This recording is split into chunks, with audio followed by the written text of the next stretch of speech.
个项目，然后很有自信去冲击更高的名次吧，就希望大家一起加油。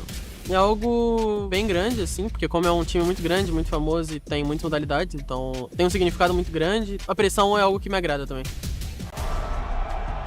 An incredible victory here for Gen G. 젠지가 7위 이상의 기록을 달성하면 좋은 일이라고 생각을 하고, 하지만 저희가 할 수 있는 일은 저희의 종목에서 최선을 다하는 것이기 때문에 이제 젠지 롤팀이 젠지가 7등을 하는데 좀 큰 도움을 줬다면 되게 기쁘고 올해도 그렇게 큰 도움을 주고 싶습니다.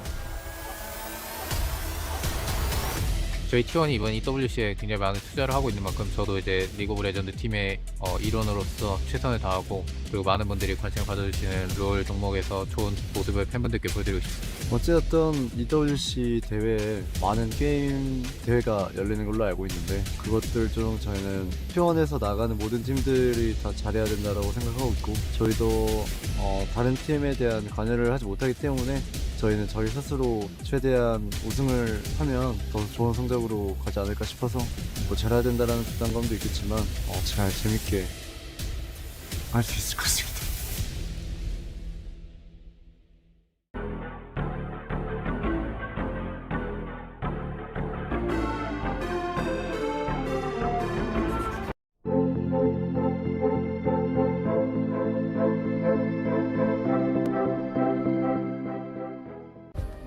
Play is in our DNA.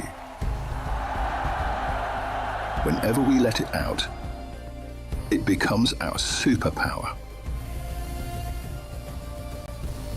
Now imagine an entire city being built to supercharge it. Kadir City, powered by Play.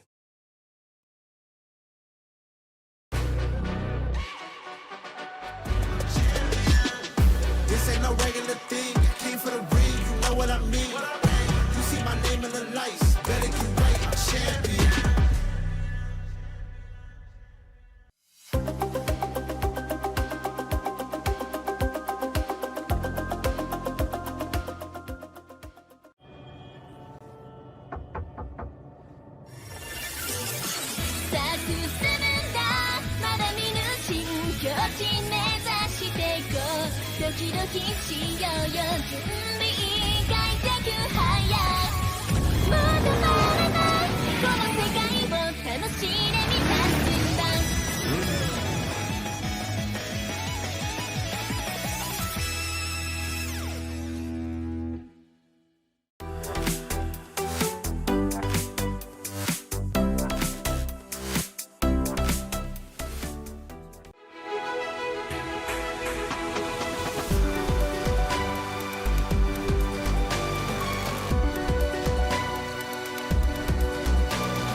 I am the arena.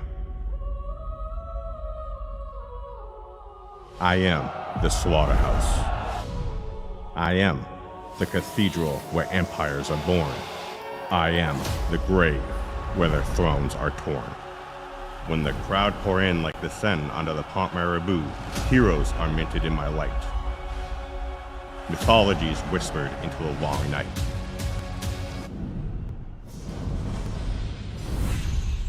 I choose no sides. I keep no score. I only hold the silence before the first roar.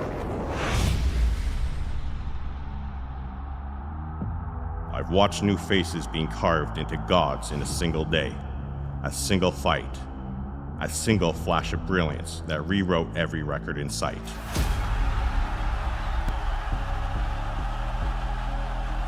I also saw them fall. Kings, egos, names, all crumbled by one bad call, one missed spell, one doubt that was never meant to dwell. I have watched brilliance take over, mastering the rift by the speed of thought, a moment of perfection that cannot be bought.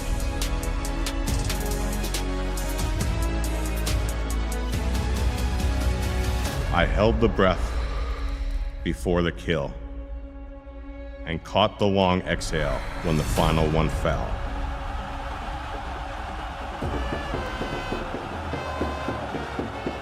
I am the beast who cradles legends in my glow, and the same one that swallows them whole.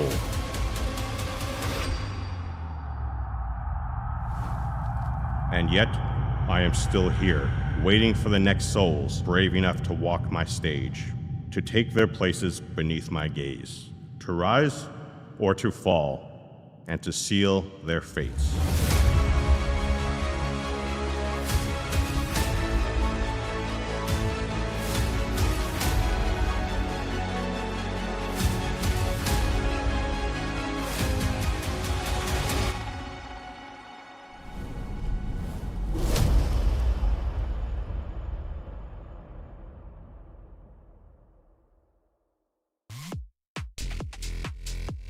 Hello and welcome back to EWC 2026 here on the secondary stage. We are back here for day number 2. I am Valdez, joined once again by Huni and Jamada. We had a long day of games yesterday. We eliminated some teams maybe we weren't expecting to eliminate, and I hope that more interesting surprises do lay in wait for us here today. How are you guys doing today? Yeah, I mean, it was a banger day, banger series. So many things actually happened that unexpected. So today, I'm also really excited that, you know, like we're gonna see again, like whole team playing a game like from BO1 to BO3, and we'll see which key is gonna get crushed in. Yeah, I think the fact that we immediately got some upsets just right out the gate kind of has me excited for what could potentially happen on day 2, right? MKOI losing out, probably like the biggest one is the European guy on the desk. You know? So yeah, I'm just looking forward to, you know, how teams like GAM, who obviously made the upset happen, end up doing today. Yeah, GAM looks great. Also, I think MIBR was a team that we were not exactly expecting to reach high highs, but they come in with a big surprise over Lion, a team who was top 3 over at MSI, and they killed them 2-0 as well, so very one-sided in that affair. The slow start for Lion was a slow finish as well. So unfortunate for them, they will not be here at the rest of EWC 2026, but there is still a long year to go ahead and more games to play. Definitely starting off with some interesting games today as well, because Gen G is going to be playing here on the secondary stage up against Sentinels for our first match. Sentinels look pretty good up against Team Secret, but that was Team Secret, so curious about what's going to happen today. But guys, before we do get into anything more, let's take a look at the format of this entire tournament. As we do have 16 teams here in the group stage, that's what we're doing right now. And then trying to qualify for the playoffs are the 8 teams that will eventually try to fight for the trophy. Yeah, so today will be the, you know, last, I would say, easy shortcut for the towards a playoff, like because of it's a BO1. You can definitely kind of cheese, you know, the strategy, the draft, like how you want to play. Like it could be really more extreme in early game stuff. Like that's gonna be really interesting to see, and it's like easier to see. It's gonna be if actually upset happen. Yeah, if you're kind of a big time underdog like Sentinels like we was talking about, this is your chance to maybe just sneak into top 8 real uncontested. Well, depending on who your opponent is, uncontested, right? But not having to go through the trials and tribulations potentially of a best of 3 is a very, very big deal, especially in the fearless format. Some teams fear better than others. Yeah, they definitely do. A lot of money on the line here. Once again, 2 million just for League of Legends. And even though Lion and MKOI got knocked out yesterday, they still made 30 grand. So not half bad. Just the fact that you qualify to this tournament is pretty good. But every team is trying to get that first place prize, the 600,000 for the entire team. Definitely a lot of money on the line, a lot of pride on the line. The title defenders in Gen G will be playing in our first match, and they're going to be trying to defend that title. I know a lot of us are not necessarily expecting them to be the ones that defend it. You know, maybe some other teams that did better at MSI have a better chance here at EWC 2026, but you never know what can happen, and maybe Gen G will build up over the course of the tournament. Yeah, I mean, 100%. It's like a player perspective as well. Like, you know, if I get the first place, 20 times more money prize. The gap is huge. So, like, I want to win as much as I can. I hope also player think same way, and even coaching staff, right? Like I think it's for sure this is like great opportunity in playing international. It's gonna be also transit to their own league because it's gonna be happening like in 2 weeks, like 3 weeks, depends on the region. That's gonna be so helpful. How start actually this regular season goes on. Like I think the only advantage that they can actually take away from these international team, I think it's gonna be really huge advantage. It's a big deal. It's a really big deal. It's a potential momentum booster if you missed out on MSI. It's huge. You know, you said defending Gen G. I have a feeling our first game there's not going to be a lot of defending on the Gen G side. Yeah, a lot of attacking, perhaps, and taking down structures and stuff like that. Let's take a look at the groups that we do have here at EWC 2026 for League of Legends. Group A is an interesting one because we have G2 in it alongside Diploskea, Furia, and AGAL. And G2 versus AGAL will be happening today. That will be a best of one. We had an elimination match where Diploskea were able to take down Furia and make it to the decider match, trying to get that second seed into the playoffs. We'll see who they face off against, depending on who loses, between G2 and AGAL. And from Group B, Sentinels did take down Team Secret, and Team Secret did fall to Carmine Corp down in the bottom elimination match. Gen G took out Carmine Corp. And so that's what leaves us with this best of one of Gen G versus Sentinels to start off the day. And then Carmine Corp will be waiting in the decider match a little bit later on. Yeah, I mean, these two teams will trying to kill, attack the Gen G while they're waiting and defending those. I think we can still say like huge favor for Gen G, but it's going to be happening BO1. And also there's still two teams can like the KC and Sentinels, is even though like if Gen G actually successfully defended, there's still one more spot for it, so they gotta deal with. Yeah, and perhaps we can move on to Group C here, as definitely another fun one because we have a nice setup here in a best of one that will happen between T1 and BLG. Always a fun matchup. It is a best of one, a little bit different from what we do see. These two teams generally play best of fives against each other. So Gami Esports did defeat MKOI. That was a very close match here on the secondary stage. And so they did make it to the decider match. So they'll face off against the loser of BLG and T1. And I mean T1 doesn't want to. Yeah, T1 definitely doesn't want to lose because they have experience against God. Yeah, they do. I'm scared for BLG, man. I don't know why. Like, just no matter what, especially in best of ones, they're so liable to just drop random games. And hey, like, even if T1 looked slow yesterday, like, they can always just turn it on a dime. Yeah, and for our Group D, HLE made quick work of MIBR. I think that was the most one-sided game we've had so far. But then MIBR turned that around. They were like, okay, whatever, like HLE or HLE, we don't care about that. Let's defeat Lion 2-0.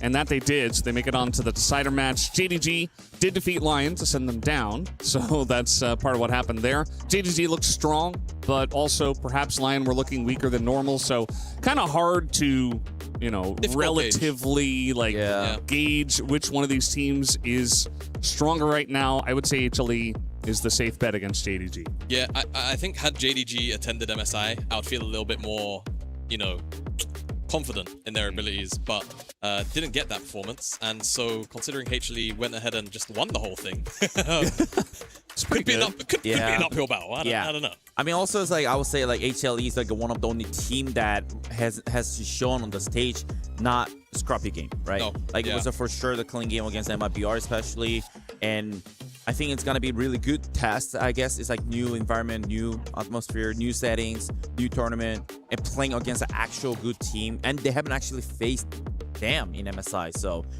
like I would say JDG also has a kind of small advantage that like HLE for sure as a draft wise, like it's way more exposed. They have so much data zone from the MSI, the previous event, but JDG, no one knows. Yeah, it's kind of hard to tell. I mean, Gala played Kaisa, so it's like, okay, this kind of makes sense, but also, like, what else does this team have in their pocket? So let's take a look at today's schedule and kind of break down what we are going to have for the matches today. As we will start off with two best of ones. Will be Gen G up against Sentinels and JDG up against Hama Life Esports. Again, the winners of these matches, these two best of ones, they go directly to playoffs. So you win two best of ones, you're in. That's pretty good. And later on today, we will have a couple more matches. We just don't know exactly which teams will be in those matches, so they're not listed here. But definitely going to have more action on the day a little bit later, and those will be elimination best of threes that we do play. Don't want to go down to those best of threes, man. Like, pressure is high. Again, I think there are going to be quite a few teams that are just not wanting to really play fearless right now as well. You know, we keep on egging on about those teams that attended MSI and the ones that didn't. I think there's going to be a very big difference in what they actually end up showing in those series if they make it there to those best of threes versus the teams that, you know, did go ahead to MSI, experience the meta, but still have to play that elimination match out. Yeah, I mean, it's gonna be also matters about the seeding too, like for the playoff as well. And also, you're gonna be able to know you will have to, if you lose like the BO1, you will have to play. Maybe the worst case, you have to play 3 games that it's gonna be, you know, they're gonna be able to see the data for the playoff for the future, because the patch is still stays same until, you know, the basically tournaments end. So you really don't want to show as much as you can. Yeah, and at the same time, though, for some of those teams that don't have a huge amount of practice, perhaps they can use that to try to bolster and get better on the stage, or at least feel a little bit more comfortable. So we do have Gen G up against Sentinels for this first matchup. Gen G, title defenders and Korean powerhouse. We all know this squad, led by Jovi in the mid lane, but stars across the board here. It's just that right now, you know, we have such high standards for Gen G that whenever they're not at those super high standards, we're like, oh, underperforming. We're not sure what to expect. They're still a really good team, so I don't want you guys to get me wrong. But are they at their full power right now? Maybe they power up here at EWC.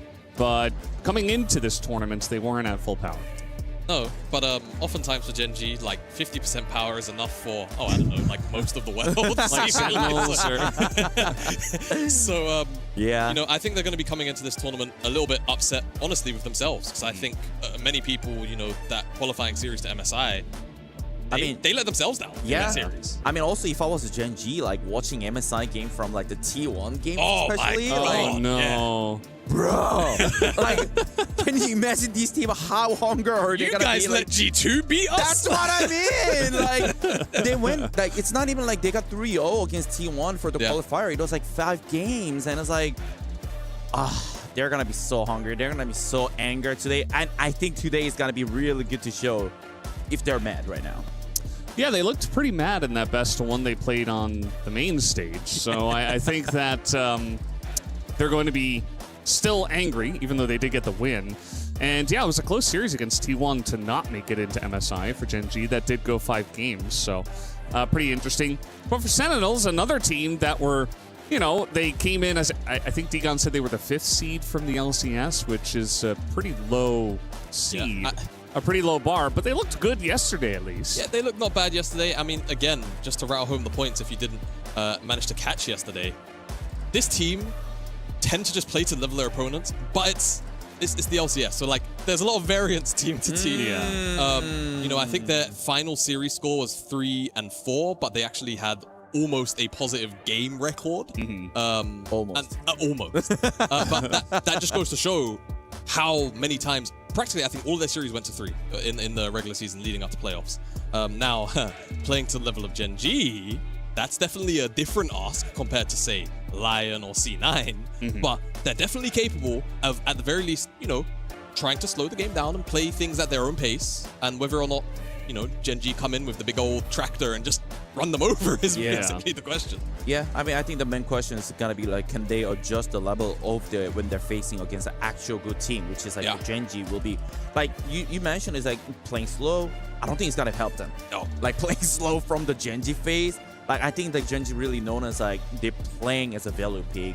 Like, also they peak the value peak, but like how they play in only manage the only game, like those kind of stuff. Like, they don't start slow, you know. Like, they're just calm, and somehow they're just like 3,000 gold ahead. Like, even though it's like the game is core, even though they're losing, maybe the kills core they're losing. Like, there's so many time actually happening in LCK. Like, they're down 5 kills, but like they're just 3,000 gold ahead. Like, Drag is ahead. Like, this thing happens so frequently. Yeah, it definitely does. And I think, you know, Gen G, not a team that makes a lot of mistakes, but if you're Sentinels, you got to wait and try to get that one mistake, get that one opportunity, and try to roll with it. You know, not a lot of pressure on Sentinels. They're definitely the big underdogs coming into this matchup, so maybe they can use that to say, okay, let's come in, play our best game. It's a best of one. Maybe we sneak one off of Gen G, and then we're in a fantastic spot. But Gen G are certainly standing in their way. So for our first best of one of the day, we are going to hand it over to Initialize and Pike. Take it away, gentlemen. Appreciate you, boys. Thank you very much, Valdez, Huni, and Jamada, as ever, for their insight. And I think there might have been a touch of understatement there. Gen G standing in their way is one way of putting it. They're quite monolithic. Reminder, they are the defending champs here, and sure, Spring, not the best from them back in the LCK. But the ceiling on this team is best in the world. It really is. You cannot understate that anymore. This is one of these star-studded teams. They have proven time and time again why they are one of the best. Returning champions looking to hold that trophy up high. The key is strong. It fits the door well. And now they're ready to keep it going. But they're up against an opponent that has proven against odds that they can get it done. Sentinels. Right. Myself and Jamada had the pleasure of casting their journey to get here in the first place through the quals in NA. And we got to chat a little bit to Golden Glue, we got to chat a little bit to Hui and a few of the other players and say, look, we're just a very inconsistent team. We can beat anyone, we can lose to anyone. They had a great run through quals. LCS was a tougher experience, I think is the way to put it. And that is something we need to see how they're going to turn up here at EWC. They won yesterday, as did Gen G, and they want to keep the ball rolling. We are into picks and bans for our best of one here again. Winner gets to go to the upper bracket. Loser ain't done quite yet, but it's still not what you want to see. No, definitely not, as bans have come through, and they're looking pretty stock standard. Getting rid of that Ezreal is always a nice thing. We've seen so much. They've been so aggressive of late, but Poppy, Vi, Nocturne, and the Jace, Ezreal, and Syndra. So maybe we'll see a couple mages in that bot lane. I know I'm not overly keen on it, but okay, Lee Sin instantly locked in for Canyon is going to be a showstopper. And it's a big one, because I think Canyon has started to have a few eyebrows raised about him. This man is arguably the jungle goat.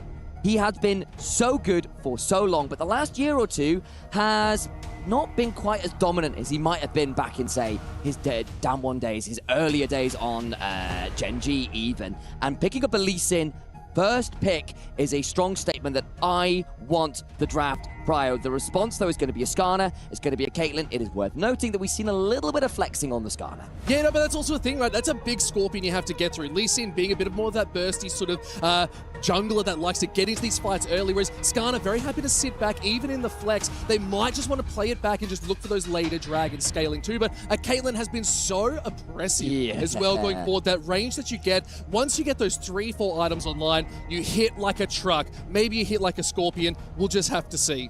That'll be the plan, right? And again, with the Lee Sin being picked up by Canyon, it's also denial from Handbag, who loves that champion and the opportunities presented by the playmaking on the champion. If you're looking at like the playmakers on the likes of Sentinels, Handbag's often one of the first names that comes to mind, even if Rahel has been probably the later game carry you rely on. That's a good sign for it. Gen G, though, have managed to pick themselves up a pretty deadly wombo combo of their own. Chovy has been allowed to have Orianna. It somehow feels illegal at this point. It should have been there, but having this Orianna is going to be so big, and now you've got a Ziggs on the back of it. Ruler is going to be running amok on these towers, throwing out the satchel and just doing absolutely whopping damage. But it is, like you said, Chovy's Orianna paired with Canyon's Lee Sin. It's a combo that dreams are made of. And look, I think for a long time, a lot of esports fans, League of Legends fans, are going to go, yeah, what about that Orianna being banned every game thing that we saw for a long time? Over MSI, we did start to see it be let through and get beaten semi-regularly with the right draft. If you've got something like the Akali with a Lee Sin, some ability to outplay with your mobility and your burst, there have been enough nerfs to the Orianna that it feels like potentially you can manage it. It's not a guarantee, but it can be done, and clearly Sentinels are willing to take the risk. Second phase of bans coming on through. Pike being taken away from Duro. You've got the Ziggs, you've got the Lee Sin. You can leave the Ziggs alone. You can join the Lee Sin. I see why that ban's coming on through. There's kind of been this trifecta of Camille, Pike, Nautilus, of those kind of roaming, hook, playmaking supports, and at least one of them getting taken off the board here. Worth noting, alongside there's that Nautilus. I wonder whether Sentinels might look to be saying, we can deal with a Camille, as on the other side there's some bans towards the top lane. Things like the Rumble away from Impact, who may have had a few years playing at this point. a few. Too many. But no, still, at the same time, Bard has also been picked up as we sort of bring it back as well. That roaming support that does have those magical journeys, and journeys all over the map we have seen. So we're going to be seeing a lot of roaming, and that's right. You called out the Camille. I think that's a really strong point here. Leave Ruler to their own. Let them just scale a little bit in that bot side, and let Duro just get out onto the map and wreak havoc as well. But Renekton, final ban over there for Gen G. So they are going to be pretty comfortable in this towards this top side, getting rid of some very strong champions. With the Renekton ban, I wonder whether they're looking for an Ambessa here. Decent follow-up, and again, the worst matchup for Ambessa is pretty much the Renekton. It's just miserable at most stages of the game. You have your shield breaks, your repudiate doesn't work, you have to be melee of a Renekton who out-heals you. It's tough. You're going to get the Victor locked in, and now between Victor and Caitlyn and Bard and Ascana, if you get into a river first, if you set up around an objective first, you can set up a massive wall. Yeah, and that Storm as well is going to be so big, especially when you will want this Lee Sin going in.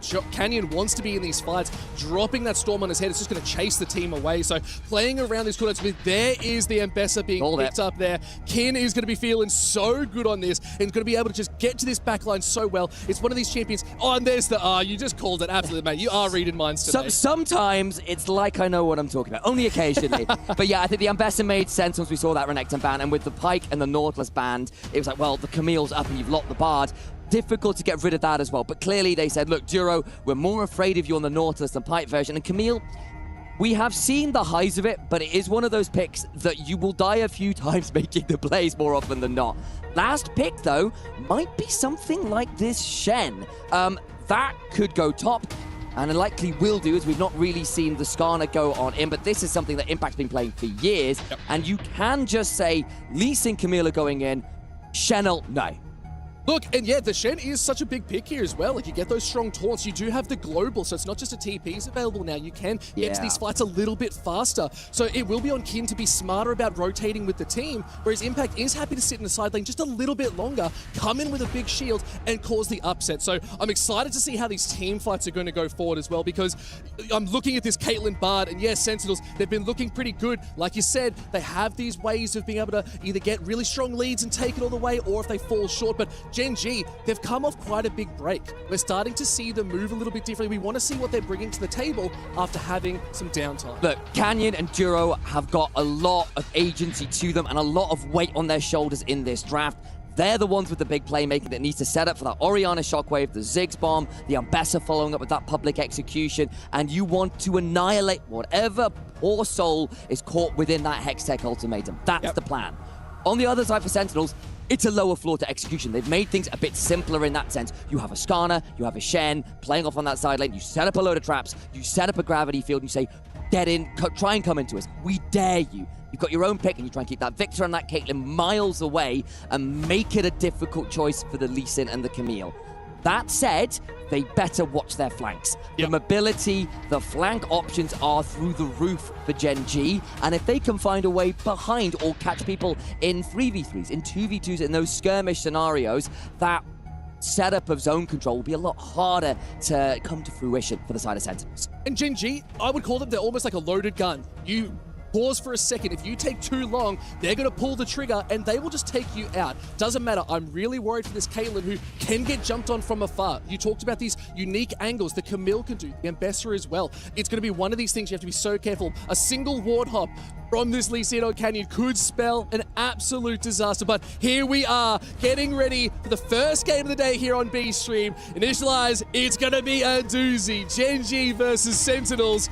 I am excited. As you should be, defending EWC winners in Gen G. One of those teams that has been so monstrous for so long.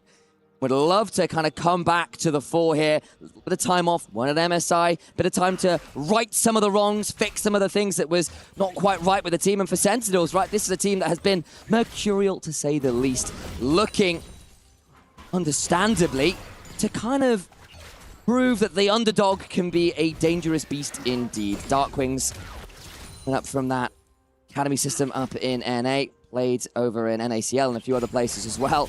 I want to say it was a collegiate scene as well, but do forgive me if I'm off on that one, but has been kind of one of those players that's kind of around so many veterans at this point, and like Huhi and Impact are two of the longest standing names in esports, never mind the LCS as a whole. Yeah, well, that's so true. Like, every single player here has got some great experience, but it's the Sentinels' maybe lack of international experience that we do need to talk about as well, where this is a team first time coming out into the open and seeing what these teams are going to be made of. And going up against Gen G, that's a tall order. That is a big drink to sort of scull. But I think they're up for the task. I think they've got some moves, they've got some plays. Headed up by Golden Glue, their coach, I think they've got a good game plan ahead. They've clearly, like you said, drafted around this mid and already Duro looking to be very offensive on the level 2. But this is what you like to see, but the Electrocute proc, a little bit rough, taken pretty low. And we have seen the Camille picked into the Bard semi-regularly as something to say, look, Bard has been the support you can't give up, particularly say a player like Carrier, God forbid, or something like that, right?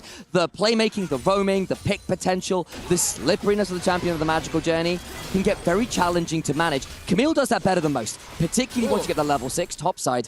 Some aggressive trading, but neither necessarily feeling it. What's the timing flash doesn't quite land. Oh, but nothing too big of note, but I like the aggression coming out of Impact there. Clearly knowing that Shen level 3 is quite strong, the taunts are good. You can make some aggressive trades, and taking Kin out of the game just a little bit early, gaining some tempo, means once that level 6 comes online, maybe they can roam, but already Canyon spots it out and says, maybe we can go for something here. Impact has to be careful. Canyon's full HP, the ward hop, just to get behind and slow it down a little bit more, and I think this could just be first blood, as it is picked up by Canyon. It is. Keen gets the assist as well, which is very nice. Canyon skips out on taking that blue buff to get on over and be on a slightly awkward timer. Catches Impact, undoes some of the shove, and again, that trading earlier, both top laners left low. Well, it's easy pickings releasing. Not the end of the world still. Couple objectives still on the board coming up at 1.5 minutes. We got that dragon, so I guess we'll have to see where these teams are going to get priority, but let's look at this replay of just this nice little gank. It was nice to see Canyon getting that early rotation. Yep, really was. Gets the ward hop behind Impact and says, look, there's no way you're getting out here. Hits the Sonic Wave and says, at this point, I'm just going to auto you. Not going to press the Q2 and lives Impact with very limited options. Back to life, though. Duro has to flash away as Handback gets a drive into the wall. Straight back in, but Canyon's very happy with this. Able to just ward hop out, get under the tower, is able to stay out of danger. But nice proactivity again. Sentinels being aggressive in the jungle. I like to see it. And this is something we've seen a lot from LCP, from LCK, from LPL, a lot of our eastern regions in general. Junglers can choose to make early plays. They can choose to drop a camp or two and look to get some gold, but it often comes at cost in the mid game because you guarantee your opposite number will be taking more camps, and that gives you a level advantage, and it feels like that level advantage can often outweigh 1 kill, 2 kills. You really need to make sure that kill was worth it. Yeah, 100%. We're already seeing just a 1k gold lead already at 4 minutes heading over for Gen G. Clearly a lot of that is on that first blood kill, but it's just a death by 1,000 cuts, it might even say, is just getting those little CS leads across the board too. You can see that early gank sort of put Canyon back just a little bit. It's only about a camp or two, but it's not the end of the world. It's a Lee Sin. They like the early ganks, and getting that first blood is going to help accelerate them even further. What it does mean for Handback, though, is it means he is going to be a step closer to the level 6. And if you look at level 6s generally across the board here, I don't think you have to be particularly good at League of Legends or a big esports knower to notice there's some pretty scary ultimates on the board here. Oh, yeah. And Skarner in particular, that Impale, is right up there as one of the highest power budget ults in the game. Oh, yeah. It is so huge, and again, it's one of these things that Gen G, they want to be grouped up in these strong team fights and get onto the back line. Putting a Chaos Storm over the top, I said it in draft, it's going to be getting so much maximum potential in damage, depending on how Darkwings is going to be able to hold on and maybe scale as well. You're up against Chovy of all players, a player that is known to be incredibly good at farming. You can see Magical Journey, who he looking to come down onto Ruler. Here's Humbuck as well, but sent back into level 5, flashes traded, and it is Ruler able to get away. Didn't need to burn that flash, though. He would have been in a lot of danger. Duro's now roamed down, but it's only level 3, really. Same as Huhi, as we noted. But that'll be Dragon spawning. Flash taken off. That Ziggs could be at risk a little later on. It's actually started with the Hex Tech actuator here as well, interestingly. It means it's probably not going towards the Luden straight up if memory serves.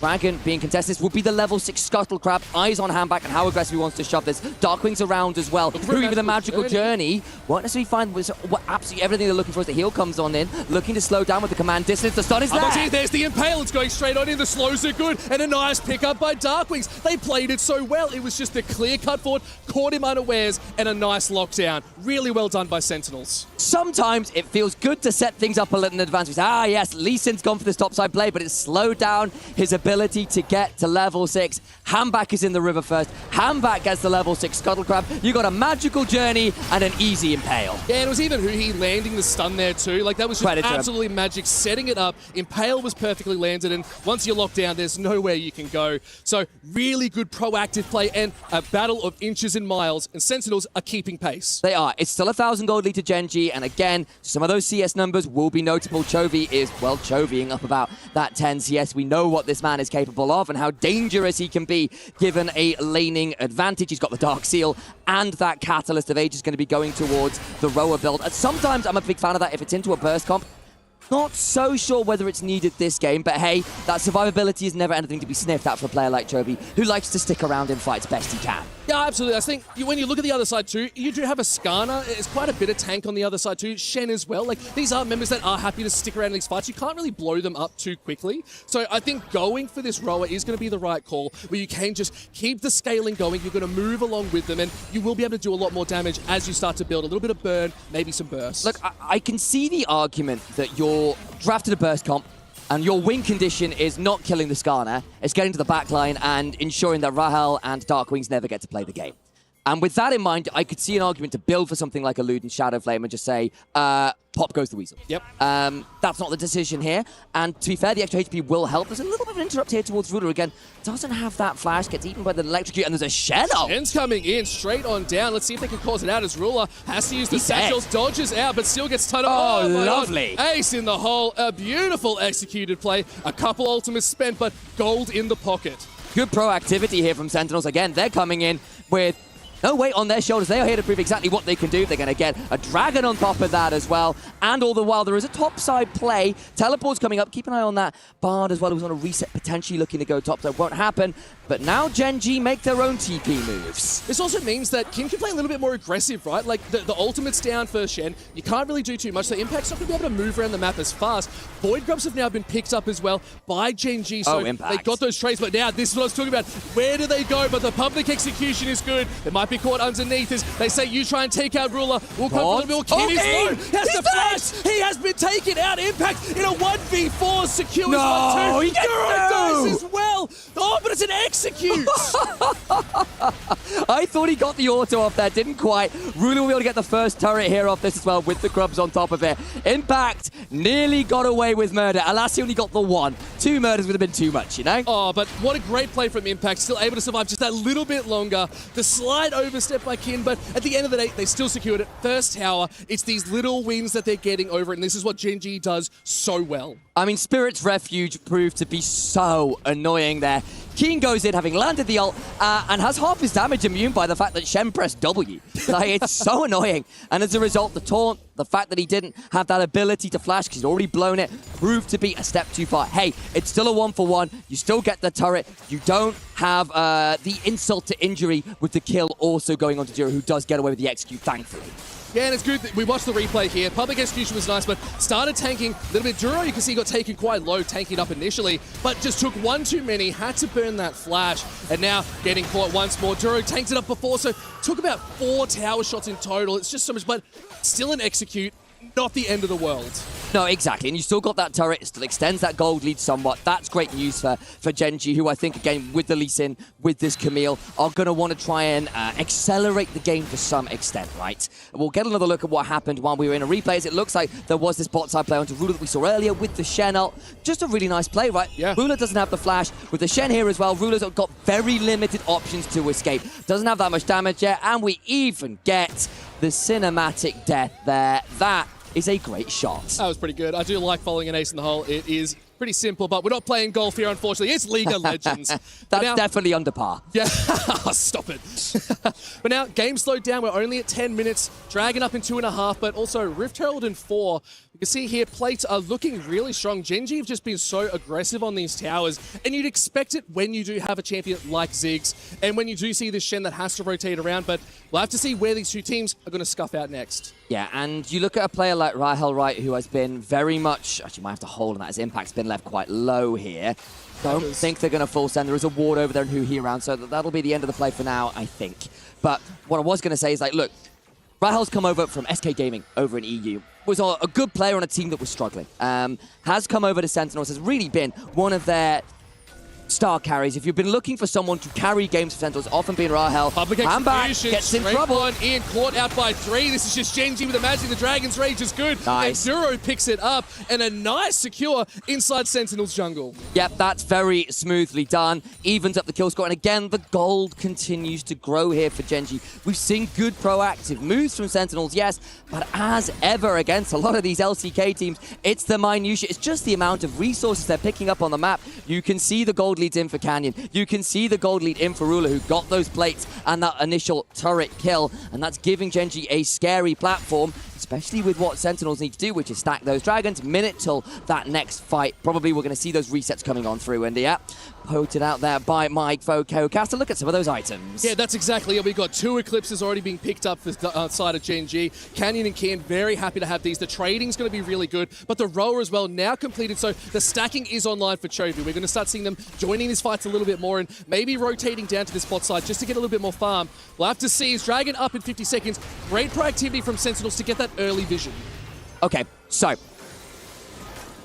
eyes on people like Rahel. Has not completed the cull, hasn't got the first item. We've got Ludens, we've got double Eclipses. Gen G at a real point of power here. Handback does at least zone Duro away, and what Sentinels do have is good control of the river. They've got the Scuttle Shrine, they've got the wards in play. They're going to want to try and make sure they are forcing Gen G to come into them, which is a harder task in general. I'll have to see, though, because we do see Impact is going to have that ultimate up, so it's going to be available to join these fights. So you can sit in the side lane a little bit more, but TP's still available for King. So the side lanes are still going to be able to get to these fights, but Dragon number 10 could be caught out as Chaos Storm is there. Shockwave as well used. Darkwing being sent back. It's a lot of damage from Chovy's in trouble here. Comeback has to come down, looking for that slide, but is not going to be able to make their mark. Chovy taken so low, and we're already seeing Darkwings has to back off, so whether we see Gen G pull the trigger on this Dragon is a different story. Yeah, I wondered there with Handback having the flash and the initial Ixtal's impact to work with, whether he might full send. There's a bit of a play, topsize Keen, ends up putting down that Repudiate, gets the Eclipse Shield, but won't lead to too much. Again, this will likely be what Broken Blade lovingly dubbed the zombie build, where you go Titanic into Dusk and Dawn, and you get those double Titanic procs that get very obnoxious. Duro on a potential flank angle here. Maybe they look for Darkwings under this turret. Yeah, it could be fun. They've got a good vision on it, so they know exactly where they are. We'll have to see as the He's rest behind of the enemy side. lines. Yeah, really far behind. The flank is impeccable. As they do start up the Dragon, They don't know. looking to secure, but now Canyon, now looking for a little bit of that rotation, but the pink ward spots out just that slight bit of vision that Canyon's trying to put out. There is a TP now coming in. Looks like they're going to try and take the contest. Duro's right in the backside of it. Humbuck might be caught unawares. There's 4 members, but Humbuck has to flash away. But look at Ruler's getting caught out by 4. They traded 1, but no, it's too good. Rahel has picked up Ruler. The backside public Ruler's just on the backside too, getting caught too. It's too much damage taken out. Let's see if they can continue this fight. Duro is going to go for a little bit more. Huhi getting caught, a lot of damage. And all the while, Huhi just about surviving, and the play's gonna kind of fiddle out a little bit here. Fizzles out, and again, you get the Dragon as Gen G. You get a kill back, what looked like a solid pick onto Ruler, and you do get Duro as well, so to apologize on that one makes it a little more even. And now that that fight's done, they can slow down, they can reset for a Rift Herald. That's where the next big fight's going to be. And look, the thing is, for Gen G, look, the gold lead's kind of been shrunk somewhat.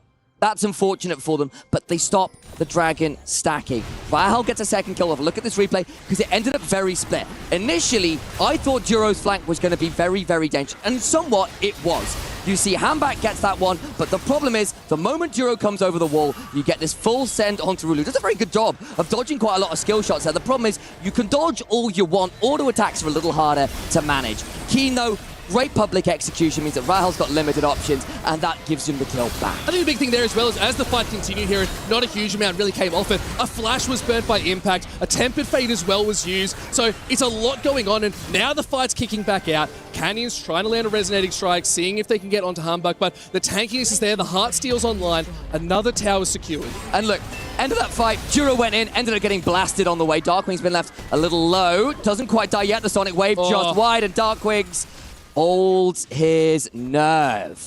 That is honestly well played. A little bit of the side steps, and maybe Canyon was saying, oh, maybe we just don't want to go for it. Like, that's fine, let's not worry. But Rift Herald still on the cards. They see the play, they don't get the pick, but they still say, let's go to the Rift Herald. These objectives is what Gen G does so well, is control, control, control.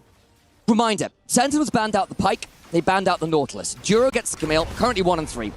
Overplayed in that last fight. It's a really good flank, and then at the end, went over the wall and immediately got blasted. Like, literally got Death Raid, Siphoning Power, and died.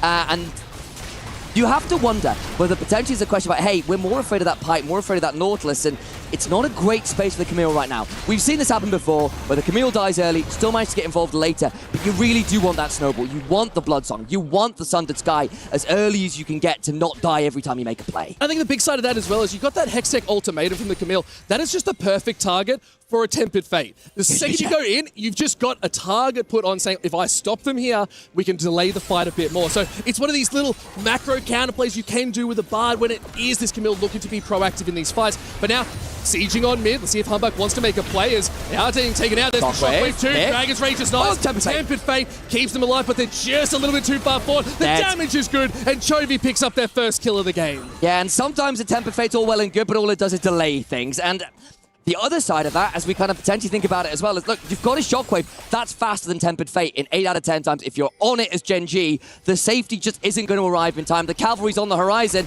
but it ain't the dawn of the 5th day yet.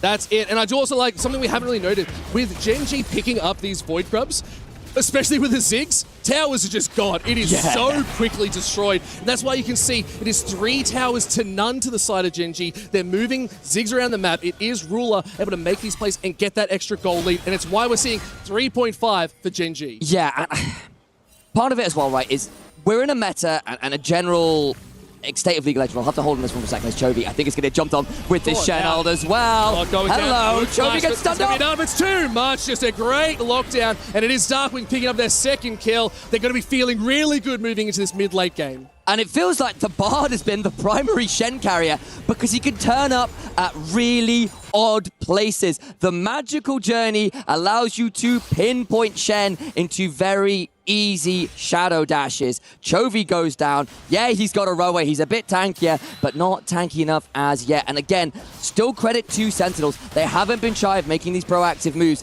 They still need to pick up some structures. It's 3-0 right now, and that's where a lot of gold from Gen G is sitting. I think let's take a quick second to look at some items as well that are on the board. We've got a couple nice big ones, but Dragon coming up, we need to take that skill check. Exactly, and the thing is, with those items coming, Sentinel's going to say, we're going to go and get this turret, look for a reset, and you're right, those items are pretty significant with Keen getting a Black Cleaver, with the fact that Ruler's got his 2 items as well. We'll get this replay onto Hambak, who got kicked out from under his own damn turret. That's very rude. Yeah, just the safety as well. Like you said, sometimes when you get that Tempered Fate, if you're a little bit too far forward, they're happy to sit on top of you. It's a bit of a rough one, but end of the day, got to make those plays and hope for the best. Yeah, and again, with that play topside for that turret afterwards, means the Sentinels aren't realistically in position to contest for this Dragon. It would only be second anyway for Gen G. So I think with some of these item spikes being what they are, there's Chovy with the Chovy belt. We've seen the Black Cleaver in for the side of Keen on this Ambessa. It might be wise to say, look, I would rather play for another item on this Caitlyn, for another item on this Shen, and just give it a Drake. I have to see is they're, again, trying to get a little bit more vision control here for Gen G as they do go start up the Dragon. Maybe this is one of those signs that Sentinel says, let's just give it. They're already here. It's a little bit too hard. Yeah. Maybe we need to wait for a couple more items to come on in. So I love this proactive play. Gen G, second Dragon. And look, literally as we speak about it, Raha gets the Infinity Edge. If you have that 30 seconds before, we might be having a different conversation. But you don't have it at the time, and you would have been into Luden's Rocket Belt, to mostly stacked Rower and the Rocket Belt. You know, you've just seen that Sundered Sky get completed from Canyon as well. It's just a rough point in time to be fighting, and one of those things that I think a lot of teams who are still struggling a little bit fall prey to is, I think we need to fight for this Dragon and just go, well, there's item completion to no item completion. Yeah. And there is very rarely a bigger discrepancy in League of Legends, even if the gold is close. Yeah, absolutely. But now, 2 items apiece. Starters come online. Ludens and a Proto Belt being picked up by Ruler 2. So a little bit more mobility in the burst is going to be really nice to see. I think that's also why we saw Chovy going a little bit of that Rod of Ages sort of build. It's getting that mobility, but scaling as well. completely out of game here, but I'm smiling into the distance as there's Gen G mascots wandering around the arena, smiling and waving at the game, and maybe even look at the game. Oh my god! Canyon able just to ward hop very cleanly as the Rift Herald has been charged for, but no tower secured. That'll be what they were cheering for then. Just about getting away with it on there, as they will now escape back with that magical journey. Get the chunk into mid lane. The Tempted Fate use an attempted pick off there, but Gen G survived the little attempt from Sentinels onto the mid lane tier 1. Chovy and of course Canyon topside. Keen also shoving against Impact. Yeah, it's not too bad. Couple crystalline growths to pick up, but getting taunted out, so have to be pretty careful as you are now tanking up a tower, but that damage is really starting to come online. You said the Black Cleaver is going to start getting through these shields quite well. I have to see as they go straight onto Humbug. Caught out, Duro's here, Impale is good, but just sent flying too.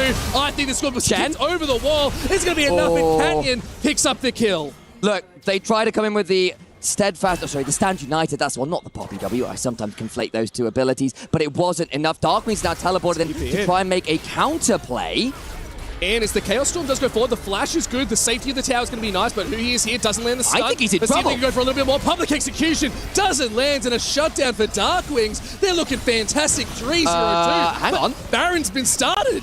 That it is, and again, Handback was the one that was picked up. This won't be a fast Baron, but it will be healthy enough. Canyon's got a fair amount of sustain. Ruler and Duro now here as well. I'm not sure Sentinels know about this. They're just doing it blind, like there's zero vision on the top side for the side of Sentinels. Let's look at the replay. I think the Baron might just be gone.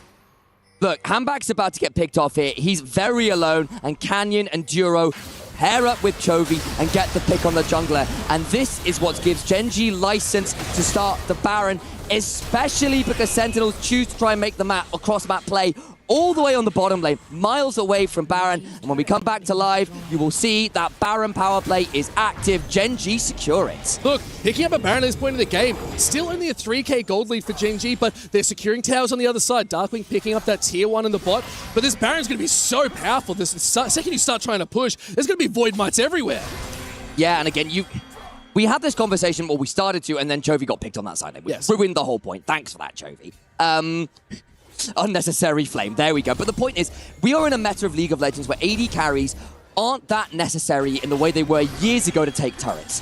Ziggs is so good at turret destruction, especially with the grubs, that you can just play for Siege using an APC here.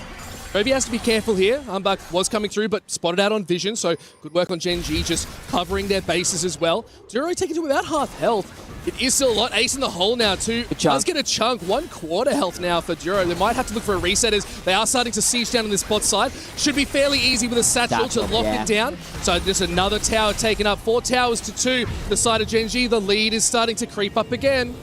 That it is. So, gold lead 3,500. You've got that second dragon. Gen G at a good platform here in general. Minute on that dragon will be soul point potentially for Gen G. Of course, the resets coming on through with those Baron empowered recalls should be relatively easy to get back up on the map. Sentinels, though, taking the opportunity to try and get that mid-tier 1. Still only got the 2 turrets and been trying desperately to get rid of that, but you're into a Ziggs. It's always a nightmare to get through the wave clear. Yeah, it was funny. He just took that 1 tower shot like, yeah, I got it, guys. I got it. Don't worry. You take what you can get. But okay, Canyon looking at impact on the top side. Level 14 to level 16. It's a pretty big Shen at this point. You've got to be a little bit careful, but Canyon is so far ahead. 2.2k gold lead. It's pretty big. And they might just say, look, we don't care about this dragon right now. We'd rather get the pressure on the rest of the map, pick up some more gold. And Canyon, a player who was first picking this Lee Sin, who has been criticized recently for his level of form being nowhere near his personal extreme highs of best in the world.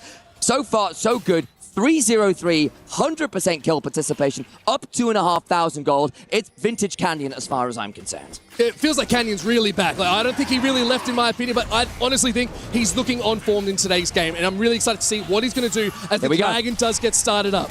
That it does. Teleports come flying. The Caitlyn traps are there. Chovy does step on one, but there's no punish. Look at Duro on that flank as well. Canyon looking to split up a little bit, but impact here. The danger's good.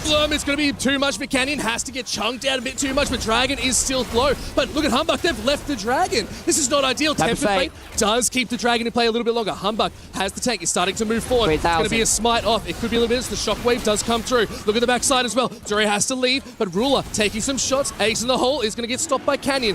What is going on? Impact managed to zone off 2 people by himself. This will be the Smite fight. But now they go for a Mega Inferno Bomb. Is there? Smite one is good. It's Canyon locking it out. Now they just need to survive the fight as it is still 5v5. They need to be careful. That was a very tense moment there for Gen.G. I got a little nervous with Juro and Keen being zoned off. They might still be in danger as Chovy has to flash. Good flash out is going to keep him alive a little bit longer, but that's Darkwings with the Proto Belt forward. They need to be playing it safe. Rule is their final bomber. Canyon, where are you going there, my guy? It is not the place to be. Trying to hold on. Does get the hop over. But now Tin is in the wrong spot too. Maybe they're looking to go for this tower too. They take the dragon. Maybe they can push the play. The TPs are good. They get those big shields. Let's see what they can do. Sentinels got nothing there. They got very close to getting a few things. Dragon kills. They get nothing, and Gen.G get another turret, get Soul Point, and are beginning to just run away with the game. That gold lead, step by step, inch by inch, grows larger and larger and larger. And we can talk about Soul Point all day till the cows come home. 4 minutes on the timer, but there's a Baron in 2. Yeah. We're seeing every 2 minutes there's going to be something big coming onto a screen here, and it is EWC pulling out the goods as Gen.G are just taking it to Sentinels. And look, Darkwings, you've got yourself a solid gold lead. You've got 3 items. You're nearly at 3 for this Caitlyn. In some ways, wait, that's a decent flash away. Eptic Ultimatum is good. Ruler picks it up. First kill of the game with a Mega Inferno Bomb. Oh, that was the combo we were afraid of. It was supposed to happen at 15 minutes. Yeah. They make it happen here.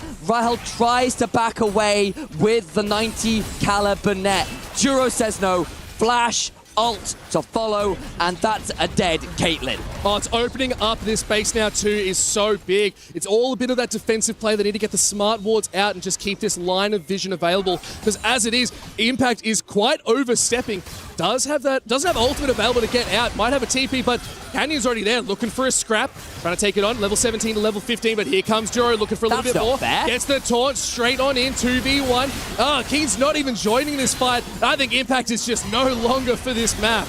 He's trying to get a hold of the wave. He gets most of it, but not enough. And actually, as I said, that it was only the single auto he managed to get down. It will finally give Sentinels that mid lane tier 1, so at least they trade their top laner for something there. But still, nice play from Canyon, who basically said, look, I've got teammates coming, and gets to pick that up with a little assistance. I'm liking this little bit of the vision control that we're seeing out of Sentinels now around the Baron. 20 seconds on it spawning, so looking towards this top side, they open up the mid tier 1. So it's nice to see they're still trying to make these little moves, even with Impact being targeted. Look, it's not really been about Chovy this game, but it's worth noting he's now picked up a death cap. That damage is going to get very high, and Rahel could see very little indeed there. Oh, yeah, we can see that's just rough. The bomb lands perfectly. It's a target if ever I've seen one. Look, I think realistically, Rahel has to go for the flash 90 cal net just to be a little bit quicker, but Juro just isn't given the option, and once you're in the cage, there is nothing you can do. That was a Ziggs with 3 items. You'd already lost a bit of HP to the Camille, who's got a Sundered Sky.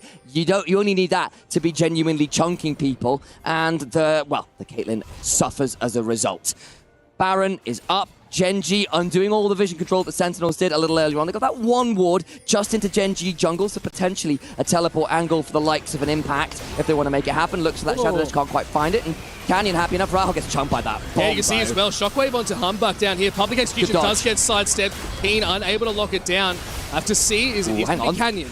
Does get some damage, gets to back away, but that's not bad from Sentinels to hold the line there. Canyon goes back in. He's quite low here. Oh, gotta be careful. There's the GA pop. They're caught out. The rest of the team's gonna go around, but has to flash over. Oh, Dragon's boy. Race. Ward up into the Baron pit. Canyon survives what looked like a secured kill. There was no Caitlyn nearby to get the trap underneath. Normally, GAs are baked into Caitlyn because you die, she sticks a trap under you, and the moment you resurrect, you ain't Lazarus, you're just dead again. This time, though, Canyon's able to escape. He oversteps, but manages to finagle his way out, leasing things, I guess. And I guess both sides aren't really thinking about the Baron right now. It is this big play on the Dragon. 45 seconds. We're seeing Canyon saying, all right, you got my GA. That's fine. I'm going to get all the vision control I need. And crazily enough, Darkwings is very happily leading the way in damage, and he's having a good game here. 3-0-2 needs to deliver in this soul fight. Victor, not often known as one of those big carries, but Humbug here, TP is going to be used. It is Impact joining the fight. Hang on, Hui. Juro's on the other side, getting caught out. Hui wants a little bit more, but there it is. They're trying to take out Canyon. Shockwave is good. Could be caught. No GA to keep you alive in this one, but they do get the Dragon's Rage. It pulls them back. All the while, Sentinels now in the river. They've got the jungler chunk, but so is Hambak. I think both teams are still ready and willing to fight. Do we get to set up some of the zone control? I have to see. We didn't see the Impale being used in Juro. Now getting jumped on. Magical Journey is good. Flash goes forward. Hui trying to keep them in this fight. No! The Hextech ultimatum. Mega Inferno bomb hit, but it's Canyon picking him up. It's all too much for Hell taken off the board. Now they're looking for a little bit more as Keen has that Black Cleaver. Double kill for Canyon on the bot side. Humbug just gets destroyed. Keen is looking so strong. The Satchel pushing back Darkwings could be their first death of the game. All the while, Ruler and Chovy get to go in. Their back flashes, and the zombie build comes to life. Chovy in danger, needs to run. Darkwings goes golden. Going golden is going to keep them alive a little bit longer, but Chovy still has the damage. Canyon going for it. It's too much. Look at Keen. They've teamed into the base. They're looking to end this game. They've taken out all of Sentinels, and Gen G get the ace, and they're looking at the Nexus. They just had an eye elsewhere. Keep him busy. Keep him involved. Keen TP's in, and the Ambessa breaks the base. Gen G taking it all the way in this best of one and able to lock this game down. Sentinels, they were holding on, but you can't hold on for much longer against Gen G. That last fight, there were some moments there where I wondered who he flashed in to block the hookshot escape. And then the Mega Inferno bomb comes in, and then you lose the Smite fight, and Chovy and Ruler just proved inevitable. They didn't even need Keen. They sent him to end the game. And it was just so good, and it just goes to show they're thinking layers upon layers on how to win these games. They don't need to fight. They can send one to look at these inhibs, and it's exactly what they did. They closed it out cleanly and got the game under the belt.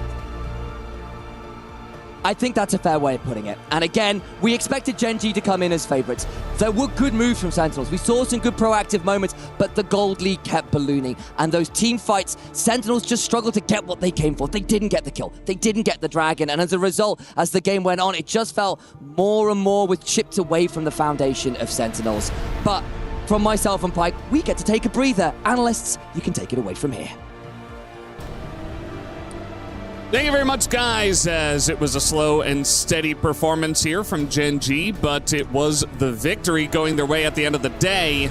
Nicely done from them, as gotta hand it to Sentinels. You know, they made it pretty interesting, at least a couple back and forth moments, even from behind, but, you know, Jamada, it's Gen G up against Sentinels. Gen G, the title defenders here at EWC 2026, and I think in this best of one, Sentinels really weren't able to capitalize on enough mistakes, and Gen G solid as ever. Yeah, I think, honestly, both teams played to expectations. That, like, there was some punishes from Sentinels. I think the top dive wasn't the cleanest from Gen G. I think that was like 8 or 9 minutes into the game. They traded a couple of kills back in, but overall, the team fights, the mechanics, everything just lent towards Gen G. And yeah, we said, will they be angry coming into today about obviously not qualifying to MSI? And I think the answer is a pretty resounding yes, if the course of this game is anything to go by. Yeah, absolutely. I mean, I do still feel like Gen G, even though they're winning these games, it's not like blowout performances like we saw HLE do to MIBR, you know? As you were saying, this is the dive, right? Where it's like, okay, yeah, you got the kill, and kind of makes sense. The idea makes sense, but also the execution was kind of like, you guys were not checking all the boxes there. Yeah, but like still, it's the classic Gen G game where they're down a couple of kills early, but then like you look at the gold lead, it's like, oh, they're up 3,000 gold. Yeah. So maybe it doesn't matter in the end actually, and that just comes down to a lot of, you know, strong rotations early on, right? They took that whole top tower off the back of that dive. Ruler ended up being so strong. And very much useful with the rest of the dive composition, just chucking the ultimates. Maybe not so useful in that clip. Sentinels able to get on top of him there. But it made them into this side of the map. Yeah, and he dodged the taunt, so he lived for a little bit extra, and that gave some time for the rest of the team to come on over and kind of keep Sentinels around. It still ended up being a 2-for-1 in favor of Sentinels, but again, as you're highlighting, you know, Gen G, they get behind on kills, it just doesn't really matter. You know, Hambach gets stuck here in like a million different bits of CC, and he goes down. It's a free pick for them. That death, I think, was actually on a really important timer too. I think it was right before Dragon. Yeah. And that's the kind of death that really just ends up setting you up for failure, unfortunately. So Yeah, hopefully, you know, for Sentinels, they're going to end up playing an almost equally difficult opponent. Yeah. Depending on how you view things here. So, This is just unfair. Like, Yeah. this is 80 carry in 2026 feels like 80 carry is very strong, but in terms of the meme, like, it's just like, oh yeah, I was just trying to farm and I guess I'm just dead yeah, to maybe this Camille mid wave Oriana. wasn't mine. Yeah. So you guys may be wondering where Huni went. Yeah, he is on the stage because actually the match of T1 versus BLG is also going on the main stage, and we just finished our one here. Huni is stepping up to the plate, and he's going to be translating for the interview with Ruler, which is pretty cool. Yeah. It's handy speaking multiple languages, doesn't it? Yeah. Yeah, so he will be our translator. And yeah, like Valda said, we'll be talking to Ruler, who had a pretty decent game for himself. Genji set him up to do well, and yeah, he did the Ziggs thing. He existed. Yeah. He pressed his R key. Carries lost half their HP at like every fight. Mm-hmm. He died a bunch in random places. Wasn't the Ruler spot or anything, No. but he did kind of just As long as there's get no picked Ruler off here spot and there. in a game, I feel like it's Yeah. probably a good Ruler game. Yeah, he was fine. He did all right. He did some damage. I if I had to pick like an MVP of this game, maybe Canyon. It's probably Canyon. Yeah. I'd go Canyon. Argument for Keen. Yeah. Yeah. Sure. I'm okay with it. Yeah, I'm okay with it. So yeah, we're just waiting for the interview to start. Actually, the group of fans we have behind us were going insane when Ruler took the stage. They were very happy. This is before the interview even begins, and they're like, "Oh my God, it's Ruler!" And we have a surprise guest as well. It's not Huni up there on the stage. We actually saw all these Genrongis as we were walking over. There's Oh my like God. 6 of them. There's I don't so know. many. Like, there's And they're so adorable as well. yeah. And there's going to be one on stage, so that is the spoiler. So, guys, we do have Kitty on the stage with the Ruler and Huni for the translation alongside of Genrongi. So take it away, Kitty. Congratulations to Genji for winning against Sentinels. By my side, we have Ruler and Geran, and of course, we have Huni for translation. So welcome back to EWC, Ruler. This is going to be your title defending run since EWC 2025. So how does it feel to be back for the tournament and of course being held in Paris? 일단 승리 정말 축하드리고요. 그리고 이제 디펜딩 챔피언으로서 2025년도에 그 우승을 하고 나서 이제 다시 디펜딩 챔피언으로서 자리를 지켜야 되는데, 그리고 또 여기 파리에 오신 게 어떤 지금 기분과 감정이 있으신지 알고 싶습니다. 일단 되게 이런 분위기 자체를 너무 좋아해서 이렇게 파리에 왔는데 이런 분위기가 너무 재밌어서 너무 기분이 좋고 뭔가 느낌이 좀 좋습니다. I really like Please. Like the fans are really crowded and they're really passionate. Like I really love this atmosphere and really feel good to be back at the EWC, and I love Paris. We have a lot of passionate fans in the crowd as well. Thank you so much for joining us today. And of course, it's been a while since we've seen Genji on the international stages. So I want to ask, as a personal growth aspect, what changes have you made since first stand? 저희 국제 무대에서 지금 왠지 이게 마지막에 이제 퍼스트 스탠드 그때 한번 하고 오랜만에 뵙는 건데, 그때랑 지금 어떤 마음가짐이 좀 달라졌는지 그 부분을 좀 알고 싶습니다. 사실 마음가짐 자체는 좀 비슷한 것 같아요. 그냥 더 잘하고 싶다. 그냥 더 이거보다 계속 잘하고 싶다라는 생각이 좀 많이 있습니다. Mindset, nothing really specially changed. Like I think it's just like it's our job to be like just trying the best. Like at the moment, I say every single time when we can. So that's our motto. Amazing to hear as well. Since we're joined in by Geran and Ruler, can we please do a little cute interaction for the fans as well? Because Ruler is AD carry. Can we do bang bang to the cameras as we exit the interview? 저희 그리고 진랭이와 같이 함께 나와 있는데, 나온 김에 같이 이제 원딜이니까 뭐 재밌는 뭐 포즈라든지 그렇게 빵빵 이렇게 해주실 수 있는지 카메라에다가. Bang bang! 감사합니다. 감사합니다.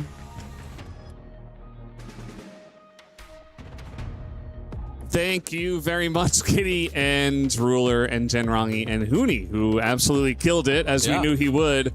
And we got a nice little cute performance there at the end. Always nice to see the fans still loving Ruler as they cheer his name as he's walking off the stage. We have so many Genrongis, by the way. There's like, I said 6. I think there's actually like 15. 1, 2, 3, 4, 5, 6, 7, 8. There's so many of them. 9 walking off the stage. Yeah, there's a lot. There's a lot more than we thought. Yeah. You know, I thought there was just one whose name was Genrangi, and I was like, okay, no, it's a family. That's the guy. No, it's and they have multiplied. And that's the grandpa, and that's the uncle. That's like the second cousin once removed. Yeah. Who's you don't see him very often, but they met up here in Paris. So Genji, 1-0 over Sentinels. Yep. It is a best of one. Sentinels now have to fight in the best of 3 in the decider match.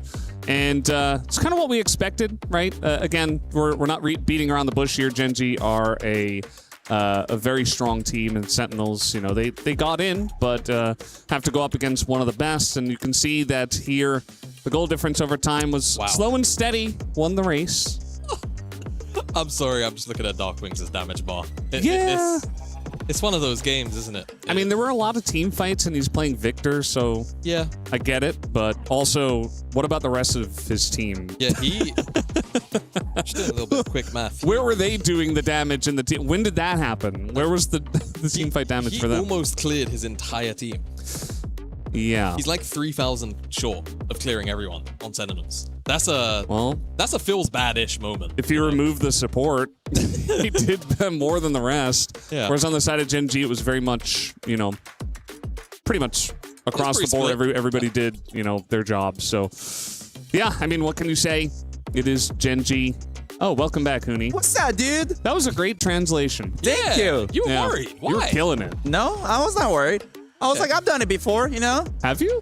Yeah, I've done it. Oh, okay. And I was like, yeah, I'm not gonna be that professional, but I can try my best. Yeah.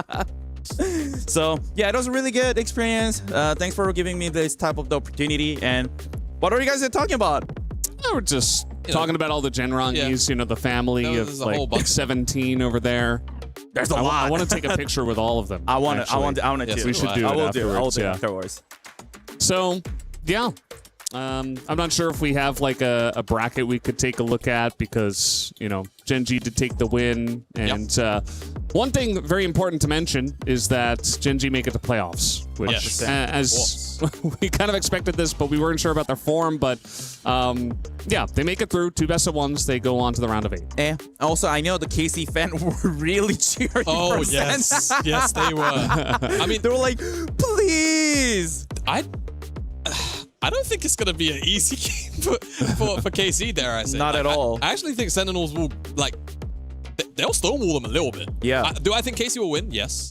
But, like, I think they play pretty decently well, especially they're considering playing against the Gen G and performing this much of the level of the League of Legends. Like, we were just talking about, like, their, the 5th on LCS? Yep. Like, this is not like I think the putting effort like this much and then showing off like the international stage, it was awesome.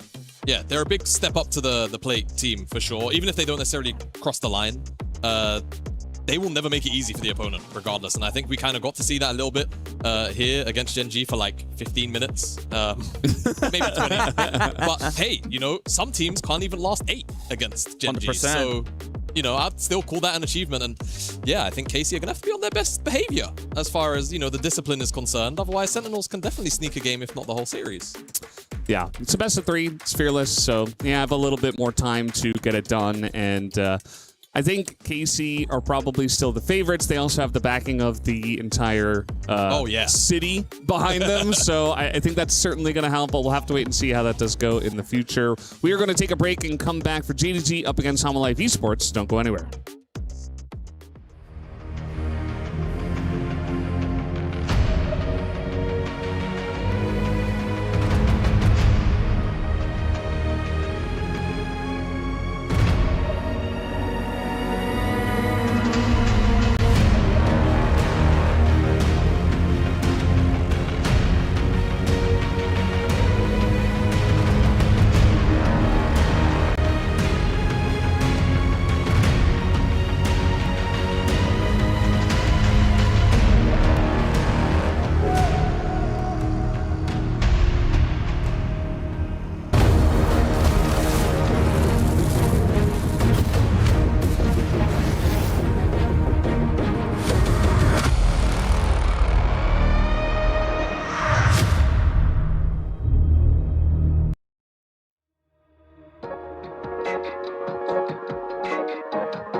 play is in our DNA. Whenever we let it out, it becomes our superpower. Now imagine an entire city being built to supercharge it. Kadir City, powered by play.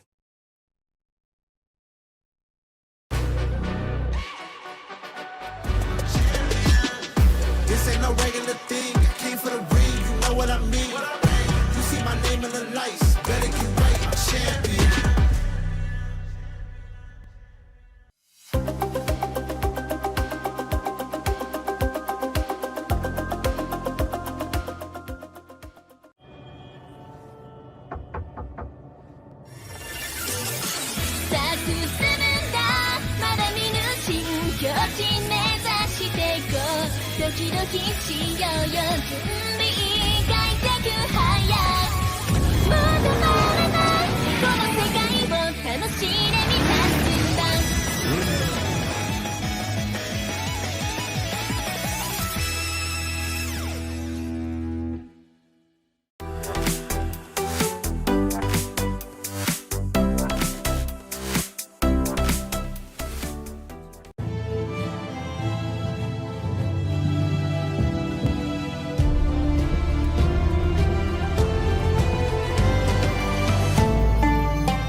He can come in here and play my game.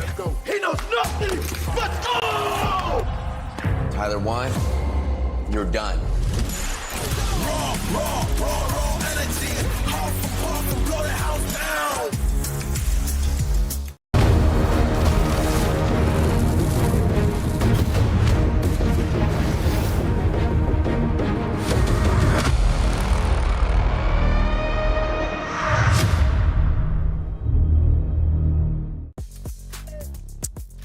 Hello and welcome back to the EWC 2026. We are getting ready for our second match of the day here at the Kadir City Battleground. It is, of course, JD Gaming up against Life Esports, and this one is a big one, guys. It is a best of one between two gigantic teams here in the scene. Let's go, man. This is the team we waited for. We did call it like, from the pre-show. It's going to be really rough to actually predict. But surely favor for HLE because, like, you know, it's easy to say. It's like anyone will able to say, oh, they just won the tournament right before it's actually happening. But we've seen so many teams, not so many teams, especially Lion, I'll say. Yeah. Sorry, Lion. Even though they got third place, they're knocked out already, having all three performances. And the key got crushed in. And time to figure out. You guys are LCK guys. Really? Am I? Yeah. What? I'm XLPL. Am I? I'm pooping my pants. I'm scared. Oh. I'm scared. I love okay. this JDG lineup. I guess that's why I'm on hype. Yeah. You guys are excited. I'm kind of worried. I think that whilst typically JDG are a very, very aggressive team, and that is typically driven through the first two people in these hero shots here, in Junjia and Honkyu, I think that can very easily be shot down by the absolute psychopath on the other end, who was kind of forged in the LPL in terms of his aggressiveness that he's brought back to the LCK in Kanavi, and that's where most of my worries come from, especially because JDG, what they showed us in terms of the meta read, looked a little outdated, shall we say. I want to see something a little bit more up to date today in terms of prep, which, again, when it's a Tabe-led project, you always typically tend to expect. Yeah, I mean, if Tabe definitely knows his stuff, and I think that he's going to have something specific prepared for this best of one because, again, it's a big difference in this format from just winning one best of one and going straight to playoffs versus you got to play in a best of three and you might not have a great performance there. If that happens, it can get dangerous. Maybe you get knocked out very early on. You don't even make it into playoffs. Like, in my mind, JDG should be a team that joins us in playoffs, as is HLE, obviously. Yep. So maybe you sneak a win here in a best of one. If you've got something prepared, maybe they cheese something out. Maybe we get some interesting jungle pathing from Jinjia. I think there are ways to take advantage of HLE, to be honest. I don't think that they are immortal, right? Yeah.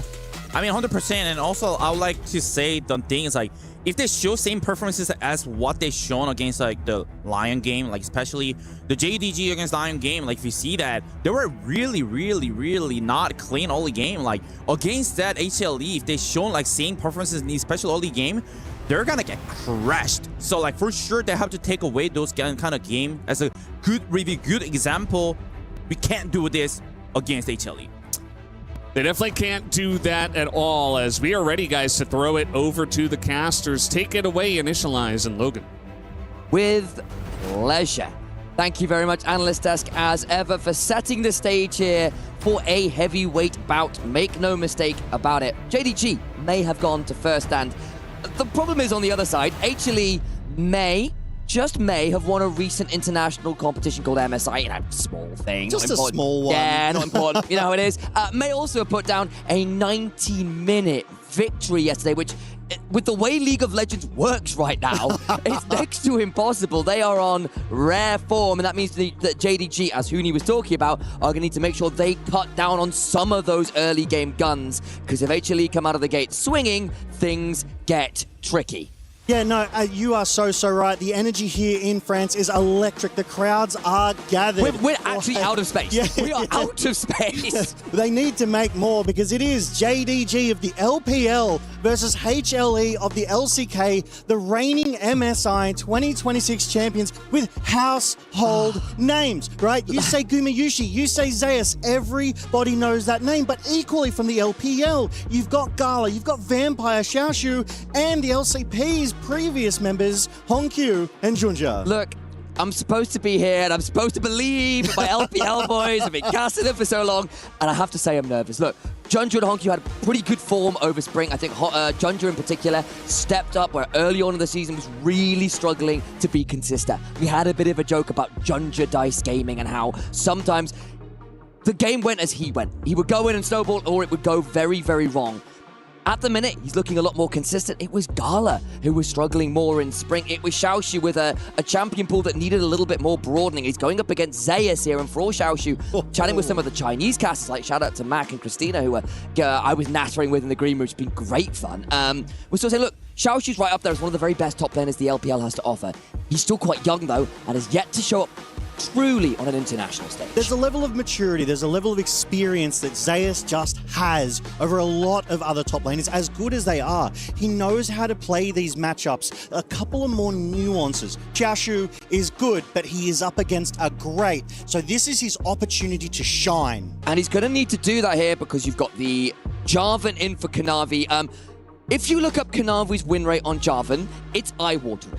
There was a conversation earlier in this split about the fact that he had to teach HLE to say, yeah, I don't go backwards on Jarvan. If you're going backwards on Jarvan, you're doing it wrong. He only goes one direction, and I'm not talking about the British boy band. Add in the Gnar, add in the Akali, we see what the game plan is here. Junja's got a hold of the Neferi, which isn't a bad matchup, into that, I was going to say the Gnar, but into the J-Ball can do well there. You've also picked up that Syndra. The level 6 kill combo is very strong there for JDG. Very, very threatening. We see those bans, though, that Orianna, that Jace, that Lee Sin Gorn, that sort of really strong meta mid laner, that top laner that can be very flexible, as well as that hyper-aggressive jungler over on the side of HLE. They've taken away that Vi, that Vayne, that Poppy. They've seen the damage these champs have done at MSI, here at EWC 2026 at the Kadir City Battleground, and they are prepared. They've been doing their research, they've been taking their notes, and these drafts are showing us exactly what they're made of. Battleground is right. I think this looks like a bloodbath to me. The moment the level 6s come on through,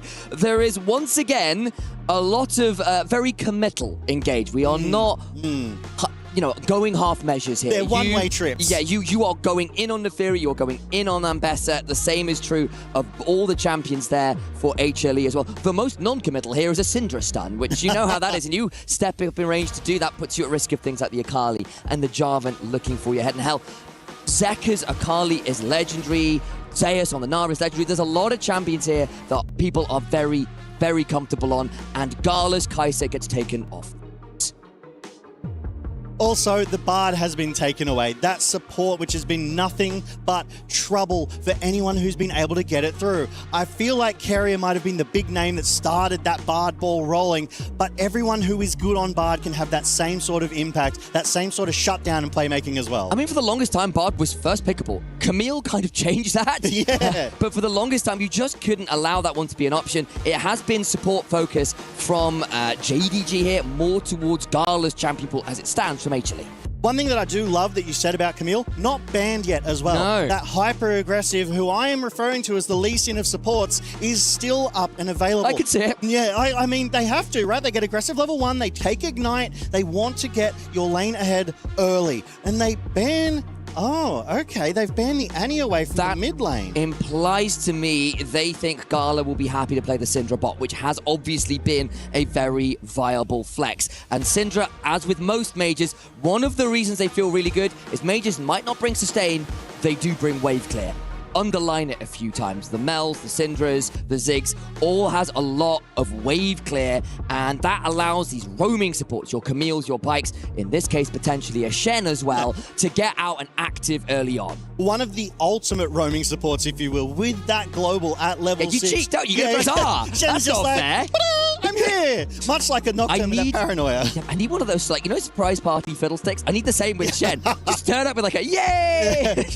Flowers and balloons. But they have locked in that Shen, but they still haven't revealed the AD or AP, because as we were talking about, that Syndra could definitely flex to that mid or bot side. Whereas HLE, Ziggs, we've seen Gumayusi on Ziggs. He is good on Ziggs. That is a scare. And there is Camille. We talked about it. It hadn't been banned. No, it had not. And we just saw Genji run that Camille Ziggs combo pretty lethally there against the likes of Sentinels. So looks like HLE are going to continue in a similar vein. And of course, Gumayusi's Ziggs, once upon a time, was a bit of a meme. When he first picked up, he just wasn't comfortable. He has put the reps in though now, and he is now so much more dangerous on this champion. Twisted Fate gets locked in. I'm imagining that's for Hongq, because actually what we did see in general, that the Twisted Fate for Hongq, at least in the LPL, has been something that he was struggling with earlier on in the games. Weirdly, he became a team fight Twisted Fate. It was later on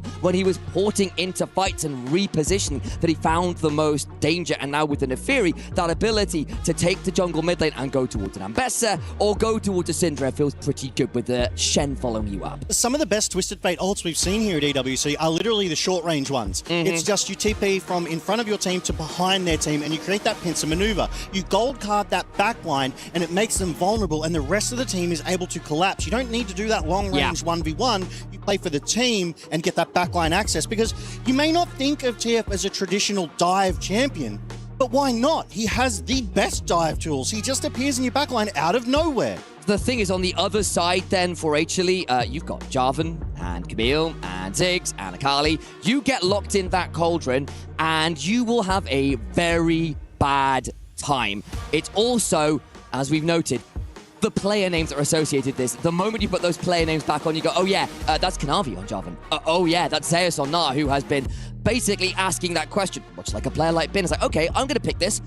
Can you deal with it? Have you got anything in the champion pool to deal with this? Zeka's Akali was something he won a world championship on. He was famous, made famous by those melee mid laners, your Sylases, your Akalis. It's a meta where they are back and viable.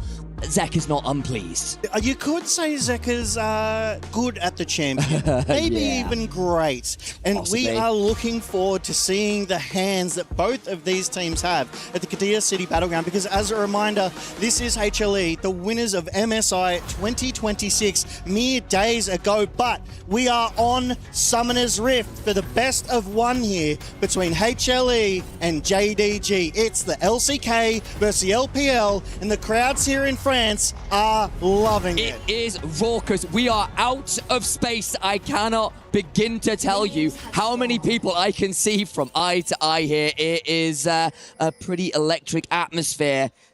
That is nothing to be sniffed at as we're going to look in at some of these rooms. It will be the spellbook for that Twisted Fate. Already Delight has found a level 1 hookshot onto Xiaoshu, who's needed to Drake Hound step out there. Loses a third of their HP bar, which is not what you were wanting to see, to say the least. That will definitely slow down your sort of topside game. You need to play a little bit safer, as we see Zayas getting aggressive early as well, really wanting to punish Xiaoshu there on that minimap.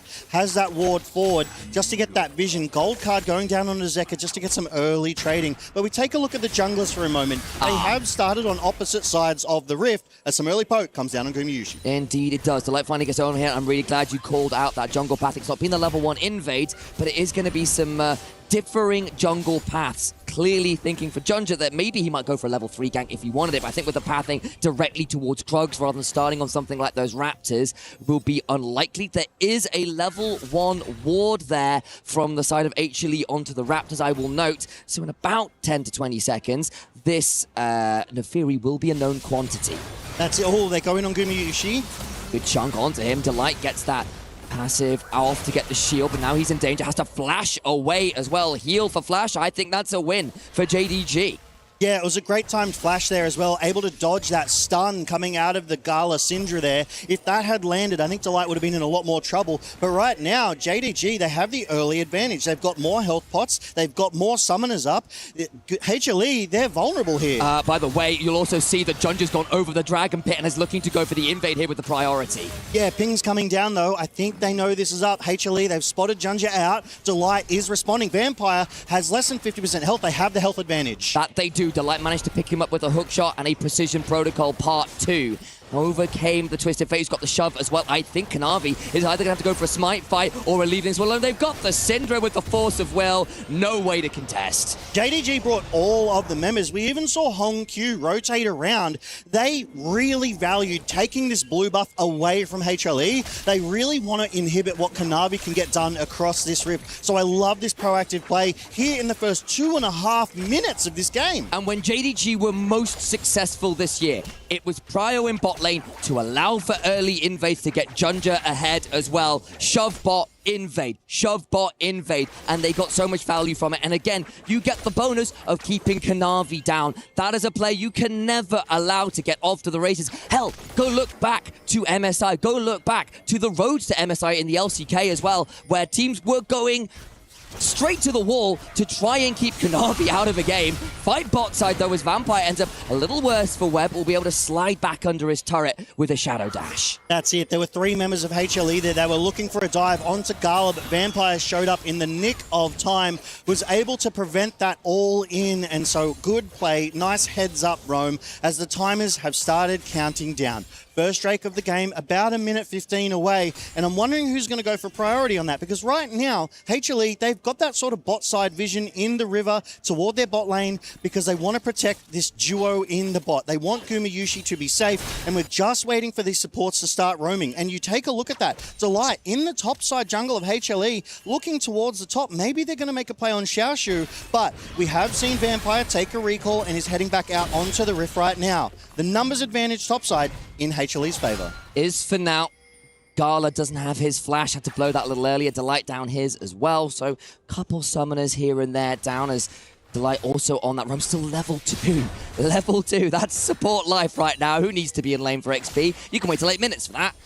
That's it. That's it. That catch-up experience that you were talking about just yesterday. Delight will be spotted on that ward, though, so really great placement, really heads-up read from JDG here. Hong Q going, you know what, there's a support missing. I'm going to put some wards down and keep myself safe, which is just the hallmark of these professional players. They have a read on things that aren't there, the missing information, and they play around that. But Kanavi making good on his roams here. They will spot this ward out. Hong Q will stay safe, so nothing will happen there. But HLE have the priority for the first Drake of the game. Speaking of pro play, we've got 3 teleports and 2 globals between Ziggs and Shen as well. So let's be real, it's also kind of a hallmark of pro play that you sneeze and everyone just turns up on the same screen. We did see that yesterday. It's true. It was an all-in. 4 TPs committed within 1 second of each other. But this Drake is not long for the world. The Hex Tech 3 members of HLE. Gumayushi rotating around. We do see the Twisted Fate ultimate. Uh-oh. Zayas is getting jumped on, though, as JDG see everyone on the Dragon and say, well, we'll pick up the Gnar. Instead, I forgot about another global. There's a Twisted Fate in the game, and he helps pick up a kill onto Zayas. It's Junja who secures it, and actually Honkyu didn't even get the assist. That's it. It was so fast. Junja gets the one onto Zayas. Zayas caught in a really weird position, I want to say. Basically between 4 members of JDG there. A couple had roamed down to Drake to see what they could get, and they clearly decided, hey, you have that first Drake. It doesn't matter. We're going to get this kill and try and get our top side ahead. That ultimate comes down, so Honkyu zones Zayas down towards the Baron Pit into the waiting arms of Junja. Junja takes him out before Honkyu's gold card could land. And he flashed for that as well. I feel for Honkyu. He goes all the way in there, burns the ult, burns the gold card on the flash. Still doesn't get involved, but there you go. He does in my heart. Still, you're not going to complain about getting a kill on Neferi early, make no mistake about it. And it is JDG with an early gold lead. It's not necessarily that extensive. It's nominal at best here at only 500. But again, with Neferi and the TF getting ahead of the game, that's great news because you want those two to be playing to the side lanes, make no mistake about it. That's it. And so far, we've got some high damage builds coming through. Longswords and pickaxes on both, on Junja and Xiaoshu there in that top side. So it's damage not to be sneezed at here in this early game, but counter that, we've got a lot of health being built by Kanavi and Zayas because they recognize the damage potential from that top side of the Rift. But we are back to the regular action. We're just trying to get our CS. We're trying to get our experience, get our gold to buy those items to outscale our opponents. Yeah, we'll need to keep our eyes on it. There's a good stun into the wall there as Xiaoshu's going to eat quite a lot of damage. I think he was unhappy about. Has a large wave here to pick up though, and with the level 6 already in, we'll have some Omnivamp courtesy of that passive part of Public Execution. It's the reason Ambassador doesn't have to build armor pen and stuff. You get it natively from your ultimate, which is slightly obnoxious, it must be said. Ever since that nerf on Ambassador's ultimate though, the pro players have been able to sidestep it just Big a little time, bit yes. more. I remember reading those patch notes. I think it was something micro, like 0.2 of like a set. It was 0.2 milliseconds or something, but it is still enough for pro players to go, I'm going to sidestep. They no longer have to commit the flash. Yeah, exactly, because before you used to be able to time it to someone being caught in an auto animation or something. So that was enough time for a good player, and let's be real, pro players are quite good at the game, to find an angle to get that public execution off. If you're locked in an animation for 0.4 seconds, well, that sucks for you, doesn't it? If that ult timer is just that little bit longer, it's a breath of fresh air to get out. And speaking of good players, just referring to Zeka for a moment, the first player to complete that Grand Slam, having won the first Stand Worlds and MSI. And he... What, trifecta? Yeah, that's it. And on the Akali, he's keeping up with Honkyu as HLE. They've got the numbers advantage, the priority here on the Grubs. But Zeka is keeping a pace with Honkyu in the mid lane. Normally a melee range matchup, you don't expect to see that. Fight though, brewing. Vampire flashes on in. Delight returns the favor. Junja will call the pack, but he gets caught in a cataclysm and flashes out to safety. No one dies. 2 Grubs to 1 to HLE. Yeah, Gala did commit that TP a little too late though, so he arrives and is unfortunately unable to have any impact. So you could argue that that was a spent summoner for no real gain. Vampire, all summoners gone. Junja with the flash as well. And I mean, you look at Kanavi, he still has flash. So there's that summoner difference in that jungle. Gold lead, though, right now, pretty close. The resets came on through from HLE. That's a long, long way away from a Mega Gnar. And look, it might be an extended timer on the Ambassador ult. It's still not shorter than a gold card, and it makes it easy as you like. That's it. A 3-man dive on the top lane for Zayas. Right now, I think JDG have identified that they can keep winning through this top lane if they keep overloading it, and there's nothing Zayas can do because it's not like Delight was anywhere near that top side at the time of that play. So these TPs coming through fantastically. These ults from Honkyu are play-making, similar to Rise with those Realm Warps, except it lands with a stun. Very, very smoothly done. They do manage to get some more value. It's a little bit more extended after the Grubs reset from HLE, but they do find what they're looking for. Gold lead is still there for JDG, but again, it is very small. And reminder, you've got the TF in the game. Theoretically, he's cheating for you. He's stacking the deck. He's getting the extra gold. And as a result, that means that realistically, HLE are in a pretty good spot here, I feel. Yeah, right now, at 10 minutes in, the gold diff is only 700 in favor of JDG. HLE would be happy with that. This is still a good position for them. The wave clear coming out of Gumayushi on this Ziggs, 15 CS up over Gala, so they do have that lead in the bot side. Whoa. There's a bit of a taunt as Gumayusi finds himself face-checking Vampire, but will be able to satch his way out to safety. Yeah, luckily with barely enough mana to do it, JDG hanging around, just making sure they get the info on Gumayusi recalling. They're keeping him here. They might be looking for a dive here. He's got no mana. Here we go. The Hound's Pursuit comes on in. The Darkin Daggers and the power is unleashed. Junja will be able to reset turret aggro because he has a W button.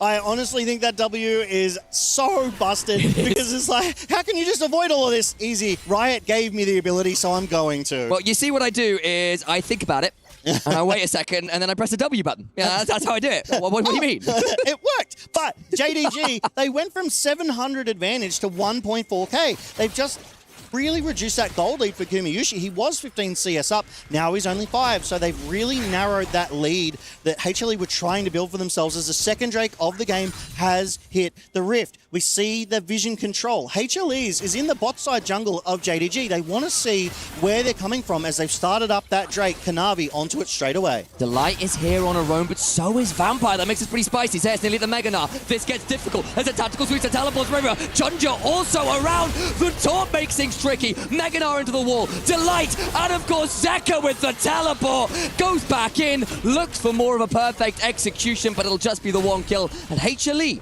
finally on the kill board. That's it, on the board, and in stylish fashion, Zeka arrives so fast, but look at these wards. HLE looking for more. Xiaoshi's been left low, just a flash on in! And Gumayusi with the roaming Ziggs of all champions gets an extra. You know why he did it? For the roll quest. As soon as he got the kill, roll quest completed. Oh, very good. That's our Gumayusi king. That's our committed king.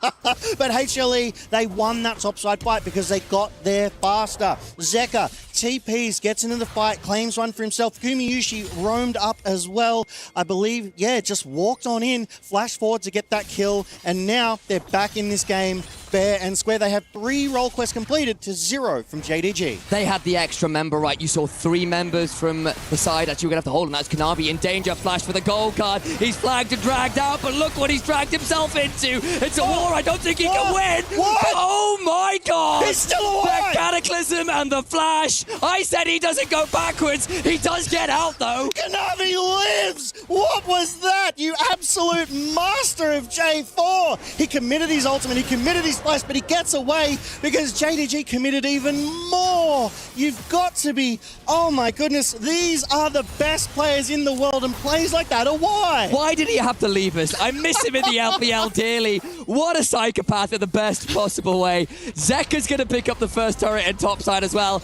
And you know, I might be coming in with a touch of the LPL bias, but you just gotta love it, don't you? HLE are very, very good at the game. You've got LPL bias, I've got LCB bias, so you would think we'd be like, oh, JDG, but how can you not credit where credit is due? Hang on. HLE. I'll do it again, surely. Come on, Kanavi. He doesn't have the ult, though, and Junja doesn't want to commit any further, and that means it's a delayed reset, but no realistic angle at a kill. And we're gonna go look at our hearts being broken as Kanavi finds the angle. That's it. JDG thought they found the angle onto Kanavi. Flash forward, ignite to maintain the vision on Kanavi as he gets into that brush. He took maximum damage for the entire period of time, but we're back to live.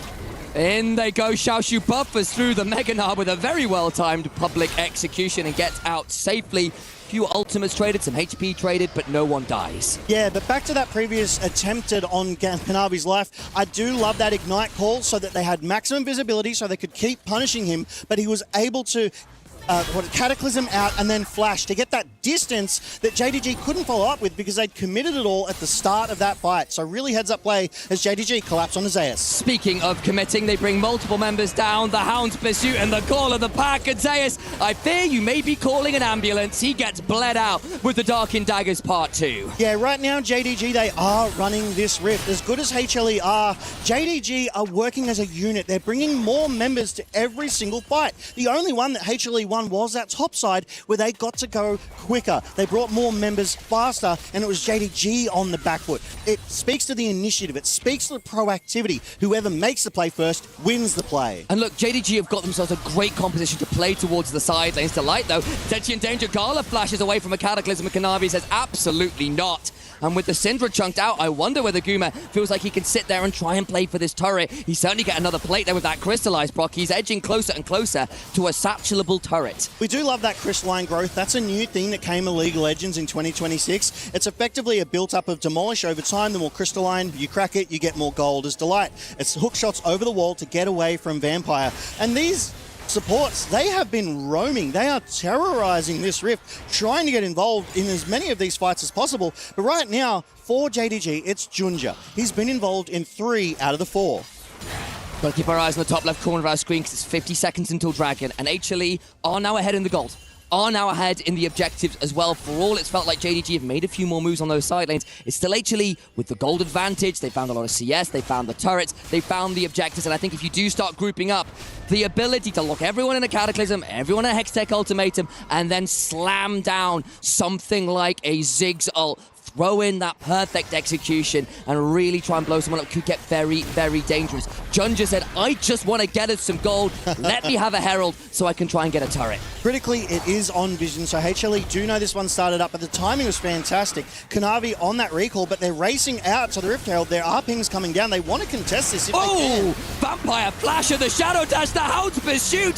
Honku turns up. Gala on the other side, caught inside the Hextech Ultimatum and lives. He lives. That's huge. Honku in danger. Gold card comes on down. Zeka inside that Twilight Shroud. Mainly start running away and does. Kanavi and Zeka here, but they are 2 members down. JDG pounce. I love Kanavi. He's just standing here going, what are you going to do about it? I'm all the way over here. Bring it on. But the jungler still lives. And honestly, Gumayushi just got caught out there. He was too far up. And JDG collapsed and capitalized. But Zeus looking for more as JDG want the straight. Yeah, they're trying to prevent too much of an easy opportunity with the Mega now. The teleports begin to fly. Zaka into the backhand. On top of Junja. The stun in the wall. Zeus low. Not quite down. The exhaust. The Mega Inferno Bomb. Delight is delightful indeed as Junja also falls. And HLE, despite starting the fight down members, come away with the Dragon and more kills. HLE, they were so far behind, but they just find the angle. They get the flanking TP. They get a great start to that fight. Zeus just outplays, lives on a sliver of health after JDG commits so many resources to him and are unable to play the rest of the fight. HLE zone them away, get that 3rd Drake of the game, and they are on Soul Point now here as we see this again. Zeus in Mega Gnar form. Xiaoshu goes in. JDG are deciding who do we want to go on here. Zeus goes into the middle of all. Ults 1 and JDG go, we're collapsing on him. But Zeus gets out alive as he drew JDG in. And whoa! Oh my.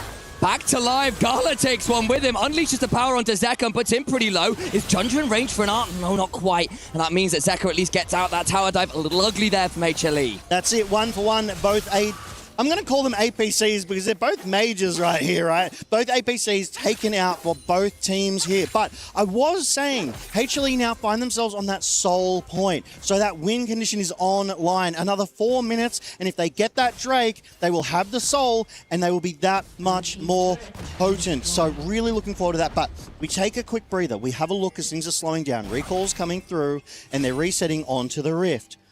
The items, they're here. We've got 2 for Kanavi, the Sundered Sky with the Black Cleaver to chip away at the armor that some of the members of JDG have here. Xiaoshu with the Eclipse, able to trade a little more heavily. I love the Steel Cap Boots. That physical damage reduction, critical in a lot of these matchups. Junja, also with the Black Cleaver. So they're really valuing getting through any sort of tankiness that either of these teams want to bring to bear. However, JDG, they're pushing the top side and an ult goes through to clear the wave. Yeah, trying to push side lane against the Ziggs can sometimes be an effort in futility because he presses R semi-regularly. That said, they still have the Herald. That might give them an opportunity to make a move elsewhere with Shelly. Garlic clearing up the wave in the mid lane, does have Junja around theoretically, but Delight and Guma here making things pretty scary. Delight potentially getting jumped on though, as Honku TP's in with that Destiny Gate. Try to blow him up, Hextech Ultimatum, Gala out to safety as Kanavi says, get off my support. Zeka's in the base, Delight is out, the fight is madness. Junja calls the pack, gets the kill, but doesn't get the opportunity to reset properly. Vampire gonna hold on the Shadow Dash as Zeus, nearly at the Mega Gnar, flashes in with a boomerang, and Honku is Honku queuing, crying out, out in his own base as Vampire in a 1v3. HLE just unrelenting, trapped under the turret though as Gala has got the advantage of having his fountain nearby and gets another back. Feels like HLE got a little bit of happy gaming in there. They were deep under that inhibitor turret there, trying to just finish off the last couple of members of JDG. But what a terrific play here. Both teams getting equal kills, so ultimately walking away 2 for 2. But HLE's Delight taken so low, so early, and he sticks around to be able to threaten, to be able to come back late into that fight to force JDG to respect the potential CC that comes through from that combination. Baron on the Rift. 4th Drake of the game in 1 minute and 45.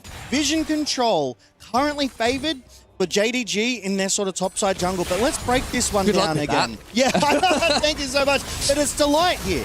Delight starts it all off by being caught out. He went for that flanking angle to get in the back lines of JDG, but he's spotted.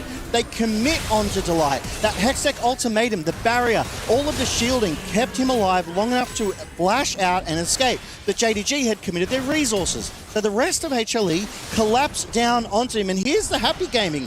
They're deep under the inhibitor turret. 3v2. Zeus has the aggro, but the stun comes through and down he goes. Aftershock, Protoplasm Harness, a W as well with the Spirit's Refuge. It's just a little tankier than you thought he would be. And Vampire remains unkilled. A support that not so long ago was on an Edward Gaming roster that could barely win a game. They were not good. Vampire was not good. He has grown so much over the last few years to be one of the very best in the LPL. And here on the Shen has been a great playmaker. Of course, going up against HLE is no easy task. There is a notable gold lead now for HLE as well. 2,500. They got a lot of turrets, which is where that gold is sitting in general. All the while, of course, Xiaoshu in that last play at least got to have a very significant shove in that top side, because that was actually a 5v4 for HLE. And we do see that the battle lines are being drawn. You take a look at where the vision control is for HLE, and it's sort of through the mid and the bot side jungle river, right? They want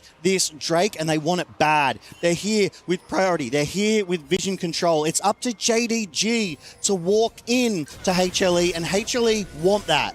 Zeka with the reset now. I wonder whether he's turning that Dark Seal into something a bit spicy. It'll just be the Ampto. Shadow Flame completed. Has the teleport eyes on the Akali into the fight. Yeah, really well-timed item pickup. These items can be those power spikes that make or break these team fights, because that is what this will be. HLE, they want this. They don't need this. No, they don't. Vampire in on damage onto Delight, who is taken out, and Xiaoshu gets it. 5v4 now for JDG, who had to burn very little to pick off the Camille. Zeus around nowhere near the Meganar. The Scout of the Week lands. It's damage onto Guma. Loses 25%.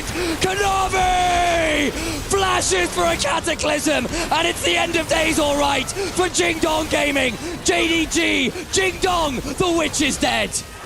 They disappeared. Kanavi with the flash Cataclysm into the Mega Inferno Bomb from Gumayushi takes JDG's dreams and rips them apart. This man on Jarvan is a monster.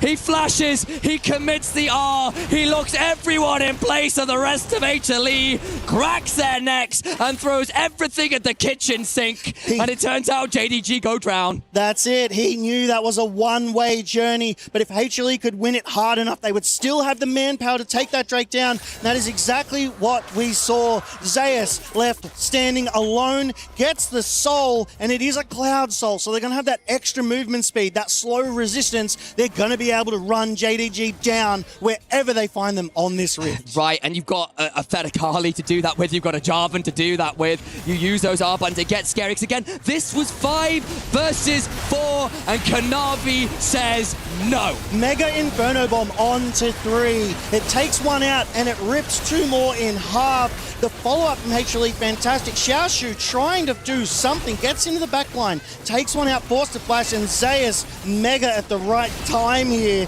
to finish Xiaoshu off. Gets to bring down the fist. The crunch and the wallop is all that is required to leave the Ambessa in the dirt. And now they find themselves up 2.7k. They've got the soul. A while until an Elder spawns, but Baron's available. Yeah, and I mean, we take a look at Zeka. 306 hasn't died yet. Vampire did die in that ace, in that fight. So unfortunately, he's not unkilled now. These items, so important. Like you called out, Zeka picking up the second completed before the fight, has now a 10-stack Dark Seal and an Arm Guard, so that extra security, that extra safety when he goes in. Yeah, and right, Dark Seal, that extra 10 stacks, that is 700 gold worth of extra stacks. It means that gold lead is more like 1,500 really for the Akali. Really, really stings. It's nearly at the level 16 as well, halfway to that 3rd rank of the ultimate. And once you add that and Cloud Soul and an Arm Guard, all of the tools that Zeka has available here is going to be very scary. Never mind the fact that Gumayusi, for all he's 2 and 5, has just picked up a damn death cap. That's it, a Rabadon's death cap on these 3 items Ziggs now. And we saw before the highest single damage by any player is literally Gumayusi. They're making a play. Gold card on to Guma, who's going to try and be saved by Delight and Kanavi. They jump in, the Mega Inferno Bomb is flashed away from Kanavi. There's the Cataclysm, deletes Honku. There's nothing to be done by the Twisted Fate. They try to run away, and Zayas nearly the Megador hops on in. It's a hop, a skip, and a crunch. The Megador's in. Zeka's there. The perfect execution will decapitate him. Welcome to Paris. Eat a guillotine. Xiaoshu tries to get it done, but he's 1v5. There's nothing left. Zeka with the Quadra rips them apart. HLE find the play, they find the team, and they might just find everything. Look, the plays might have been back and forth, but the structures weren't. And in the late game, Hanwha Life Esports, MSA champions, are looking to return the favor and do it again. Instead, at Esports World Cup 2026, it's a battleground here, all right. And HLE are the victors. Parlez-vous français, because you are going to need it here in France. HLE beat JDG in his best of 1 at the Kadir City Battleground. They are the defending MSI 2026 champs for a reason. JDG, they had that early game. They had small incremental leads, but HLE, they've been here before. They had the answers and they took the team fights. Resilient has been the word that has often been used around HLE. They dropped to the lower bracket and MSI had to run all the way to the finals. They won it. Then on a few days' notice, they fly all the way to the other side of the world and they turn up here and are looking like they haven't missed a beat. It was competitive. I think that's fair to say. You saw what JDG were trying to do. You've got Shen, you've got Twisted Fate. You can go play towards those side lanes where you've got all of those pick tools available to you, but the fact that the structures kept falling, the dragons kept stacking, and then sometimes Kanavi, we nicknamed him on a couple co-streams the one-man army, because sometimes he just says, screw it, we go. 5 versus 4 wins the soul in a monster fight. Absolutely, and Zayas, he was weak-sided in the early game. They did target him, they did pick him, but he came back for the team. Look, we might be the weak side on the cast. Fortunately, we have the strong side of the analyst desk to pick up from where we left off. Thank you, casters, for that wonderful breakdown of that game. As for a while there, it was kind of even. We were watching backstage and like, hey, JDG's got something going here. You know, a lot of big picks from Jinjia very early on. Kanavi, though, once he made this great escape, I think that kind of changed the tone of the game, even though it wasn't really a big deal within the game, but mentally maybe kind of made JDG not feel so great. And from then on, HLE were dominant. Yeah, they definitely were. It's funny hearing that from you, Valdez, about how we were wondering if it would go one way or the other. Sat on the LPL side of the fence, man. this never really felt like it was going to go the JDG way. I mean, you can definitely see the makings of why this composition is so strong into this much mobility, right? The point-and-click CC of just the Twisted Fate into the Taunt, into all of that burst damage, can get those snowballing fights going for Jinjia.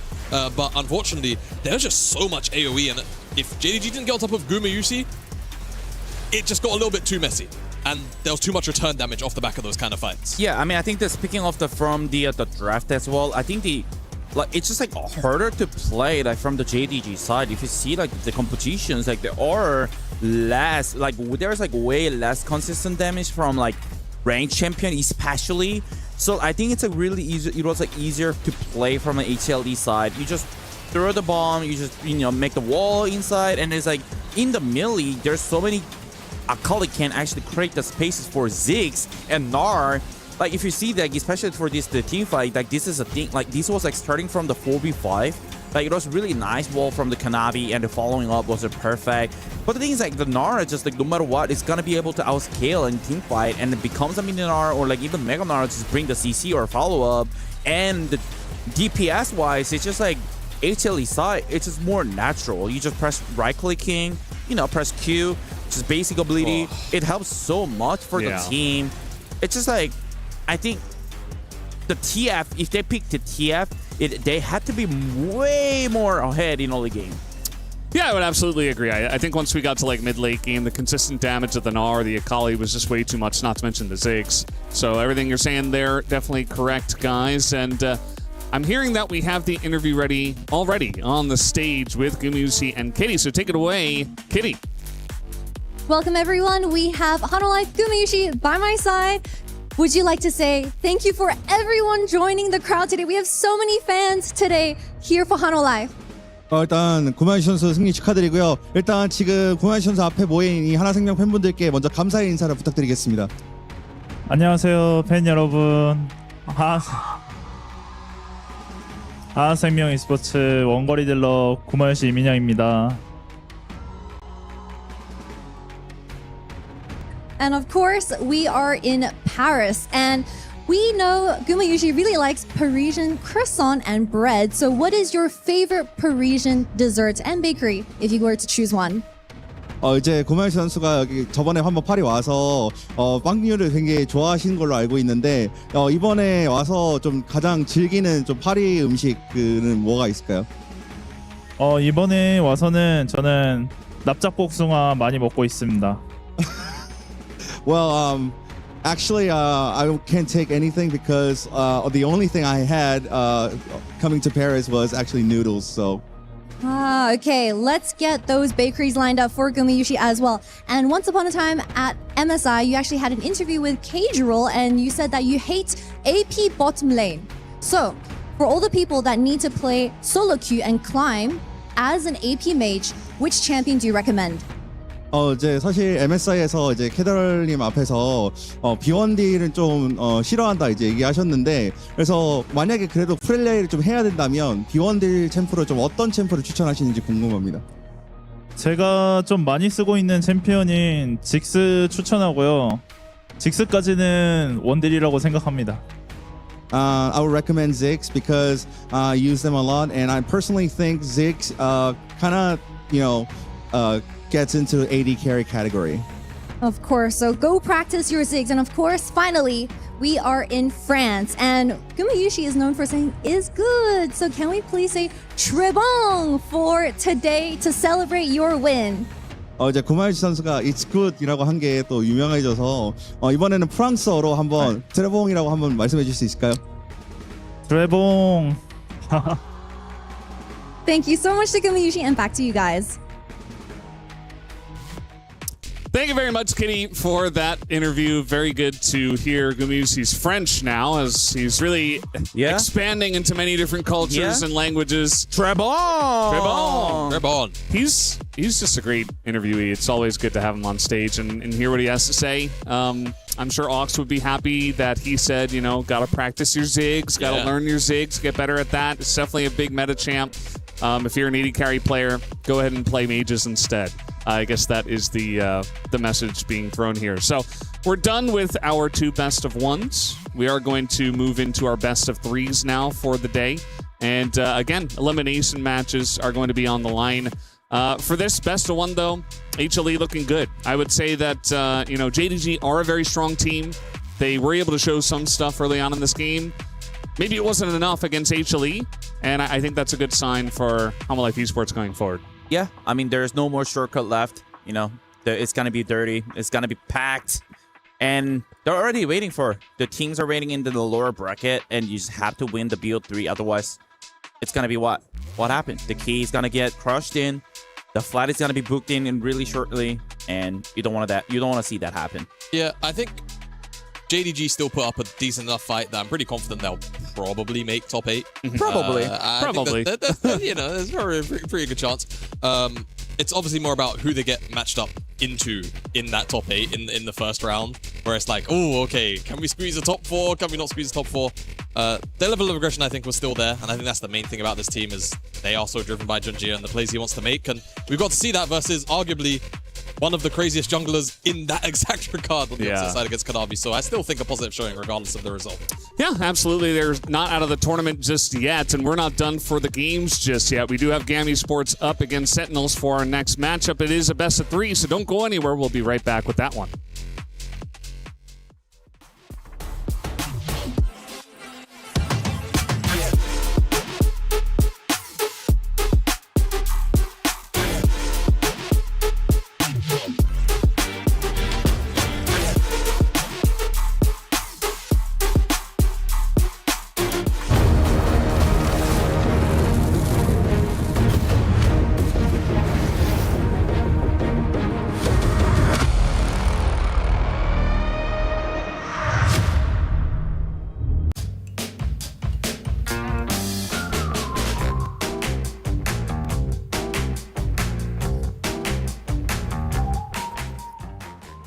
Great. AGC? A support? Support is kind of easy. Maybe now it's harder, but it's kind of easy. AGC is also Now easy. it's not easy support. Yeah, but before easy, I agree. But now, no. I guess ADC is kind of easy, but ADC has to play mages, so it's different. ADC is usually playing only Earthing, you know? Yeah, you're right. I gave it to you. ADC is easier. I would change my answer.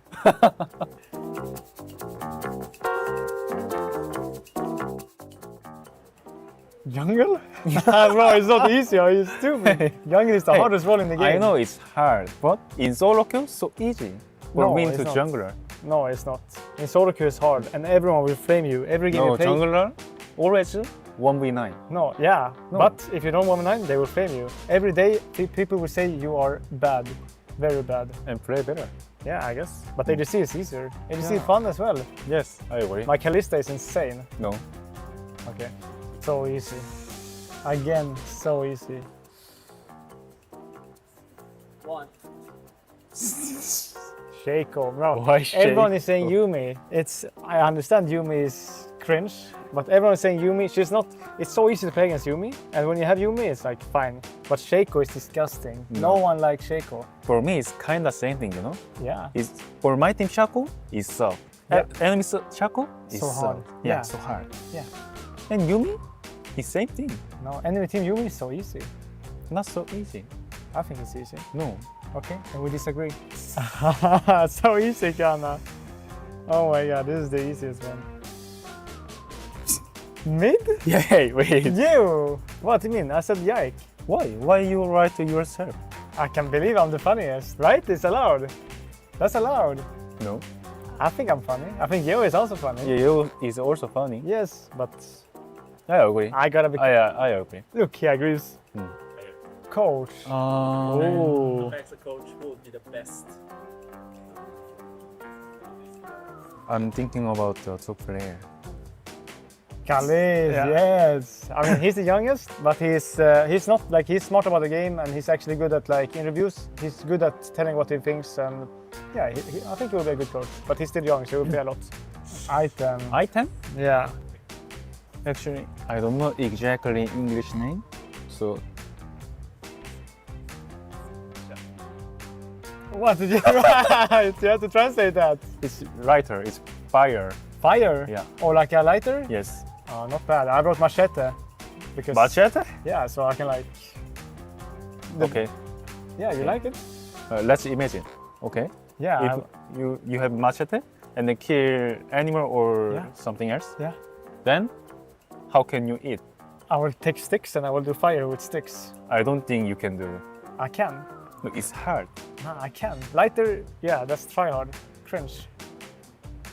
I like my machete. Next one. You have no job Yes. at all? You use I don't have. only league? Same for me actually. So I will be homeless. Yeah, me too. No, we have to write something. Yes. You can't watch. I don't know if I spell it right though. It's right? Yeah, police. Yes. I wrote psychology, like something with psychology to do. I think it's interesting for me. So, What is it? Like sports psychologist, kinda.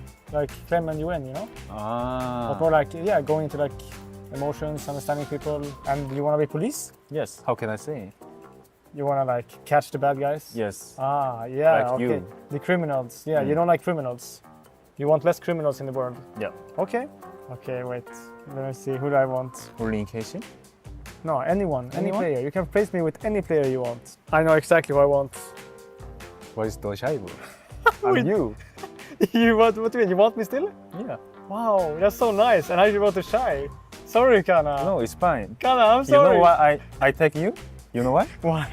Because you are in solo queue, so bad guy. You So mean- I wanna help you. You wanna help me? Yes. Oh, you help me become better. Mm. You're so nice. And I'm sorry. And you? I mean, the shy, he's like so cool, you know? So famous, the shy. This the shy. Yeah. Yeah. Yeah, it's good.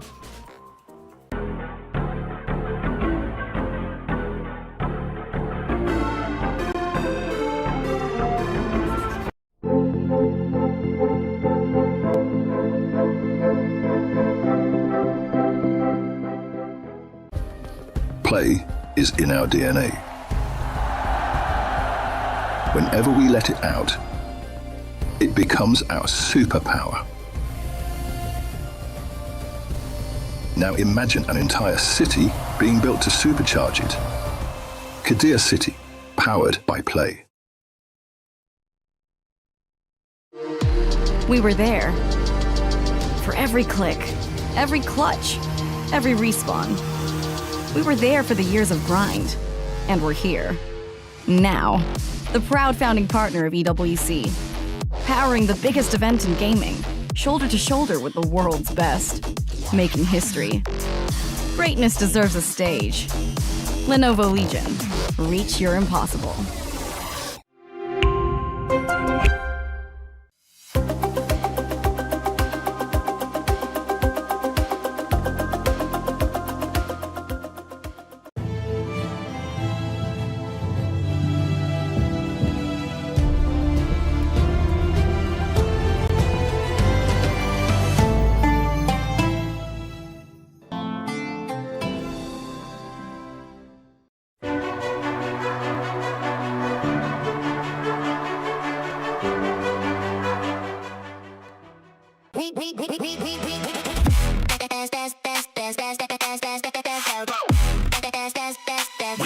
Esports World Cup.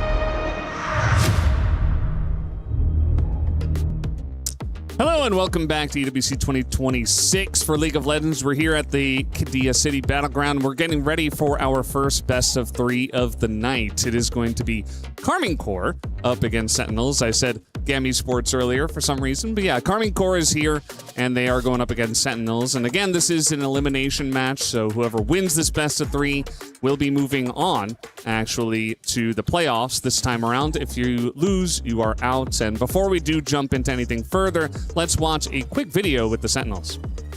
Of all teams in Paris, Sentinels look the least likely to belong.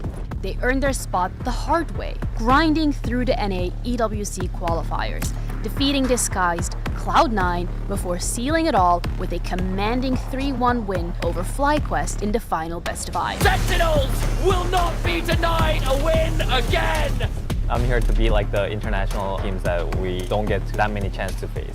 Now they have their shot on the world stage. They carry North America's flag, but the gap between online qualifier and global contender is a brutal one to close. There is more pressure, like especially playing on a big stage. We do have some players that it's the first like big international tournament. They didn't fly to Paris to make up the numbers. If Sentinels are going to prove the doubters wrong at the Esports World Cup, starts now, under the brightest lights in the game. A very cool look at Sentinel's journey here, defeating a lot of big teams over in North America to earn their spot here at EWC 2026. And yeah, I think the video was pretty brutally honest. Like, they probably don't deserve to be here, but they do because they made it through the qualifiers. And so far, I mean, they've been showing some good stuff. They won their first match, but now in an elimination best of 3. Yeah, I mean, we gotta, NA gotta make some team to get playoff. It's a top 8. They can't make any. What's that mean? I think I know what it means. I think I know what it means too. I mean, look, I think what makes this matchup very fun is I think a lot of the strengths of both these teams are actually inverted, where I would say the strengths of Sentinels are about Humbug and Huhi, whereas on the opposite side, I think some of the weakest parts of KC have definitely been the Yike Busio link-up. So that's going to be very interesting to track as far as like map movements are concerned. But then also, Yehu has like really stepped up a lot recently. Which has been a very big departure from what I would say was passenger gameplay throughout a lot of winter and then even parts of spring early on. So there's a lot going on where if Sentinels decide to actually back up Darkwings here in this mid lane matchup, maybe they can disarm KC. And I think the same could be said for KC if they can get their act together in the support jungle situation.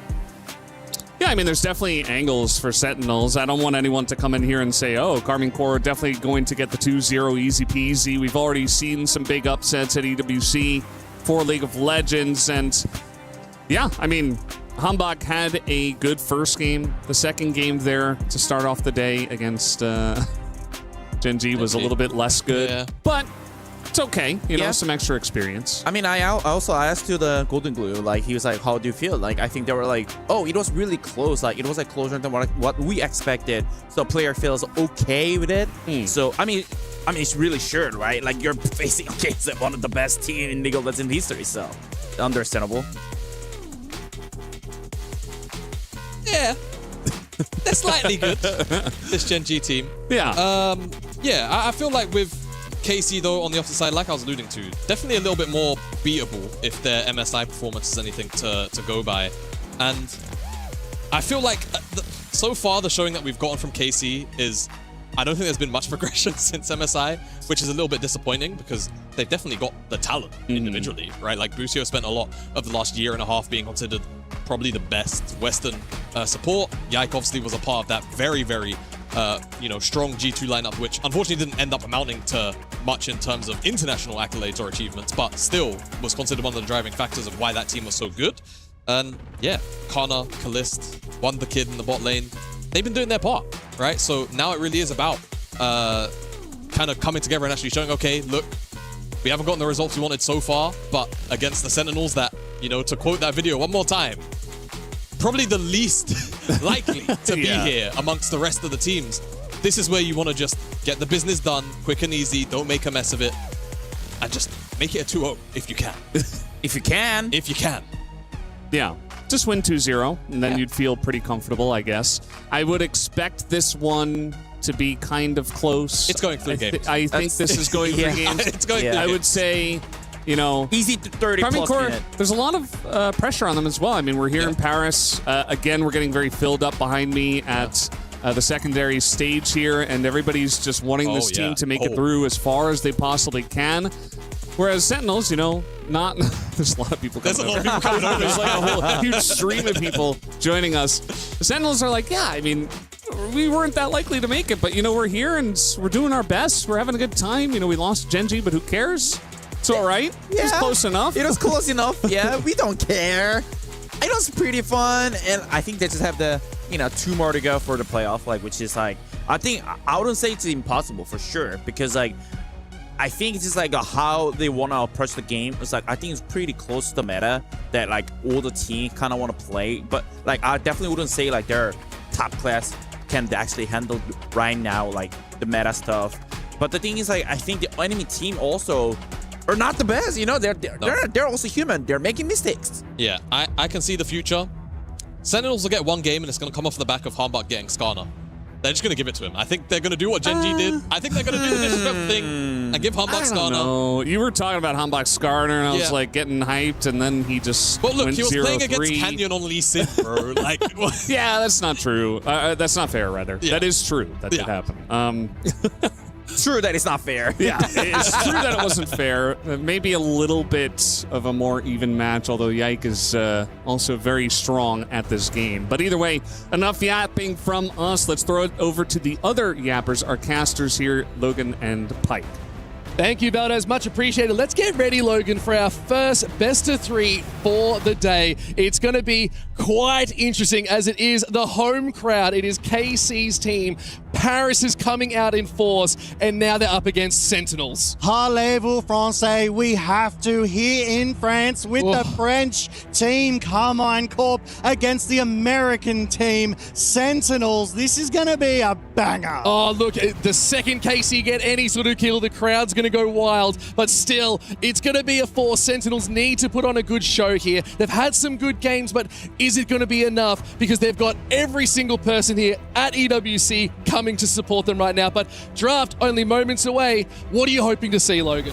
What am I hoping to see? I'm hoping to see some more proactivity out of the Sentinels. Unfortunately, they've had a little bit of a sort of slow start. Impact keeps getting run down. Yes, he's capable. Yes, he's a competent top laner. We all know he's an ex-world champion, but it almost seems like teams have identified him as a relatively weak point. I want to see Sentinels give him some priority, get him onto some comfort picks, and be able to hold his own in that top side. I guess that's the big question, right? Is do you put them on something like a bit more like a bruiser? Do you get like one of those ambassadors in line? Or do you put them on a bit more comfort where they can go to like the Shen? Maybe they go to something potentially like a Scion. It's a best of 3 fearless, remember? So we will start to see some different games, especially. But Golden Glue, that is a phenomenal suit you're seeing on your screen right there. Coach has been prepping for this for quite a while. And you know what? The drip is real. Not just in the drafts, but in the cupboard as well. The wardrobe, he's looking sharp. Oh, look, and I love to see it. But still, we got to see what KC is going to be able to bring out too. Like, that's another big question. Home crowd, they want to be getting some comfort picks and feeling strong. Do you think they've got something hiding in the shadows, maybe? Whether they're hiding in the shadows or not, the crowd here is not hiding because, as you said, these are the hometown favorites. The energy here in France is palpable. Here in Paris, everybody has shown up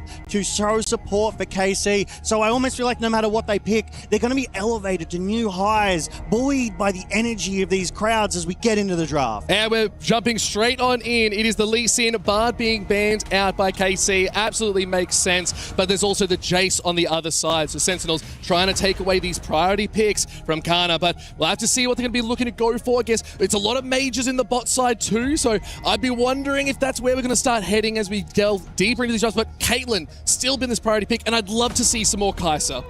Kai'Sa, Caitlyn, I mean, we were treated to it by Eddie. We were treated to it by Gala as well. But we have seen Syndra a few times in that bot side, right? We've seen Han Sama on it. We just saw it in our previous best of 1, and it's that CC that these majors are bringing that are really helping bring the teams together, that cohesion, and we're seeing these bans come through. Jace, Vi, Nocturne. So Sentinels, it feels like they're targeting out KC's jungle and topside pool here. They really want to drive in against Yike and Kana because we saw the impact Kana had yesterday over on main stage.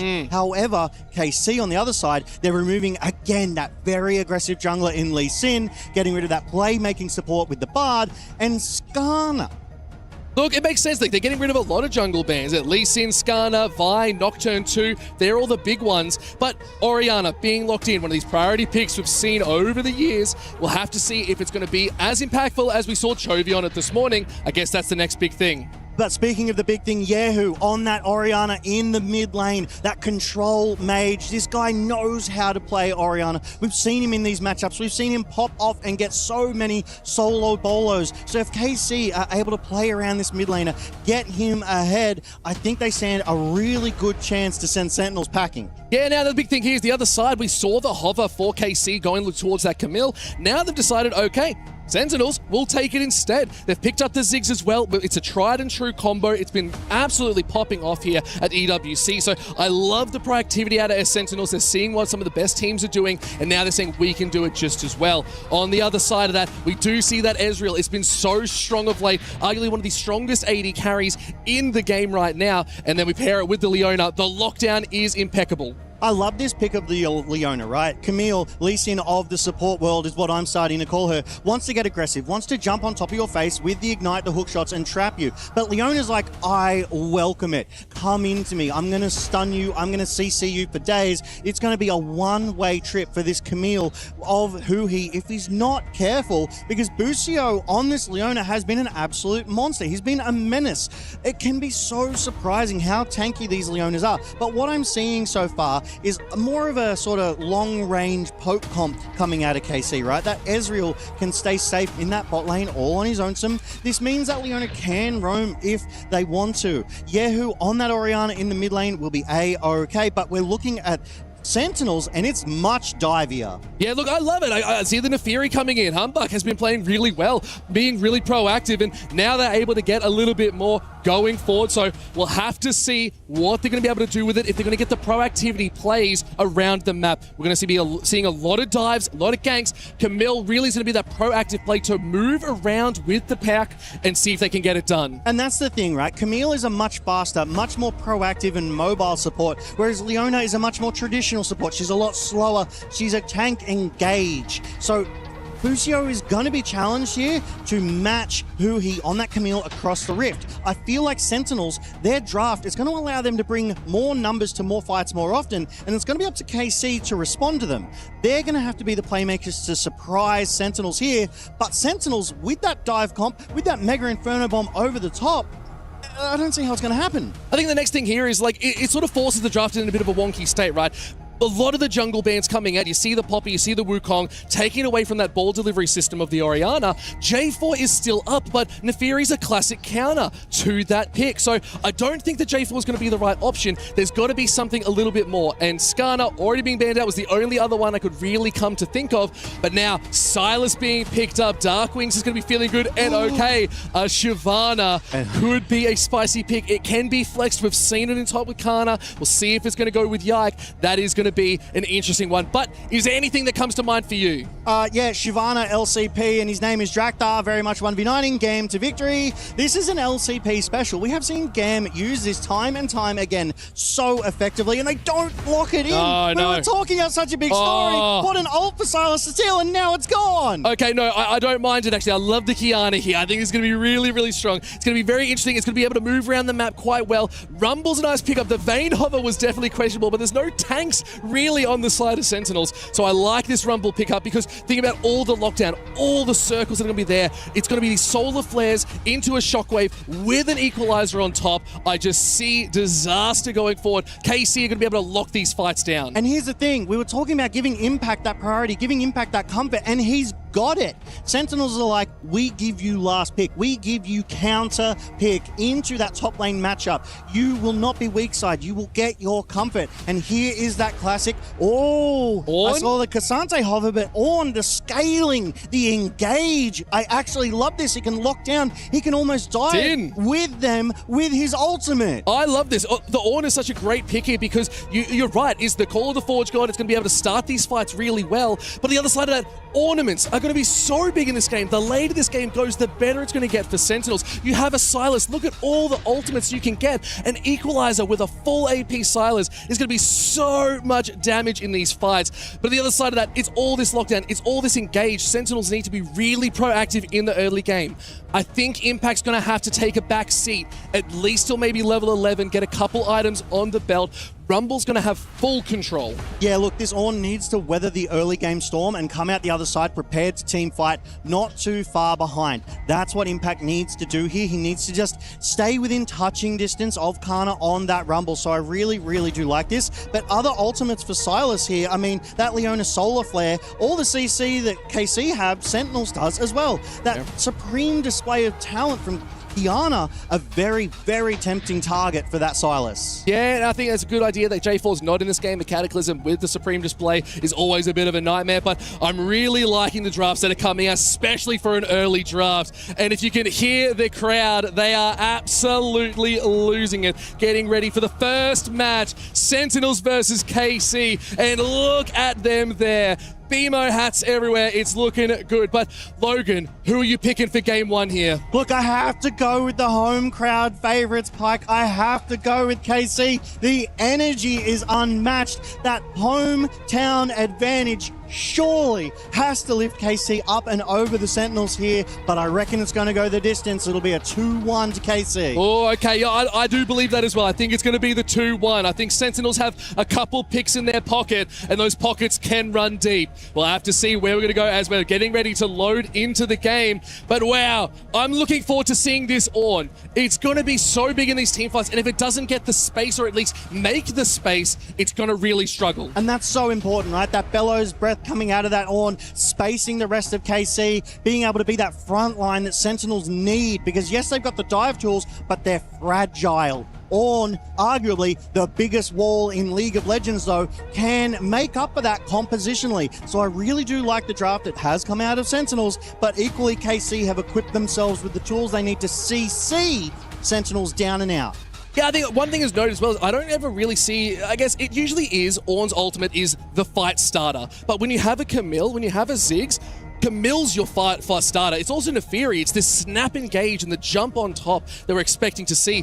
The Forge God's only going to be really there as the follow-up. It's going to be this secondary re-engage to get those knockups, to get the brittle, and then it's just going to jump in and do so much. But we can't ignore the other side. This Leona is going to be so tanky as the game goes forward. And if one person gets locked down, if you catch this Ziggs, they will be obliterated with every single ability that is in the masses for this side. Yeah, definitely. It looks like, we're seeing this Rumble on that top side. That's a much higher damage rather than tanky sort of top side there that KC have for themselves. So their composition, a lot higher damage, whereas Sentinel's a lot more traditional. They've got that tanky frontliner. But what I want to talk about, right, is the Ziggs Mega Inferno Bomb. Yeah.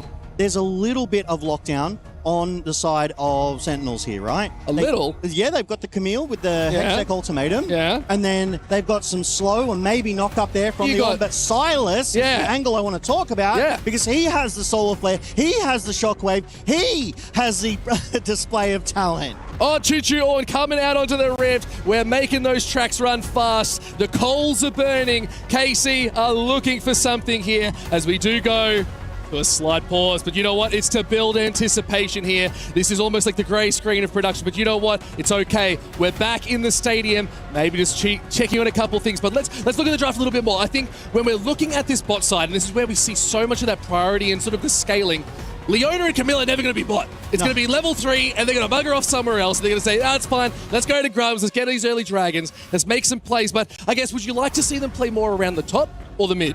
Oh, I want to see them play around the mid. I want to see some explosive action happening with the Silas. I want to see some explosive action with that Orianna. They have some of the best ultimates here in this game today. Silas, obviously being that melee, I'm expecting to fall behind a little bit in the early game. Orianna having that rage advantage, stacking that passive up, chipping away at the Silas. I expect there'll be a sort of an earlier recall from him, but it will be buffered by Camille because Camille can move around a lot quicker. Yes. So it's going to be up to these junglers to master their roam time, is to be in that mid lane to prevent, dare I say, the new support gank meta that has emerged here. But we are on the rift for our first game in the best of 3 between KC and Sentinels here at EW 2026 at the Qiddiya City Battleground. Oh, baby, we are ready and locked in here, Logan. It's time for this game to get underway, and the tracks are choo-chooing.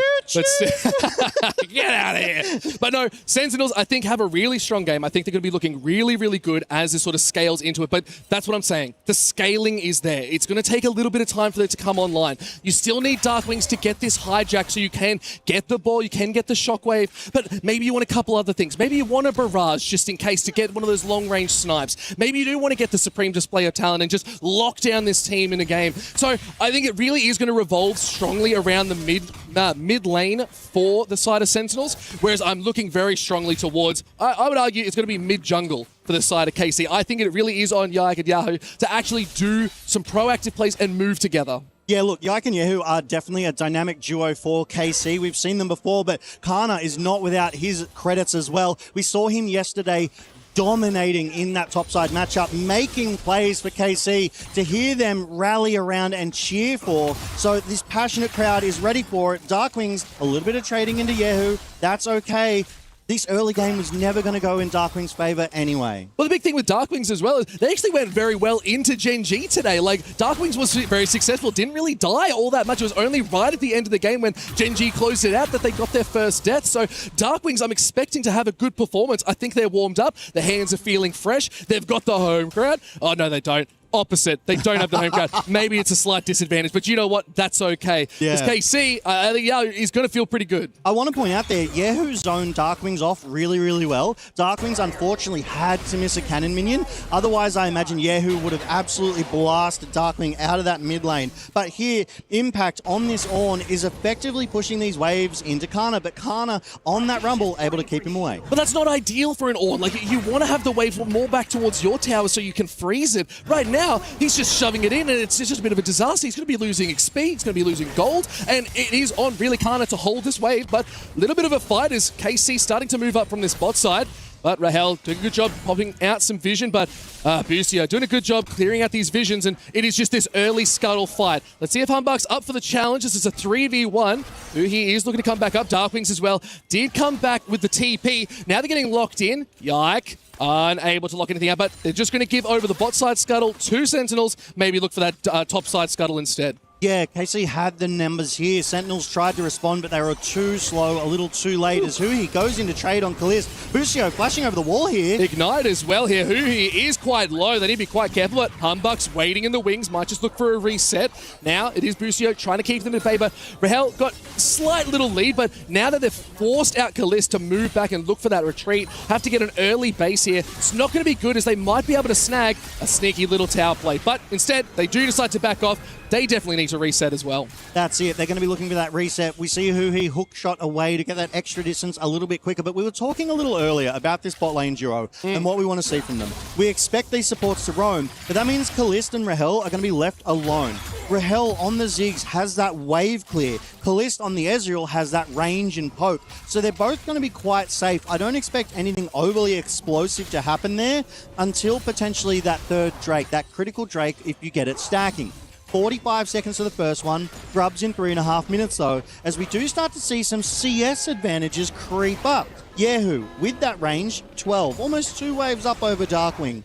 Kalist and Rahel going pretty much toe-to-toe. So the only, dare I say, tangible, meaningful gold difference at this point in time is for Yehu in the mid lane, and he has just TP'd back there. But it's only 4.5 minutes into this game, so really not too much of note. Did see that little Hex Flash coming out, so Busio just trying to let Huhi know that they're here, that they're relevant. We'll have to see if they're going to look for anything as 10 seconds on the Dragon. Could spell disaster as they look for the fight. Busio is here, taking a lot of damage. The rest of the team's trying to follow up. Huhi has to back off. Busio's low, gets first blood taken. Darkwings locks it down. Humbug is now low, flashed over by Yahoo. Is going to be enough. They're looking for more. Yike picks up the kill. It's all she wrote. KC, double kill for Yike. I really like the intelligent play out of Yehu there. Yehu ignored the kill on Humbug and kept pushing for Huhi, getting that extra damage, getting that extra chase down, and really closing the door on Sentinels. Darkwings, though, trying to get something back on Yehu here, getting that health advantage. Yeah, Yehu did a good job.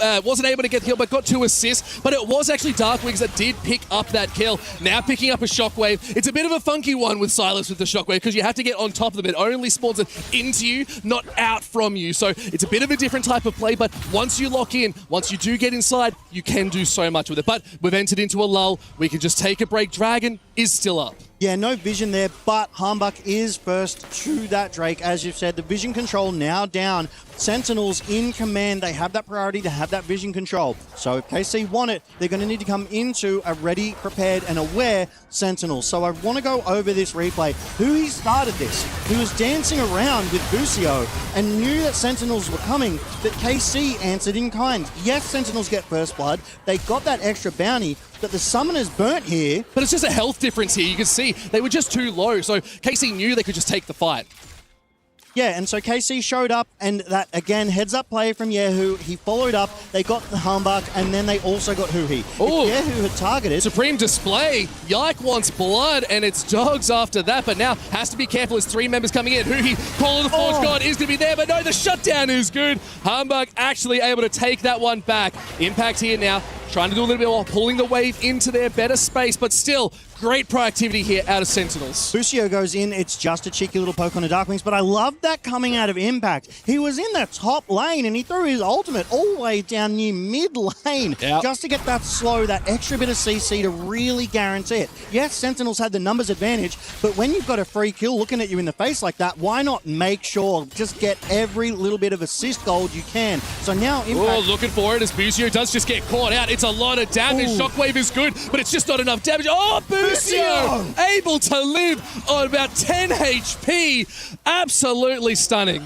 I have to imagine if Darkwings had a more aggressive build, if he didn't have that Doran's shield, but rather, I know he's got that Dark Seal, but maybe another Doran's ring, he might have had the damage there. Busio, though, able to walk that one out, and you've got to be happy with that as KC. Drake on the Rift. Grubs in 20 seconds, and Kana has the priority in that topside lane, so I have to imagine they're going to convert that into the Grubs. I think the big thing here is Sentinels probably really want these Grubs. You have a Ziggs. That is the combo. If you get the mites jumping out when you hit a tower, it goes that much faster. I think that's going to be a higher priority. So Humbug being down here, maybe they're looking to trade, and I personally don't think that's the right call. I think you need to empower Rahel here and give them a little bit more, but maybe they're saying they just don't want to let the dragon scaling to be a thing. Yeah, and maybe Rahel's feeling himself there as we do see that vision control on the top side, and Yike has started those Grubs up. I feel like they've recognized the potential and they want to steal those Grubs away quick smart. Clearly some comms have happened. They've gone, Humbug, you go for that Drake at the same time that Yike is going for the Grubs, and we'll just swap those jungle objectives. Yeah, it's a good trade nonetheless. Starting the dragon scaling early is always good. I still think the Grubs would have been really good here for Sentinels, but at the end of the day, Dragon Soul is one of the best in the game, especially when you get that Elder online as well, if you can get to that. But still, we're getting closer. We see the next Dragon is a Hextech, so we might be seeing a first and Fertile here on B Stream, which I'm always excited about here, Logan, and I know the crowd will be too. We'll have to see. It is Darkwings as well, still doing quite well. Very even lanes right now. I mean, Darkwings is down 20 CS, so Yehu doing a great job of zoning him off, keeping him from getting in there. Hui on to Busio here. 2v1, but a TP coming in. Yeah, it could be the team. It's just going to be potentially... look, at the end of the day, it's just Kalist. They're not looking for an extended fight. It's okay. It's all right. Like, Kalist is still... I'm not trying to doubt the man. I'm just saying, if that's just the TP you're using, I don't know. I'm not trying to... You can't say it's just Kalist here in France, in front of the French. I didn't mean that, though. You know what I meant. I was trying to say that it's like, why would they look for the fight? Like, I think the TP was just to get that little bit of priority. Kalist is fantastic. Let's not forget that. And it's not just Kalist, it's Kalist. That's it. But the gold lead is slowly building in the face of KC. They're up to 1K now at the 9 and a bit minute mark. Drake up in 3.5 minutes. Baron, my bad. Rift Herald. That's the earliest Baron I've ever seen. Whoa. Rift Herald up in 5 minutes, but we do see them clearing out these jungle camps, right? Humbug down 10 CS, so Yike is almost most of that gold lead over to KC, but Kana is up as well. I love this though. We're seeing Huhi and Busio doing a really good job rotating around, playing around the junglers too. Impact, bit of a masterclass trying to get those brittle breaks on them, but there's the equalizer as well. We'll see if Impact be able to hold a little bit more. The Forge God is called, does get the knock up, but you're quite low. It might not be enough. The flash has come out, but Yike comes in for cleanup crew. Yike was there first. Humbug was too late. Yike has every single kill. This is a fed jungler. That's a first completed item over to Yike as well. Humbug close behind with that Cycler Sword. Trade in. Oh, Supreme Display is going to be good. Humbug actually at the disadvantage. Might go down. Minions are good. The flash goes forward. Yike gets the solo bolo. Yike is 100% of KC's kills. This is Yike's game so far in this early 11 minutes. Where is Sentinels? How can they answer the aggression, the time, the roams of Yike? Look, it is possible. I've talked about it. It's the late game. We're slowly stalling, but the way that KC is playing, they're doing such a good job of trying to snowball these leads. It is almost a 2K gold lead now. The real tragedy, though, all the kills are on Yike. You need to start sharing that love. Enhance the rest of your team, too, because if Yike gets caught, that's a lot of your damage gone. You know what? If I'm Yike, I'm like, if you want the kills, you got to earn the kills, right? I'm in the right place at the right time, and I'm getting the gold, and I'm going to carry this game. Sometimes that's all it needs. Sometimes, if someone gets so far ahead, the rest of the team goes, we're going to keep on feeding you. We're going to protect the president, and Yike, it's you today. Yeah, yikes, that's pretty good. But now we're coming in. Darkwings does have the solar flare now too, so this is a big team fight starter. Dragon up in a minute and a half. We'll have to see if that's where the next big fight's gonna be. But Humbug's playing a dangerous game. You found Busio, you found Yike. You're in the wrong place. You're gonna have to go up into the air. But now here's Hui. Oh, a little bit of fear, but putting down a good ward kept them out of danger. Yeah, but they're not done yet. Sentinels are still here. They're like, yeah, we walked into you. You had an answer. You committed. Coming back in, they want blinders now. There is the man, it's all too much bigger for almost. They did shut down Yike. He's been picked up. Now they're looking for a little bit more. The tower is low. One good bomb could clean this one up. They have to be careful as it is 4 members against 2. Sentinels potentially wanting this dive. They're waiting for the wave, but Rahel is just taking a lot of damage. Busio's low. Not much mana either. They have to be so careful. One good hit. The flash comes out. Now looking for the re-engage. Busio no longer for this world. Humbug able to clean it up. They're going for more. The re-engage. Yeah, he's not going to be able to do too much too. There's the shockwave. They're looking for everything. It's going to be cleaned up. Sentinels are just diving. Who's going to go down? The trade won, but it is a Sentinels victory and they take first tower. Sentinels came for everything and they walked away with more. Yehu rotated down to try and prevent the play, and Sentinels said, thank you, we'll take you as well. Sentinels back in this game firmly after that bot side disaster. Oh, look, it's not what the crowd is wanting here, unfortunately, but Sentinels now up by about 400 gold. It has switched over. That first tower, so impactful too. But now we're starting to see those role quests coming online. But at the same time, all the kills, none of it really went onto this Ziggs as your main carry. Rahel needs some love. And here it goes again, right? This was Humbug and Hui. They were almost repelled from the jungle and they went, you know what? We're going back in. Hui hook shots over the wall. Hextech ultimatums onto Yike, locks him down. Mega Inferno Bomb to take him low immediately. There goes, as you said, the most fed member of KC. And with 4 members of Sentinels, they felt emboldened. They knew that they could make this play. They get some chip damage. They juggle the aggro well. Yehu, he has enough time to come down. Rahel respects it, but there's still 3-on-3. And the way that they juggle this turret aggro, the way that Humbug is able to get it and then W and avoid it, this is just a masterclass in tower dive. Hui knows he needs to get the aggro and will die, but ultimately it is so worth it because they also get the turret on top. A great play from Sentinels and not much KC could have done. It's almost one of those similar like desperation plays where you need to go for it, but now there's the Forge God does come out. Mega Inferno Bomb's good too. Equalizer drops onto 3. It's a lot of damage. Hui's low, but they did pick up Yahoo. We'll have to see if they can do a little bit more. His impact is getting melted into oblivion. It is absolutely disgusting. Yike with another double kill. Yeah, Yike will not be perturbed. Yes, he died once, but the Drake is up. The timing of this fight, so bad for Sentinels. It's going to give a free Drake over to KC, and it will slow the game down because that's another 5 minutes that it will take. And the Rift Herald up in 15 seconds as well. If KC are able to take this priority that they've earned for themselves out of these team fights, they should net that too. But Rahel, he has priority in that top. It gives Sentinels a way in should they go for it. As we go back to this replay, Humbug on vision, deep in enemy territory. Yike commits. The solar flare misses because Yike just killed Humbug so dang fast. And Impact missing his ultimate as well definitely had an impact on that mid lane fight where he was trying to zone KC, but they said, thank you very much, we'll go for you too. I think they were trying, I think it was the Sentinels thinking, oh, they're going to turn and go over here. Maybe they just left Humbug just for a bit of disaster, saying, I think you're dead, sorry, my guy. But still, they tried to flip it. It was just KC better at the moment.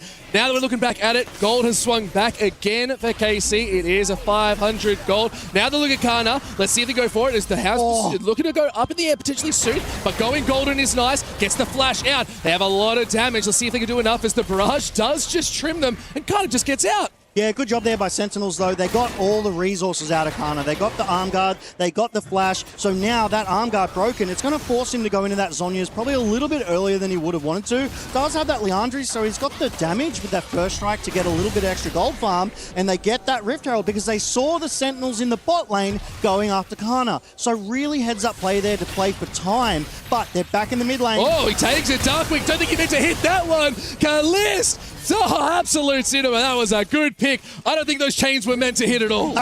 Sometimes on Nautilus, when I hit a hook, I'm like, I really didn't want to hit that hook, and that just happened to Darkwings. It is a bloodbath here. It's 15 kills in 16 minutes. It almost reminds me of home back in the LCP, my friend, because these two teams are unrelenting. They're going looking again. for more. Busio's looking for a re-engage, but Hextech Ultimatum is good. Solar Flare is used. Yahoo's going to be doing a little bit more as the shockwave comes in, but you got no mana, who he might just be able to live a little bit longer. Kalist is backing away. So they tried to get some plates. They were successful, but couldn't get the kills on the back of it.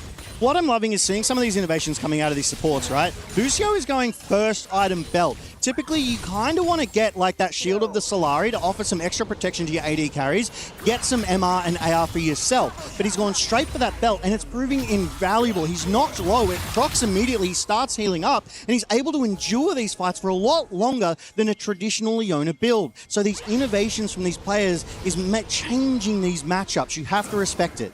I think another thing of note as we look at the scoreboard in a slight lull too, look at this top side. It is all KC. They are looking so strong. It is both Kana and Yike, 2k gold up. We got a TP. They're looking for Impact. Might be looking for a sneaky TP out, but I think Impact knows they are not long for this world. Sadly, the train will be derailed, and it is just an absolute shellacking.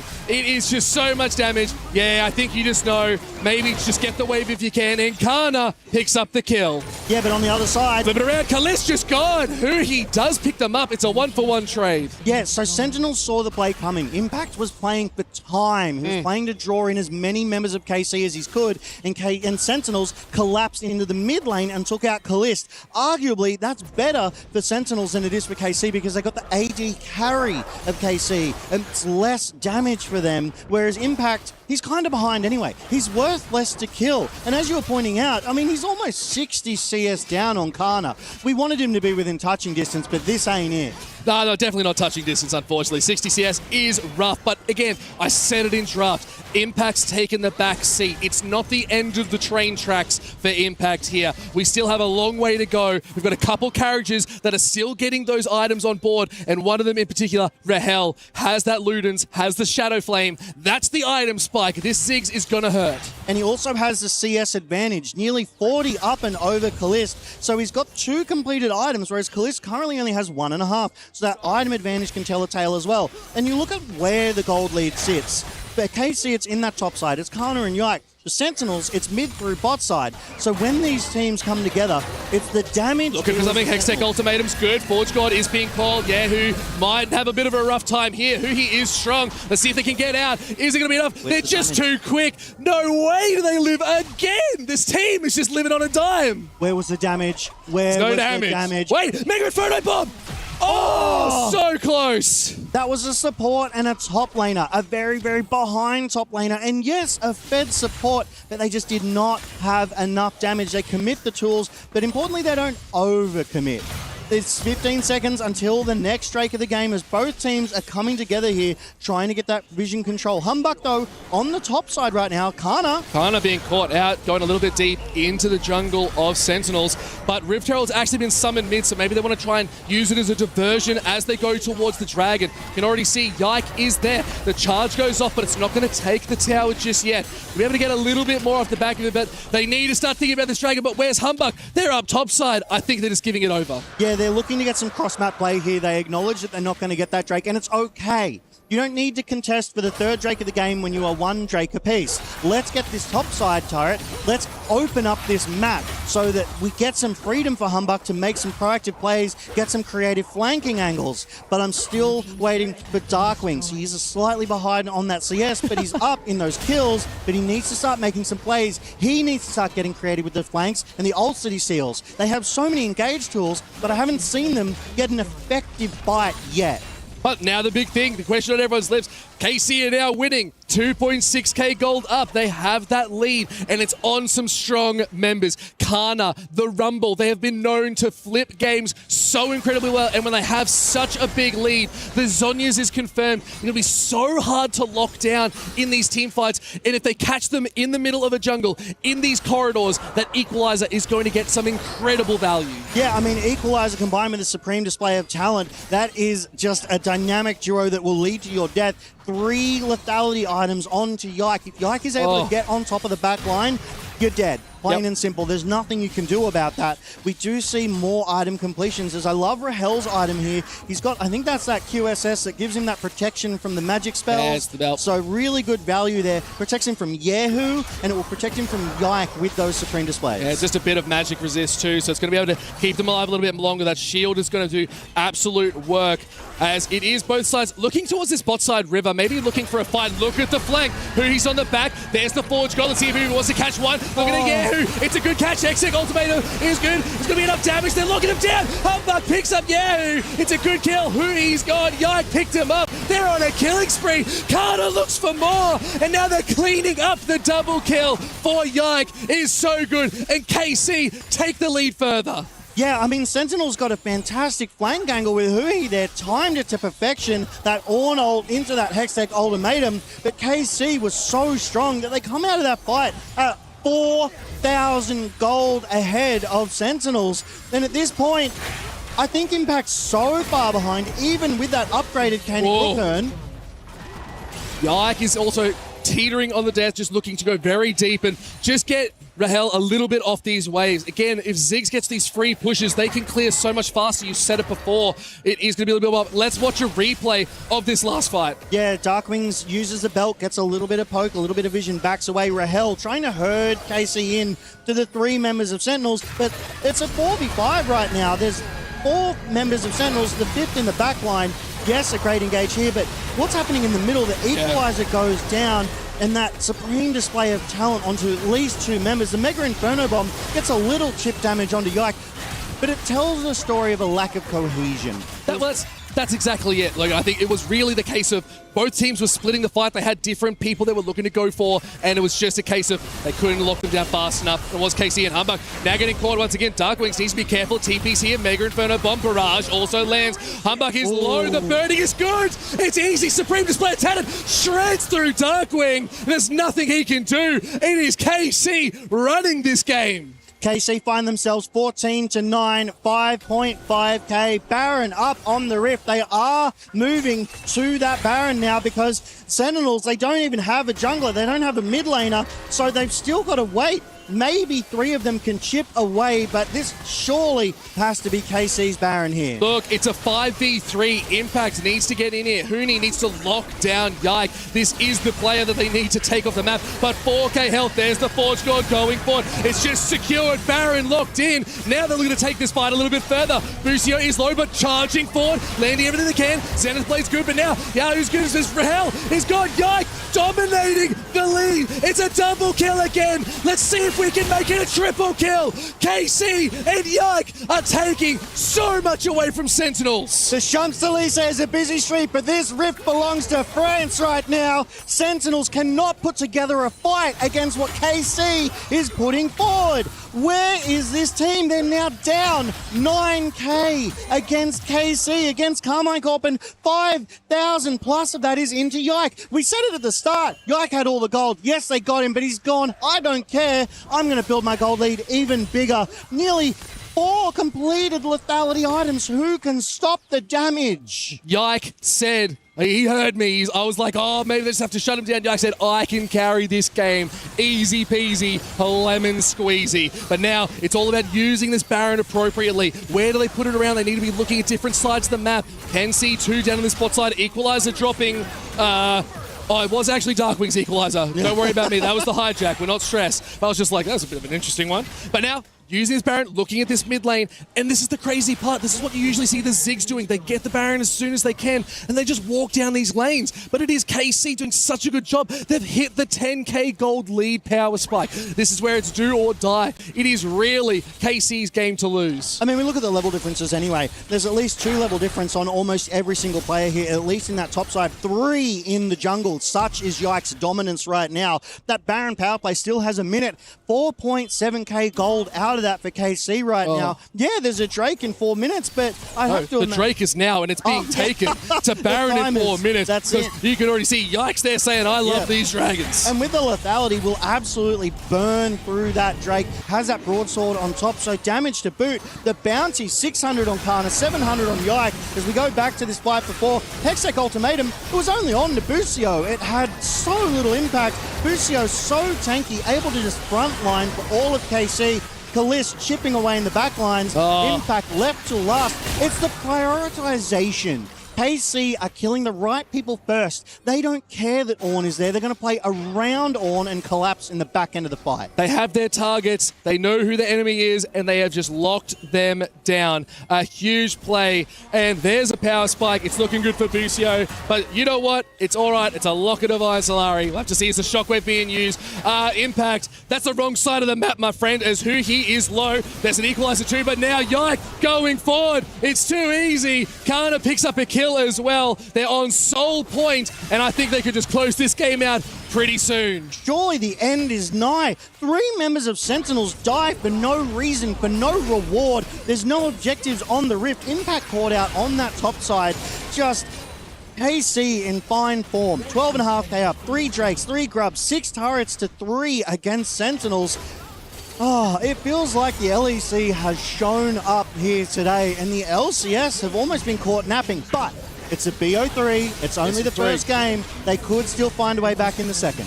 It's not over till the Nexus goes down, Logan. I've learned that from all my years of playing the game. Never FF, and we never see that here. We'll have to see, because Sentinels, yes, they're down. It's 20 kills to 9. It's a really long shot. But a long shot is still possible as they try to scrape back what they can. A couple tower plates here and there might help out, but it's 20 kills to 9 still. And I think that's a scoreline that KC fans around the world will be quite pleased to see. Yeah, look, it's going to take a miracle of a fight for Sentinels to find a way back in. And even if they win that in a clean ace, it's still only going to chip away at the lead that KC has here and now. Because to remind the viewers at home, right, here in the Qiddiya City Battleground, this is the lower bracket, right? If you lose here, your key is crushed and you are sent home. So everything is on the line for both of these teams, and KC is playing like they know that. But Sentinels, it feels like the message still hasn't hit home. Look, and that's always rough. You don't want to get your key crushed, especially trying to get those club points as well. Trying to get a little bit more kitty in the pocket, but now it's just an easy push down. Where's the response? It really feels like Sentinels can't match anything that's being put to them. And it really comes down to, look at that gold graph. It is just a clean incline for KC. Now we're just going to see how well they can close it out. They have the top inhibitor. It's already taken away. It's just this mid and bot side. Let's see if they can start pushing it forward, as you do have Yahoo down here, Busio and Kalist very happy to take it mid. Where will the next big play is already? I'm not sure why Darkwings is up here. Maybe trying to get a little bit of a push and force them out and not get these supers charging in, but we're waiting. It's 1 minute till a Baron. You've got to get something across the rest of the Rift, right? Obviously, these 5v5s are not working out for KC. KC are roaming to that top side, interrupted the recall. Yike on the hunt for Darkwings here. Might have gone too deep on his own. Kalist is shifting forward, trying to get that priority. They get the vision. Yike's trying to run Darkwings down. And Yike just has so much damage. 3 hits and dead. Darkwings, they had a good game this morning, but oh man, it's this afternoon now, and it's Paris. This is home turf, and KC like those odds. Yeah, look, the timing here of that death is tragic. Another 40 seconds for Darkwings, but 20 seconds for that Baron means that KC are likely going to get this one uncontested, at least get priority, at least get to start it up, without Sentinels having any meaningful kind of engage. And I really love this, though, from the side of KC. They're not rushing. They know they've got the lead. They know they've got the gold. They can just wait for these fights because they can take any fight they want. They've got the skills, and Yike is playing so well. They can just go for this Baron. It is uncontested. Humbug's not even thinking about it. I feel like they're just waiting for game 2 at this point, and that is disastrous. But I want to talk about the evolution, the intelligence, right? Normally we see a lot of teams contest the Baron, whether it's winnable or not. They feel like they have to try. But of late, a lot of teams go, you know what? we can't win that fight. Let's try and get some cross-map objectives. Let's try and inject some gold into who could potentially carry. And that's exactly what Sentinels did, right? They went through to the jungle. They're like, we'll clear the jungles out, we'll get the gold. We won't let them take it for free. They're preparing the defense for this second siege, because this is the second Baron that KC have taken. This is the second siege, and it might well be the last, because the top lane is wide open in the base of Sentinels. And we do see that Impact is up there. He's trying to push the wave out as far as he possibly can, but that's an Ornn. But yeah, Impact can't push that out. You're right, it is an Ornn. They don't really have the great pushing power. Now they're going to go for Soul and an Infernal, so I did call that one, which makes me feel quite good. I love this extra damage. No wonder Yike is just blowing these players up. There's nothing you can do, as Soul has been confirmed. Infernal Drake locked in. Now Kana is here. Humbug going a little bit too far forward. Has to go up. The Hound's Pursuit is good. But oh my lord, that damage! Kana didn't lose any health, and it is just the victory march here from KC. Yeah, look, this one looks pretty much wrapped up. They got Humbug for free. Where did he go? That's almost the most fed member out of the Sentinels, and he melted like butter in the face of the damage. KC on their final victory march here in the best of one. And this is exactly what the fans here in France want to see. It is the game they were hoping for. The destruction, the domination. It's KC looking so fierce in this best of three, and they want to clean this game up with nothing hold back. Let's get those baguettes ready, because we're going to lunch. Here in France, KC take game one against the LCS's Sentinels in a stomp. One-sided from the get-go. Yike ran this rift, and Sentinels, it feels like they had no answer. Humbug caught multiple times, wanting. I think the big thing of note as well is Yike was just power from the very get-go. No matter what, this Kiana was around the map, and getting those early kills accelerated. It was the smoking gun that we were waiting for. They were the bullet that led the charge all the way through to the Nexus. And big props. Humbug just didn't really know what to do, and I'm really excited to see what we're going to get in game number 2. That's it, but we are done and dusted now. We are going to throw over to the hosts and analysts for their breakdown of this game 1. Thank you very much, guys. Pike and Logan on the call there, and KC just absolutely shreked them. I mean, this was... there were a couple of moments early on that were okay. I think like the bot dive was all right. You know, they got some moments there, but at the end of the day, KC were able to turn it around, and off the backs of Yike's incredible Kiana performance, 4 kills out of 4 early on, ended up legendary at the end of the game. And, you know, sometimes Yike is the guy who gets fed and doesn't carry, but this was not that story today. I was bringing that up whilst I was watching the game. Yeah. On stage, I was like, look, I remember Yike got 2 early kills versus T1, and he could not run the game off of that lead. He did really well, but he couldn't close out. Here, however, a completely different story. And yeah, KC, thankfully this time around, clinical, and a lot of those issues we were talking about with that link-up between Busio and Yike felt a lot more succinctly fixed in this game number 1 here versus Sentinels. Yeah, I mean, they started pretty, it wasn't like really super one-sided, I would say, like, cause it's just also speaking of like the draft, if you see, like, there's just so many champion that it's like, it's so, you can't play as a proactive for the Sentinel side. Like, you had a Ornn on top side and trying to like engage, but like, there's not many like good follow-up with it. Like, I think there's also the front through the laning phase. It's just like, it's you kind of have to play kind of passive, but I think KC played really well. Like, they managed really well the team fight as well. Like, they're at the first inside a brush. They're so decisive. Just, oh, we gotta go if they cross this line. And I think that was the main big differences today. Or this game, rather. Yeah, I mean, it got kind of messy in some of the fights like this one, but it felt like Sentinel's just overextending a little bit, and you got these picks like the Kiana that are so fed, but also extremely mobile, so it's really difficult for them to actually lock it down. And, you know, if you're going in as Hui and trying to just ult the Kiana, maybe you just die. So, Yike, a lot of the times, just felt like he was running the Rift and doing whatever he wanted, and played it excellently. As started off, you know, for a good 20 minutes or so. It was not a huge lead, but it was still Karmine Corp from there on really putting the nail in the coffin as Yike 31.6k on the Kiana here in this first game. Yeah, it's a lot of damage. I mean, as I said, I think I think Orianna is like Orianna's side, like no matter what, like sure you can try to counter pick with the melee champion into Orianna, but like I think it's actually way harder to play melee side, especially you have to be really more creative. And sure you're pairing with a Nafiri, but like it's again like their lack of CC, they can't actually burn Yike out. It's so hard in team fight. Yeah, I also feel like it's so difficult to play out the mid game when Kiana's that fed, because it also snowballs into the clear. So even if you want to try and make picks first, you know, you've got the Camille, right? Like it's fantastic at doing that. The Ziggs as well from mid. It's so difficult to ever have more numbers to the point where it's actually impactful unless you're just completely overloading a side. And at that point, then you're probably losing something elsewhere that you probably don't want to be losing in that moment. And I feel like that really tied the hands of Sentinels in a lot of this mid game, and it made it very easy to pilot for Karmine Corp because of it. Yeah, it absolutely did. And, you know, this is kind of what we were expecting with Karmine Corp as the favorites in this matchup. But, you know, Sentinels, I don't think they're out of this just yet. You know, they showed some stuff early on in this. I still like that bottom dive, but I don't know. That was still a crazy carry performance from Yike, and it does feel like Karmine Corp are here to play. So we'll have to wait and see what does happen in game number 2 as we head to a break, and we'll be back for that.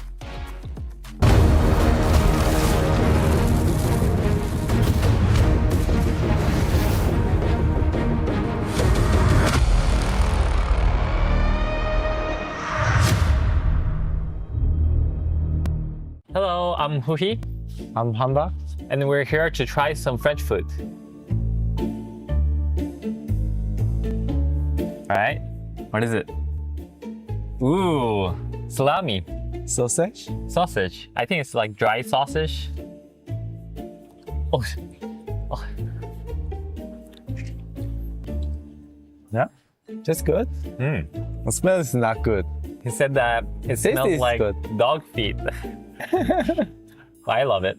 1 to 10. 6. For me, it's like 7 or 8. 8. Oh, what is this?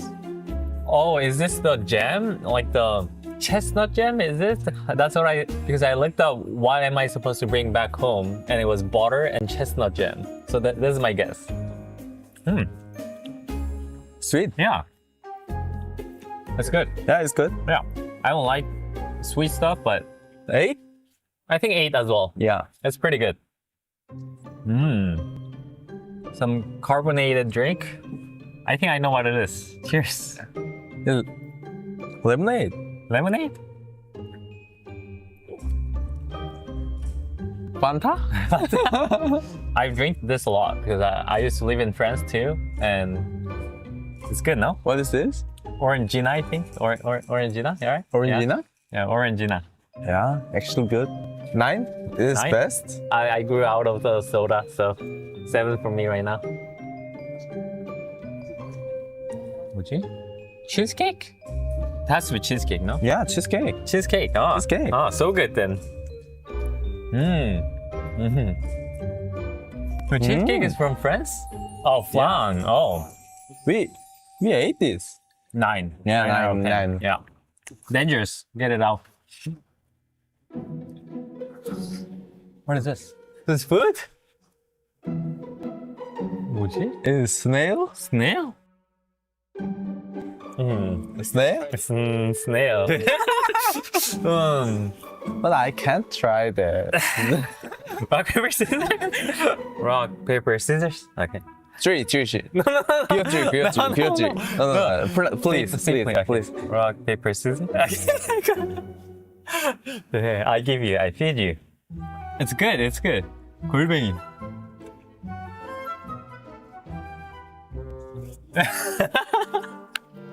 Orangina is coming. Rating.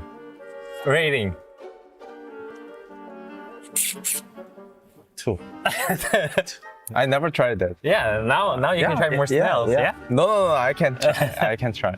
It's my last or first. So that was Huhi and Hamba. Trying some new French food. Thanks for watching, guys, and thank you for cheering for us. See you guys.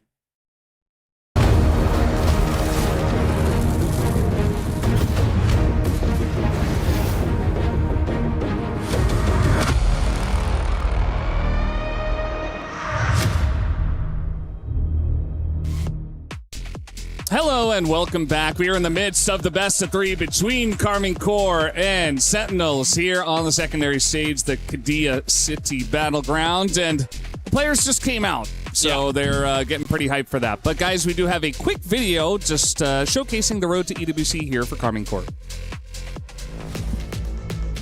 K-Corp have been a revelation of the LEC in 2026. Relentless, ascending, and yet still second best. Twice they've ended splits as runner-ups to G2 Esports, and the EWC qualifier looked set for the same script when G2 swept them 3-0. But K-Corp clawed back through that lower bracket, took down Movistar Koi in the Second Chance series, and booked their flight to Paris. Now, the French side plays on home soil, not just in Europe, but in Paris, with their own fans packing the arena. Overall, we're just focusing on practicing and making sure that we can be as strong as possible, I guess, for the tournament.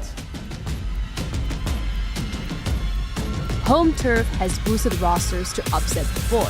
Can K-Corp do it again?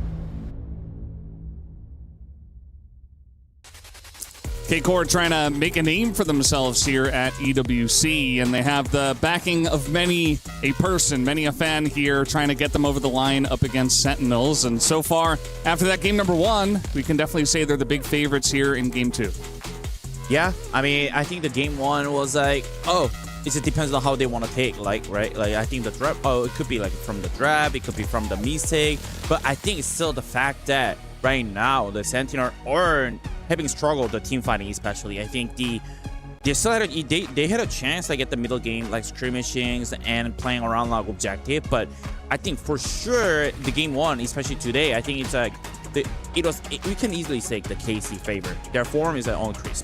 Yeah, it is. And I think on the opposite side for Sentinels, this is a really awkward meta for them because they have a very, very strong mage player in Darkwings, but Rahel is just really good at right-clicking.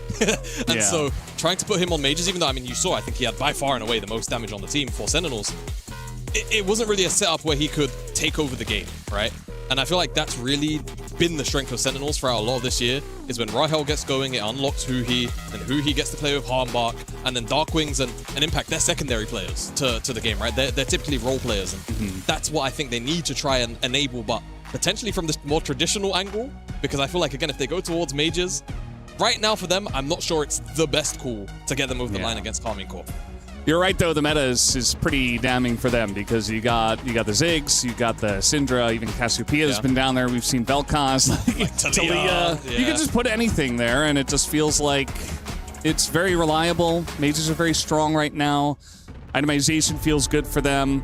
So, I don't know. They're going to have to figure it out because we are heading into game number 2 draft, and we'll have to wait and see if they do have something specific planned for this. Do they go back to traditional League of Legends, or do they continue with the new stuff here in 2026? As we are going to hand it back over to Pike and Logan for the cast. Thank you so much, Velders. Wow, that first game. Analysts, they broke it down so well, but wow, just hearing the energy of this crowd and seeing everything go down, how do you answer yike is the real question. I mean, Yike on that Kiana was the unstoppable force, and there was no immovable object that Sentinels were able to put forward. Obviously, Ornn was picked, and we would have hoped for something out of there, but it was not to be. Yike really was the supreme display of talent, if I'm going to be honest. It was just too good of a performance. I feel like they're going to get a lot harder in the draft as they look to ban him out a little bit more, but there's so many good jungle picks right now. It's still a best of 3. We're not heading towards a best of 5, but here's the draft. We're getting straight on in. Sentinels now on blue side, Nocturne banned out, and Bard on the side of KC. Yeah, there is that jungle ban. Nocturne's such a strong jungler, even from level 1. Traditionally, people are like, oh, Nocturne's not a real jungle till level 6, but you try and 1v1 into a Nocturne level 1, and chances are you're going to lose. So I do like this ban. Poppy, another ban. Lee Sin, probably one of the single most banned champions here at EWC 2026, because he's one of those aggressive junglers. Same with Poppy as well. Poppy, Vi, you got to get rid of him at this point. Every time we've seen Poppy on the Rift, you can't do anything. You get the Sundered Sky, you're basically unkillable. So I love these bans coming out. They're very telling of what we expect to see. KC, I feel like maybe they should have tried to go for that Lee Sin, but you know what? Fair enough. It's so strong. Get rid of it. Yeah, look, I can't really fault them for going for the Yike on the Kiana because, like, I don't think Lee Sin could have that same kind of impact. Those Supreme Display of Talents are just a massive AoE team fighting tool, and that's exactly what KC did. They played around the team. But whether you ban against Yike or Kana, that top side is so overwhelmingly strong that they'd have to overcommit the bans, and Sentinels acknowledge that. They read that, they go, we'll throw one at Yike with that Lee Sin because any good jungler worth their salt has a great Lee Sin in their toolkit, and then the rest on support in that mid lane, and now we're into the first pick being the J4. Yeah, I love this J4 pick. It's just one of those standard staple junglers that loves to get rotations around the map. We've seen so many great plays already here today too. Jace being locked in for Kana in this top side. It is a bit of a flex, but most likely going to go there. It's aggressive. There's going to be a lot of damage in this game already just from that.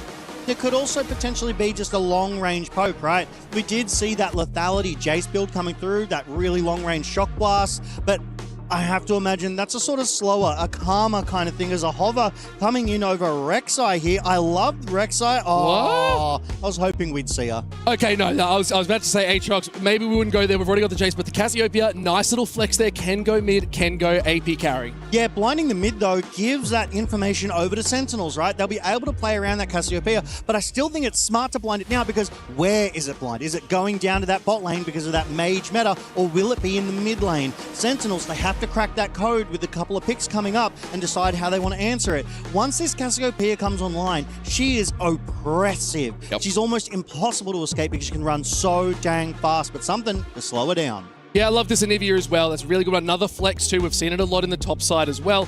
So I really like this. It does have all these slows. It's a great way to siphon that Cassiopeia, right? It's keeping them at bay, putting up a good wall. It's going to stop them from getting in, but at the same time, there's still so much range. One good Mega Shock Blast out of this Jace can melt someone too, but the Yorick being locked in, they're prioritizing their top side. They want to give Impact a bit more love because it felt like they were just at such a disadvantage last game. They need to give them something back. Yeah, and I mean, Impact did get last pick, right? He got the counter pick on that Ornn. He chose it into the Rumble, and it wasn't like he was doing bad into the Rumble. He was slowly falling behind, but Yike put early pressure on that top side, which accelerated Kana, which led to, you know, Impact's demise and inability to effectively frontline. And when you have no frontline, Yike just ran amok in the backlines of Sentinels. But this is game 2. This is a different composition, and we're seeing that Jace, Cassiopeia, and Xin Zhao locked in for KC on that side. So I really like Xin Zhao, a very high priority jungler that we haven't really seen much here at EWC because it's mostly BO1s. Yeah, it has really good jungle, at least presence around these dragons. Like you get that Crescent Guard, you get the Wind Becomes Lightning, you do a lot of damage, and you can get out of these fights in a little bit of scary situations, especially around a J4. But this is one of those tried and true matchups we've seen all year long. It's the J4 into the Xin. How do they compare? But now in the hands of Yike, after that first game, I'm still a little bit worried. I think the Xin can get this done, but we'll have to see what the next ban face is going to tell us about where they're going to get that priority. And it is KC looking towards supports. Yeah, like I love the ban for Nautilus, right? Nautilus has been such an oppressive bot lane support, a really tanky engage, brings a lot of CC to these matchups. Lucian banned away from Kalista on the other side, but look at Sentinels. Cataclysm, Wall, and the Ghoulie Wall. There's so much environmental control coming out of Sentinels that they're going to change the pathing. They're going to change your ingress and ability to escape here. So KC, they're going to have to respect. If they go in, there's every chance they're not going back out. I think there's almost another side to this as well, is how do you really deal with the Yorick? Because right now, that is a split-pushing composition where Yorick wants to be in a side lane and just hard-press the advantage of towers. I really see it's going to be Jace that's going to try and do this, but Jace also wants to meet up with the team, get to these objectives, and do some damage. Just like if Yorick is just left unaware, they're going to take everything. Yeah, and another ban coming through there from KC, the last one being that Mel. Mel has risen in that meta. Rebuttal, such a strong tool here. So they clearly don't want to give that over to Sentinels for what they still have left to pick over on the side of KC, because Cassiopeia, we don't know where she's going, most likely the mid lane, which means the bot lane of KC is still to be formed. They don't want to be able, they don't want that ultimate that they go for to be bounced back on them. And it makes sense. They might be picking a support here because then they can hide if it is going to be a cast bot or a cast mid. So this does like sort of free up a little bit more. I guess I'd like to see a little bit more lockdown or maybe a tank because they're sort of missing that on KC. But instead, they go the Pyke. Busio is going to be feeling good on this one.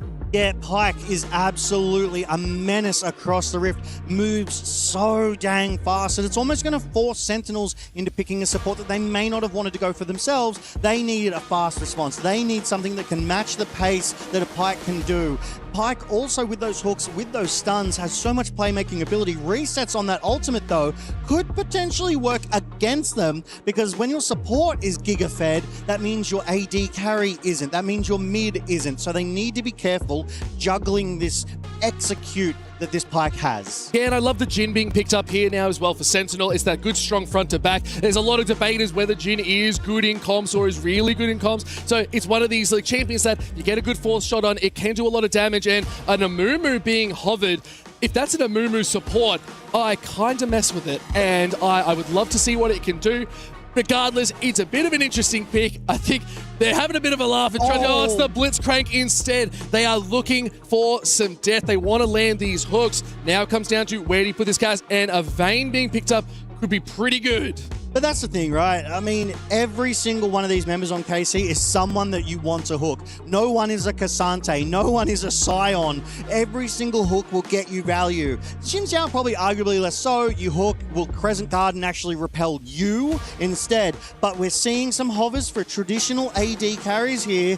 Kai'Sa locked in for Kalist here. That is a hyper carry. She's kind of fallen out of favor, but has come back here at EWC. We've seen her several times. I really love it. I love Kai'Sa as a champion. The ability to dive is now what is on the cards for this. You have a Xin, you have a Cass, you can lock them down with the Miasma. The Pyke is going to get those executes. I really like KC's draft here. They've sort of thought, we can just do full damage. The only downside, there's no real tanks. So it's not really a frontline. It is a go all or nothing sort of composition, whereas I really like Sentinel's pick comp.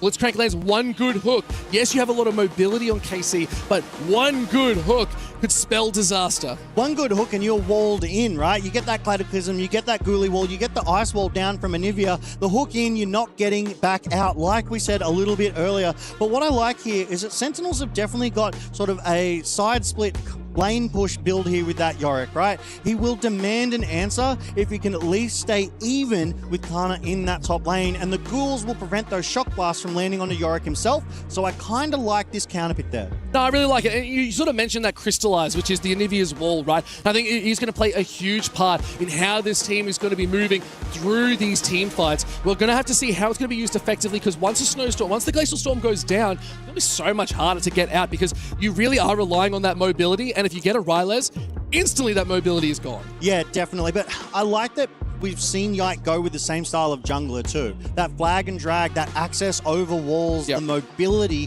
that he also had with that Kiana. Doesn't have that massive AoE teamfight tool that the Supreme Display of Talent can be, but we've seen Cataclysm used to such phenomenal effect before, even in the game before where it was Kanavi getting onto, I think, 3 members, locking them all down. That's all Yike is going to need to do here with this Cataclysm, and it's a team fight done. Yeah, I really think it is KC that needs to be really proactive in the early game. They need to get a couple kills on the board. They need to get a couple kills just here, there, and everywhere. I feel like getting it all onto Yike is always good. Getting a Xin Zhao is fed is always strong, but you also need to start thinking about this bot lane. You need to think about top. If Jace can get a couple kills on the board, it's going to be so much better into the Yorick so that they're going to not be able to push as hard. But enough about the draft, Pyke. We have our second game of today's BO3 between KC and Sentinels here at EWC 2026 in the Qiddiya City Battleground. And we are in for a show. The home crowd is here giving all of their energy to KC, driving them onwards, driving them upwards to victory and success. Crazy thing here is the crowd just keeps getting bigger and bigger, and our stage is getting a little bit smaller as it feels because they keep surrounding us. But you know what? It's the energy we love. As we do see some wards going out. It's only a minute in, very early days. First dragon, just of note, is an Infernal, so not going to get one of those aggressive dragon souls once again, but we'll have to see where these two teams are going to be looking, as Darkwings being nice and aggressive, just holding on a little bit, getting those electrocute procs is always nice. We'll have to see how this lane's going to really fare out. Who do you think favors in this sort of laning phase in this mid lane? Genuinely, I think this is going to be Cassiopeia's lane. I've seen Yehu with hands on that Cassiopeia. Darkwing's capable. Hook on hook. It's not going to be enough. Huhi already here with the Ignite. Flashes could come through just to secure the kill. They don't go for it. The Ignite and the barrier burned. Huhi is very low. Might be looking for a reset. I almost said hee, but no, it's okay. We're not laughing just yet. But now, another hook could be coming out, but the ward already spotting Busio out. Huhi, though, nerves of steel, didn't heal, didn't flash. Confident he was not going to die there in that bot side. So the only advantage that KC got for themselves was no more health potions on this Blitzcrank. So they just waited out, they heal back up, and then they can go again. Otherwise, elsewhere, Yehu does have this early advantage against Darkwings, who's desperately trying to get this CS, but is already down in what is a relatively equal display of minion waves here. Gets the cannon, but is paying for it. The domination so far, it's only about 4 CS up, but Yehu has control of this lane, forcing them back. Look at the health difference. Mana as well. It is this Inhibi that is really struggling, and one more hit does get the egg out, but it's underneath the tower. It's going to be so hard to do anything. So the best thing you can do here, shove out the wave, and then look for a refight as the game goes on. Yeah, gets that passive, but Darkwings did have 2 health potions as well, so I almost think it was intentional. I almost think it was... Ooh. That was scary. Good play there by Kana.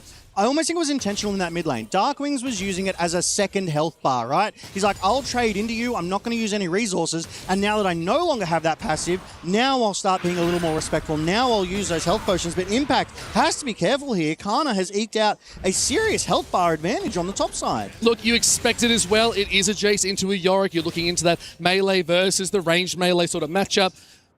As long as Kana can stay in that range and just do some damage from afar, it's going to be so hard for this Yorick to really step up. But it's all about this Yorick's mid-late game. They want to be getting a little bit bigger, and good hook out of Busio. Nice Void Seeker hits as well. Have to be careful, but still, Hugi just playing with death at this point, because even though they're half health, they are a Blitzcrank, can be able to survive a little bit longer, but we're still waiting for a good hook to land, and right now it's Busio controlling that game. Yeah, junglers just completing their clears as well, take their recalls to base. Near identical purchases here, both with those long swords, and they both have their boards as well to be able to get some extra vision control as we do go to a quick pause. But where we're looking at now, Kana up in CS, Yehu barely an advantage. Kalist half a wave up. Right now, all the gold advantage is over to KC. That early aggression coming through, paying dividends for them. And Yehu is kind of running Darkwings in that mid lane.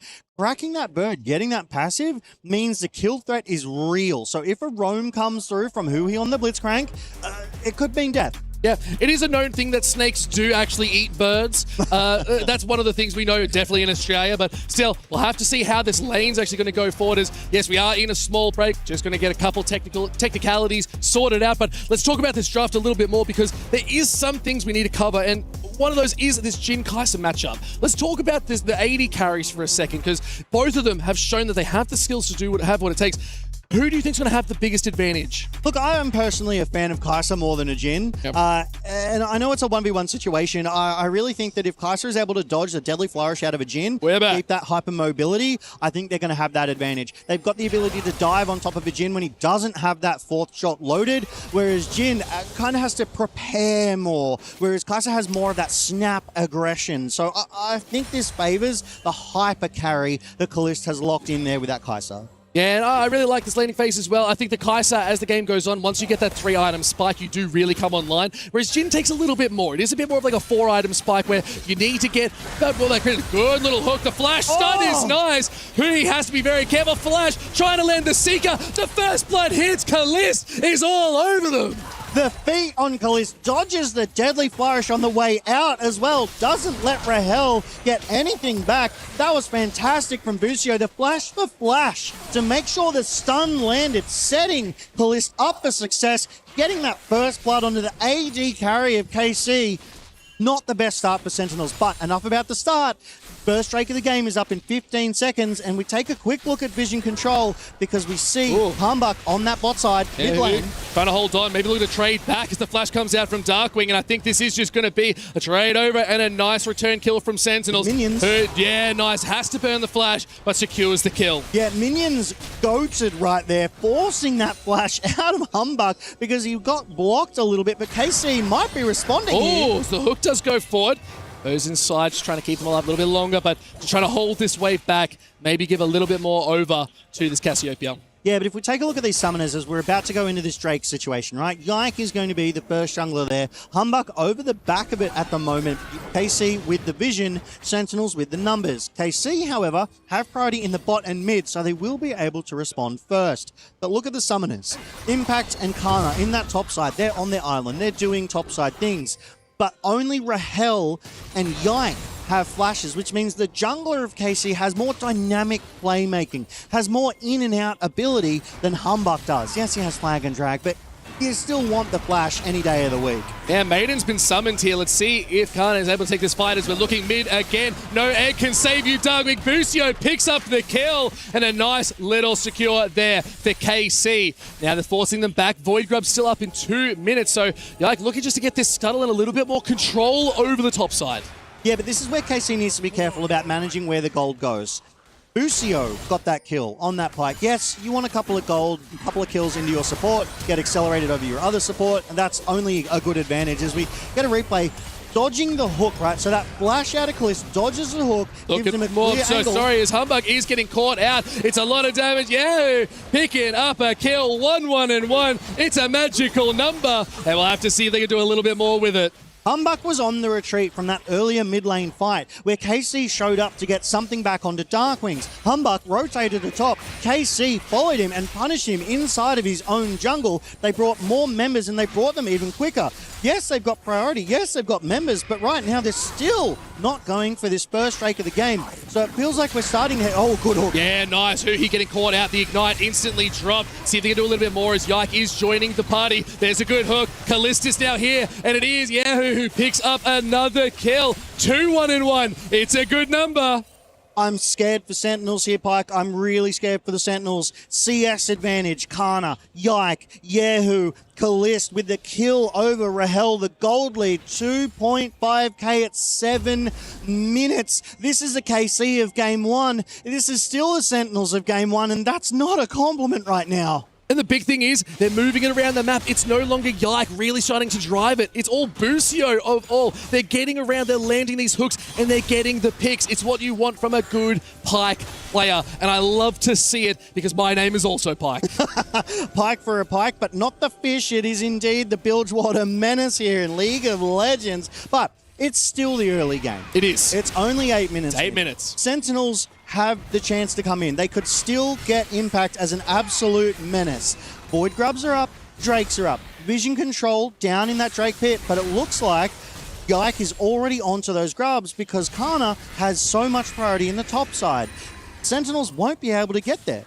But there's also the vision down on this dragon too, so you can actually tell KC's already prepped for this and said, as long as we know where Humbuck is, we'll be okay. So getting these Void Grubs early is going to be really good for these big pushes. Busio's still not level 6, so the depth from below isn't online just yet. Once it does, we're sharing even more gold around, and it's just going to get harder and harder for Sentinels to do anything. And what's really showing, what's really telling here is Pyke has a lot more power when he doesn't have his hook. He still has the stun. He still has the move speed. Whereas Blitzcrank is a one-trick wonder. You have to land that hook. If you don't, you're done. And it's showing here right now with Rahel's, Busio's proactivity, sorry. Sentinels, though, they're looking for a play on this bot side. See if they can go for something. He just got that good vision. Now they're looking to back it up. The dragon is still up, and instead they look for the scuttle crab. They want to get this enhanced vision again. Look at all the wards. Bushi has to be so careful walking anywhere as the speed is good. See if they can go for a little bit more. Yike is joining the party. One big hook could be enough, but it could be Bushi looking for a little bit more. Yike going for to see if they can get the damage off. The hook from Blitzcrank. Cataclysm goes in. Rahel picks up the kill. Now it is going to be Sentinels taking the win, but Kalist still strong. Hook goes forward. He has to flash. Got to be careful. Petrifying Gaze doesn't land. KC, and now also there goes goes the curtain call. 1 shot, 2 shot, 3 shot for Fish. But no, it's going to be enough. Kalist sidesteps the hook, keeps out of danger. Kalist with the fancy feet again. Dodges that deadly flourish earlier. Dodges that hook from Blitzcrank. Saves himself as Sentinels still sticking around on this bot side. Yes, they earned themselves priority. They got the Scuttle Crab, but they turned it into basically nothing. The Drake's still up. The gold advantage still 2k for KC here. Oh, Kana doing some damage, just getting Impact very low, but again, we're waiting for Impact to get a couple items online, probably looking for those, I was going to say Ninja Tabbies. They're not Ninja Tabbies. But looking for a little bit of armor, but then also going towards that Triforce, most likely. I want to point something out. This might be one of the fastest rifts we've seen. We've already got 4 completed Swifties on the rift here. Rahel, Huhi, Busio. Oh, Yehu. my lord. Yeah. What can you do against it? Not much, but now here, Huhi is looking for a charge forward. Oh! Flash is good, but here's, oh my lord, Kabusio able to come from behind and take everything under the tower. It's all too much. Yahoo as well, in a little bit of a danger. Deadly Flourish just going to skim them off the side. They get out alive. It was such a great hook from Huhi that Kana was forced to flash, but because Huhi had burnt the hook and didn't get paid for it, Busio was able to escape cleanly after that execute on Impact under the turret. But TP being committed here on this top side. Yeah, very aggressive TP too, but I like to see it. Trying to get that wave back into a better spot because, yes, Kana able to just get these big shoves. Impact needs to take these under tower, but they already have the Void Grubs. It is KC that can just start shredding these towers too. And the rotations that are coming out, they've left Yahoo to sit mid, and the gold is looking good, but Dragon still hasn't been secured. Yeah, I mean, yeah, we see Yai complete his Sundered Sky, but that Dragon has been on the rift since the 5th minute. It hasn't died in 6.5 minutes. It doesn't feel like they want these Drakes as their win condition because they know it's not going to be an Infernal Soul. It might actually be one of the slowest Dragons we've seen here at EWC so far, but we'll have to get a fact check of that, so maybe production can help us out with that too. But still, now they're looking towards top side, getting a little bit of vision. Maybe Yai saying, okay, now it's time.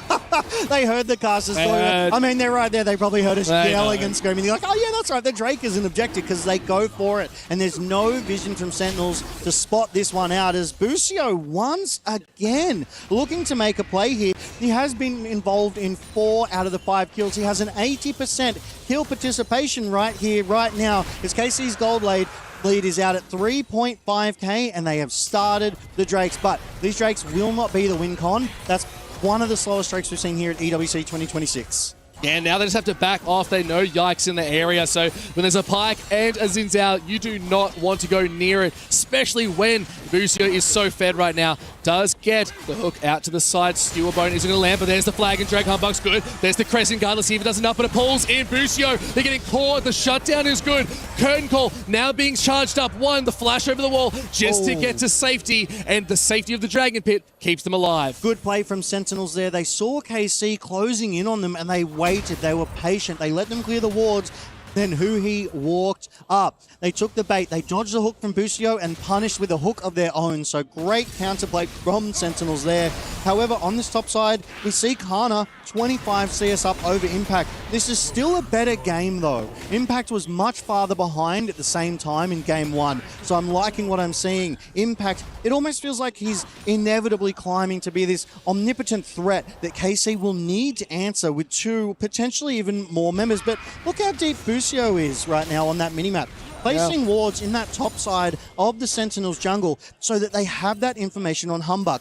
They need to know where Humbug is at all times, and that is Busio's job, and he's doing it beautifully. Because you look at that vision score, he's keeping up with Huhi. Yeah, no, that's exactly it. Vision is the name of the game, and being able to track anyone, especially your jungler, is so important. But 1 minute and 15 seconds on the Rift Herald is going to be probably the next big fight. Chemtech Dragon is going to be available in 3. Again, bit of a slow Dragon game, but neither team really needs to worry too much about it. It is really the side of Sentinels that are waiting for that late game. But it is on KC to keep snowballing forward and keep this gold lead looking really strong. But that shutdown gold we saw was enough to get a small gold lead heading over for Humbug. Now let's see if they can transfer it into any more, as Kana now getting looked at. Humbug needs to land a good flag and drag. Smite does go down, lands it, see if they can do a little bit more, as Kana has to knock it back. Cataclysm is good. I think they're just trapped. It's just a rat in a cage, but it's unfortunate. 3 members spent to get 1.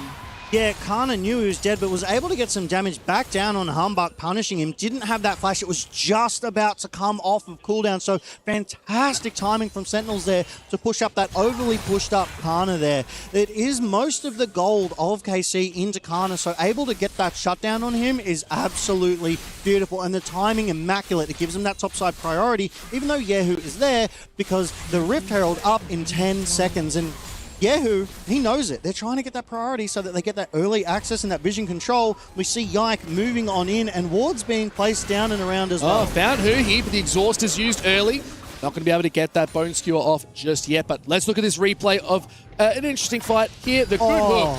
The beautiful hook from Huhi. Busio didn't know he was on vision. Rahel flashing over the wall to secure that kill. So great play. The flash forward is going to lock him down. When he comes lightning is good, but is it going to be enough as there's just too many members? It is Sentinels looking so strong. Yike is still alive. It's just keeping it going. That Sundered Sky kept them relevant. And now it is Yehu looking up at this top side, but the jungler down could mean a Sentinels Rift Herald. Yike had so much healing from that Sundered Sky. I thought he was going to die 3-4 seconds before he finally did, buying all of that time. Oh, Busio. Looking for more. It's a lot of damage. Oh, it's a trade. 1-for-1. Rift Herald secured for Sentinels, but a nice dive out of KC. Well done by Rahel, though, to get that one back. Doesn't get away clean. Oh, getting slowed by the trap. Has to be careful. Hook. Hits a minion. Kalist knows where to go. Flashes forward.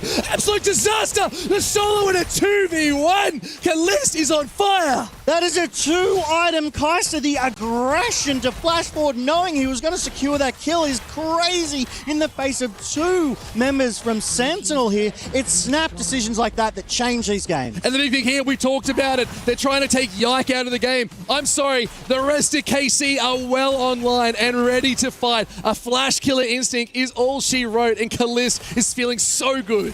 Now, if you don't look at the gold, this game looks much, much closer than it is. But KC are 5k up at 16 and a half minutes. There's 30 seconds to the only the second Drake of the game. Yep. By this time, some teams almost have 4. It's the Baron in 3 minutes, Pike. So right now, these jungle objectives, but the damage, the top 2 damage dealers are KC's. Rift Herald now being summoned in the mid. They've sent 4 members strong. The Flash Cataclysm. Then Oculus has nothing up. Hooked away to pull out the hook from that. But the shutdown is good. It goes over to Sentinels. Let's see if Darkwings can get a little bit more. The tower is still holding strong. See if they get enough damage. Yahoo is okay. They're backing off and they do not secure the tier 1 in mid. AD for support, you take that every day of the week. They chunk that mid-tier 1 healthily, but KC immediately turned on the strike. They're going to try and catch Impact out. He was too far up on the side. He's still a little bit too far up. He's about to hit their bloody Nexus at this point, if you ask. But now Impact going to be going between those tier 3 and tier 2, trying to slow down Busio, but taking a couple tower shots. I think it is going to be Kana looking to join this fight, but this is a long chase. Forest, you can't run forever, unfortunately, and Impact is going to get caught out here on this top side, and it's Busio that picks up the kill. Yeah, Impact didn't have that teleport, so he took them on a merry journey, but KC still got the Drake as well, despite most of their members transitioning to that top side to try and get him. Don't give me a heart attack, Busio. I can tell. We go back to this replay, though, and here it is under this turret. Busio hit with a deadly flourish. Ease flash ults to get that gap closed, but Rahel beautifully done to still get 1 back. However, the goal goes over to Kalist, which is exactly where you wanted it. So Busio sets Kalist up for success, but I want to go back to that play. Impact was pushed too far up on that top side, on the bot side lane. And KC turn. They commit resources, but KC still got the Drake. What were Sentinels doing? They should have been going for that Drake. Kalist, a little bit of a dangerous area, but it's going to be okay. They've got Yike waiting in the wings, but there's 3 members charging. Now Kana's caught on the wrong side of the map. We're all going for a run here, apparently, but Kana does have a little bit of that speed. Just has to dodge out a good hook. Oh, flashes it, almost sidestepped back into the hook. Is not ideal. Let's see if they can just get out, and I feel like it's a very different story, and it is going to be Kana surviving. Because KC were helping. KC were closing in. Yes, he was able to get the hook, and it got the flash out of Kana, but even then, if they kept pushing, KC were there ready to pounce. Kana, 200 CS, 50 CS up and over Impact. The gold lead has ballooned to 5,500 at this 19-minute mark. KC, they keep getting these incremental increases in this gold lead, and it feels like Sentinels are always on the back foot in all of these fights. Baron, 30 seconds. Third Drake of the game, still 3 minutes away, which feels crazy to say. It really does, yeah. Baron, 20 seconds. It's probably where the next big fight. Oh my, that blast just hurt me a little bit, if I'm honest. But still, I have to see where they're going to get that priority, as it is almost a 6k gold lead here for KC. They're looking really strong, and a lot of that is sitting on Kalist. 3-1-1. They've finished the Nashes too, so they are fully online as this Kai'Sa. The damage is going to be good. The Void Seekers just need to hit their mark. And now Yike looking for a little bit more as Impact caught in his jungle, but is going to just walk away. Yeah, good job there from Yike to push Impact away from the red buff. Those Sentinels not done. They are collapsing in the jungle. Will be spotted out by KC. There's wards everywhere. Yike in a bad spot. Had flash, chose not to use it. It's just caught out instantly, and Rahel picks up the kill. Welcome to the bounce house. Didn't get a single chance to hit that crescent guard. Was CC'd to death. Well played by Sentinels to collapse on the over-aggression from Yike there, going deep into that red buff. Yeah, Busio waiting in the wings, just keeping they're basically a ward at this point, and now they're going to be walking out. Seeing if they can hold on as Kalist. They know that this mid-tier 1 is in dire straits. So they might have to give this one over. They understand it's not the place to be. You're a man down, but that's okay. Yeah, sometimes you need to give these objectives over, because if you try and contest them, if you try and compete, you lose the fight and the contest, and it's just not worth it. Yeah, and looking for another tower down on the spot side too. Sentinel starting to make some more proactive plays, trying to take these objectives off the board too. So I really like that they're trying to push that advantage. When there is a man down, they all shove. Yeah, there's a lot of standing gold on this rift, including the Baron himself, who did spawn a minute ago. KC, though, it feels like they're holding all of the cards. It feels like they've got all the advantages. Every single one of their members, except supports, have at least 2 completed items. And yeah, Sentinels, they themselves are in the same position, but it feels like they're always playing catch-up. They're always half an item behind on KC, because so much gold advantage is going to them. And you look at that top lane, Kana has 3,500 out of the 5,500 of KC's in his pocket. Yeah, actually crazy. He doesn't have a kill to his name, but he's got all the gold that he needs. And it's just because he's been able to push, getting all the minions. But one thing we have to note, Rahel's got a rapid fire cannon along with that Ghost Blade, so they're going for that extra bit of range, a little bit of crit on that as well. So they're sitting about 45 roughly. It's a bit of an interesting one. Usually you do like to go maybe for an IE second, or trying to get like a collector as well as an option. So getting this extra range means they have a little bit more safety. They can hit from afar, which I feel like the main ideal for this Jhin. Yeah, one thing that I'm liking out of Sentinels this game, though, is it's very, very close. It's much closer, right? The kills, the team fights, they're kind of equal. The problem is... Getting caught. Crescent Guard does go forward. Flag and Drag is good, but Yike trying to keep them away. Busio actually hooked Humbug over the wall. Now Busio's in a bit of strife. Hook does go down, but they're stuck in the Glacial Storm. Look at Impact flashing forward. The Maiden comes forward. The Eulogy is good, but now the Blast comes even better. Cataclysm comes out. Kalist is now going on the backside. Rahel is low. Gets blasted forward. Now let's see if they can do anything more, as the team is split up. KC need to be careful, but it looks like it is Sentinels on the wrong side of the walls. They just need to collapse in the right way. Kalist, good flash out. Looking to take out the Maiden instead. But instead, they're looking to go in. The Dragon is up. Same with the Baron.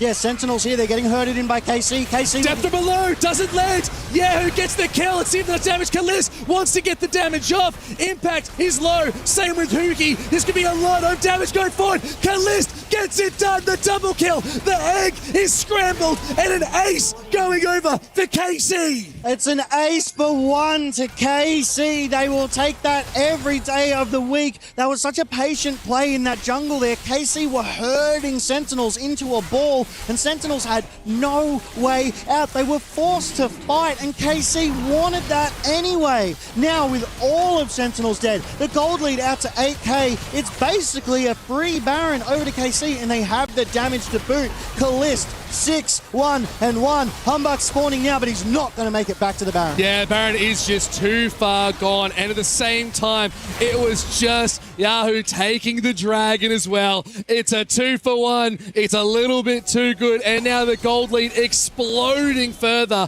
9k for the side of KC. They want this 2-0 against this team. Yeah, and I mean, not that CS matters too much here at the 24th minute, but take a look across the rift. Kana, 80 up over Impact. Yike and Humbug relatively even, but Yehu, 60 up over Darkwings. I mean, your mid and your top lane just aren't even in touching distance of your opponents right now. So it's really well done by KC to manage these creeps, these waves, these minions, and overall objectives. Before we got into that blowout of a fight, I was just saying, it's 9-9. Both teams are getting equal amounts of kills, but KC are the ones who've been getting all of the objectives across the rift. They're up 5 turrets to 1 right now. Sentinels barely a rift to their name. Yeah, it is going to be a bit of a tall order once again, but Sentinels still have a couple things in their pocket. The Jhin, Rahel still has the ability to come online. They're getting ever closer to that IE, so they will be getting close to that 50% crit. Let's have a look at this replay of this fight. Yeah, it was a good hook from Busio to get Humbug away from Yike, buying Yike the time and space, but Sentinels were still able to chip away, force that flash. But Kana and Kalist here, Kallista's patience, waiting off on the side, gets that poke, is able to ult in onto Rahel, who got caught, getting that first kill, giving the advantage. And then Kallist, again, patient on the outskirts. 4 members of KC coming in. Humbug thought he saw an angle on it, who just walks it out.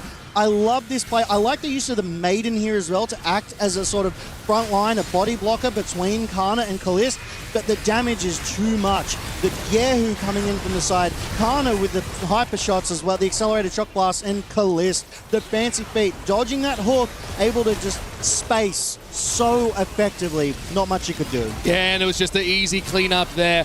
Nothing you could really do as they start to charge down. Kallist being really the hero of the story, but it was all of KC that was hurting them in, like you said, and the sheep just had nowhere to go. But now Humbug getting caught once again. Kana is doing a lot of damage in the killer instinct. Kallist 7-1-1, 3k gold up. They are absolutely dominating. And Yehu on the top side with that Baron-empowered cannon minion is breaking the base open. Sentinel's barely a leg to stand on. 4v5 right now, but Kallist, even if you kill him, he's got the arm guard, so he's going to be even harder to bring down, even harder to stop. Both junglers building towards their GAs, but I think the game isn't even going to last that long at the rate that it's going. Yes, KC, they have the 3 Drakes, they have the 3 Grubs, but it's still another 2 minutes until Soul comes online. 15 seconds left of the Hook Baron goes power play. in. Let's see if they can do a little bit more as the hook is even better. Kallist picking up another kill. 8-1, they are unstoppable. Let's see if they can just close this one out. Towers are dropping. Inhibs are dropping, and it is KC still running this game. 13k gold up. They're on soul point. They don't even need the soul. And the TP's now coming in. They want to try and close this one out, but the problem is Sentinels are still all there. They're getting caught out. Hook is good. The shutdown. Impact able to get it online. Yeah, who goes down? It's now a 4v4. Flash has come out. 20 seconds down. Humbug got picked up, but it's going to be enough as Busio's close. Kallist goes dominating this game. Let's see if they just finish this off. One hook, good hook. Pulls them back in. Kana can't hold on. And now Hui is landing the flash hooks. Kallist barriers up. Another hook goes forward. Goes golden as Darkwings trying to survive a little bit longer. Kallist is just spacing it out. Gliding as they walk out of the base. They couldn't close it, but they're still looking good. The curtain call gets used. Busio's low, but no, it does get stopped. They just have to chase. Kallist is so low, and they just need to survive a little bit longer.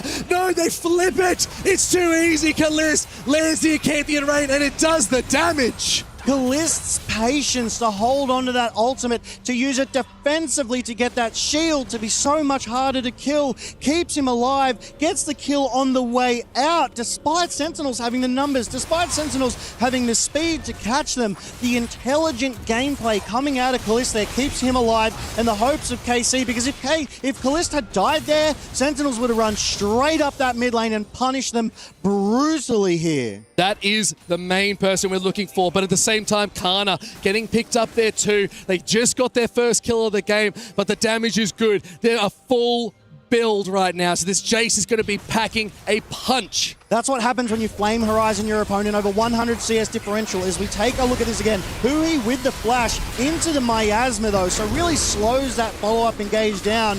Forced to run as Yehu aggressing forward. Says, yeah, you can hook me, but that's exactly where I want to be. I think the big thing you got to note as well is really good defensive play still coming out of Sentinel. The TP's coming in. This one straight into the middle just wasn't the call. They thought they could end it, but it was Sentinels holding that line and landing everything they needed to. The flashes coming out was just a bit much. And all the while, the bot lane's pushing in as well, but that fourth Drake of the game, the Soul, will go over to KC. They net themselves that Hextech Soul, so Kalist is going to hurt even more. That little bit of extra poke, that little bit of extra slow, it's going to be really, really hard to answer. And there's that ultimate I was talking about, the defensive ultimate to get that massive shield, to keep himself alive and escape. The flash forward, unfortunately, whiffing a little bit. That 4 shots from Rahel, they outrange it. Busio able to E away. And just here, who he tries to aggress forward, Kalist has had fancy feet all game. Yeah. Deadly flourishes, hooks, all whiffing. It's hard though. It's a tall order for a Blitzcrank trying to land these hooks onto a champion that has the speed of Kai'Sa. So really big shout out. Kalist has been looking so good. It's an even better score. 11-1-1. One death, but their kills are stacking up and they're looking at another Baron. Yeah, and one thing worth noting as well is that's a max stack Gluttonous Greaves there for the Kai'Sa. So that sort of HP regen, the lifesteal, doing dividends, right? It keeps Kalist healthy just a little bit longer for a little more as they do take that Baron. So now, KC, they have all of the tools and more. They have the Baron, they have the Hextech Soul, they have fully online top lane, mid lane, and bot. So much damage with a bounty on Kalist. Sentinels, it's 13-19, but it's a 14k difference in KC's favor. Oh, it's definitely a hard one to come back to, but if anyone can do it, it's probably Sentinels. The good hook does land. See if the rocket grab be able to get this kill secured, but a GA for Yike is still up and available, so even if you secure the kill, you're going to kill him once again. We'll have to see if they can make this final charge. They have the Baron. See if they can use it. Multiple Zhonyas across both of these teams. But look at Impact. He's only got 2 completed items at 31 minutes. He can't stand up to Kana. Again, Flame Horizon. Kana has 4.1k over Impact. And now they're looking to charge. They have 3 massive waves. All Baron empowered. They're hitting these towers like it's their only life. Taking 1, taking 2. They might not even need to take their kills. These minions might just do it for them. Look at Kana's damage. Kalist Killer Instincts forward. Depth from below. The damage is good. And it is KC on their home turf showing friends how they close out a game. KC take the series. Parlez-vous Francais here in France at EWC 2026. They 2-0 sweep Sentinels out of EWC. Your key is about to be crushed by the French. Oh, it's an absolute beautiful series. This team looked so good start to finish. They went through the entire series dominating every single area. Yike in game 1, Kalist in game 2. They knew that they could carry, and the crowd is going nuts. It's a scary proposition. Multiple strong players that you can play through. Game 1, it was that top side. Game 2, it was the bot side. And it's not a discredit to the top in game 2. They were still strong. They were still able to play it. But it was the superstar Kalist on that Kai'Sa that they fed the gold into that got the kills. 11-1 last we checked before this game even ended. What can you do into a full build Kai'Sa like that? Not too much, honestly, Logan. As it turns out. Yeah, look, I play a bit of Kai'Sa, there's not much you can really do, but that's okay. They're at a whole another level. But let's send it right back to the desk. They can break down that phenomenal series. Take it away. Thank you very much, Pike and Logan, for the breakdown of the cast. And yeah, KC, Carmine Corp coming out with the 2-0 tonight. The big crowd favorite, as you guys can probably tell.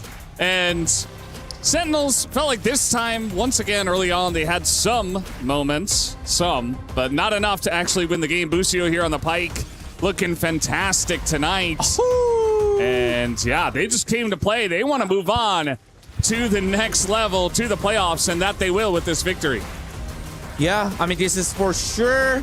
It was a better, as a team. I think it was a really easy to say, like, better performances, like, just in terms of the gameplay wise. Like, I think draft, like, starting from the draft, I think the preparation and also just performances, like, every single moment, I think it just KC was just clearly better. I mean, it just seems like there were, I guess they could say, like, they're more experienced, and I guess they're getting good screen partner too. Yeah, I mean, even in the moments where I feel like they were making some mechanical errors, they were just correcting them with, well, better mechanics from that exact frame onwards. And Sentinels really just couldn't keep up. I feel like just a lack of coherent, like, engage, or the fact that you've got the Blitzcrank and the Anivia and it just kind of fell apart in the sense of not being able to control areas of the map, create pockets of fog, and then try and play off of that CC and, you know, the wall and all of these kind of things to make the game weird for Sentinels, or rather for KC at these objectives. Just made it too easy for KC to walk around the map and create chaos. That they absolutely did. It just felt like Karmine Corp, the better team today. And maybe just in general, as they had a great performance tonight, and Sentinels just could not keep up, as their run here at EWC will end with this loss in the best of 3. As make sure you guys are staying tuned. We are going to have an interview soon with Callist on the stage, and Kitty, of course. And Key Crush. Yes, and the Key Crush. And the Key Crush. Which is a big deal. You don't want to get that Key Crush, but it is going to happen to Sentinels. Who do you think they're going to give the honor to? Who do you think they'll let crush the key? Isn't it just the captain, or? Oh yeah, that's a good point. I think it is just the captain. Yeah. Well, there you go then. That answers that. Yeah. That answers that. Question answered. Yeah. Also, NA reason knocked out. Yeah. Yeah. Goodbye, NA. The first region to go. Yeah. Actually. That's what a sad. shame. It's kind of just, you know, it's partially because of the order in which we did the matches. Nope, it's complete, you know, remember, Valdez, nearest airport. Okay. It's actually not that close. It's really not that close. It's actually like an hour away, Yeah. I think, at least. But guys, we do have the interview ready on stage with Kitty and Callist, so take it away. Hey everyone, by my side we have KC Callist crushing Sentinels Key, everyone! As we all know, back-to-back key crushes for both Sentinels and Team Secret. How does it feel? Feels obviously very good, very great. I'm happy with the win today, and I think the more we go into the tournament, the more we're gaining confidence, right? And we're getting also more sharp, and also there's the crowd buff. The French home buff, of course. And I want to talk a little bit about the in-game stuff. We have a lot of Kai'Sa coming back in the current meta. So walk me through why you think Kai'Sa is such a strong pick right now. And you played a really mean Kai'Sa, by the way. The meta is basically a lot of mages or standalone AD carries, like Jhin, Ezreal, and all this stuff. So Kai'Sa is always a good champion that can like be really great into teamfights if she can scale and get some random kills a bit everywhere.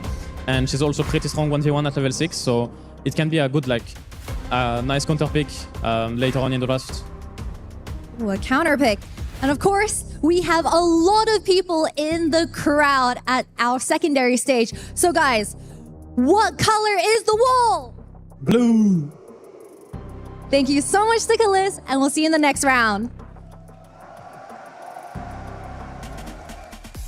Thank you so much, Kitty, for that interview with Callist, as we have so many fans around us, behind us, in front of us, cheering for Karmine Corp and hoping that they can go very far in this tournament. And a good showing so far, but things definitely do change once we make it to the round of 8 up against some really strong opponents that we do have here at EWC.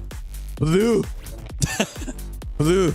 You're wearing kind of a blue today, Yeah, not blue. the same blue as Not the same Karmine blue, Corp but still blue. but you know. Yeah. Definitely not Sentinel color. I went with the red today. What did that mean? What did Valdez mean by that? Who am I supporting? You're so base. T1? T1. I guess it's not the Yeah. T1 red, but Yeah. I know it's like it is red. Yeah. Burgundy. Yeah. Yeah, burgundy. Whatever. Ron Burgundy. Okay. All right. So, what do you think about that one, Jamada? To be honest, I'm just happy with the overall progress of KC. I'm still a little bit concerned for when they come up against another tough opponent. I'm still not completely sold on their macro and some of their decisions that they're making. If I was to be a proper harsh critic here, I feel like Sentinels gave them a little... Like, this is really weird because in the context of they just kind of kicked Sentinels' head in 2 games in a row. Yeah. I wasn't super sold on like the conciseness of the decisions that were getting made on the map. And I think that's still a little bit of like bleed over from MSI, but they've definitely gone in the right direction of being on the same page a little bit more consistently. Yeah, I mean, we could definitely see, like, I think the KC they're at the level, it's for sure it was like another level considering against Sentinel. So yeah, I think it's a good sign though, like how it's starting it.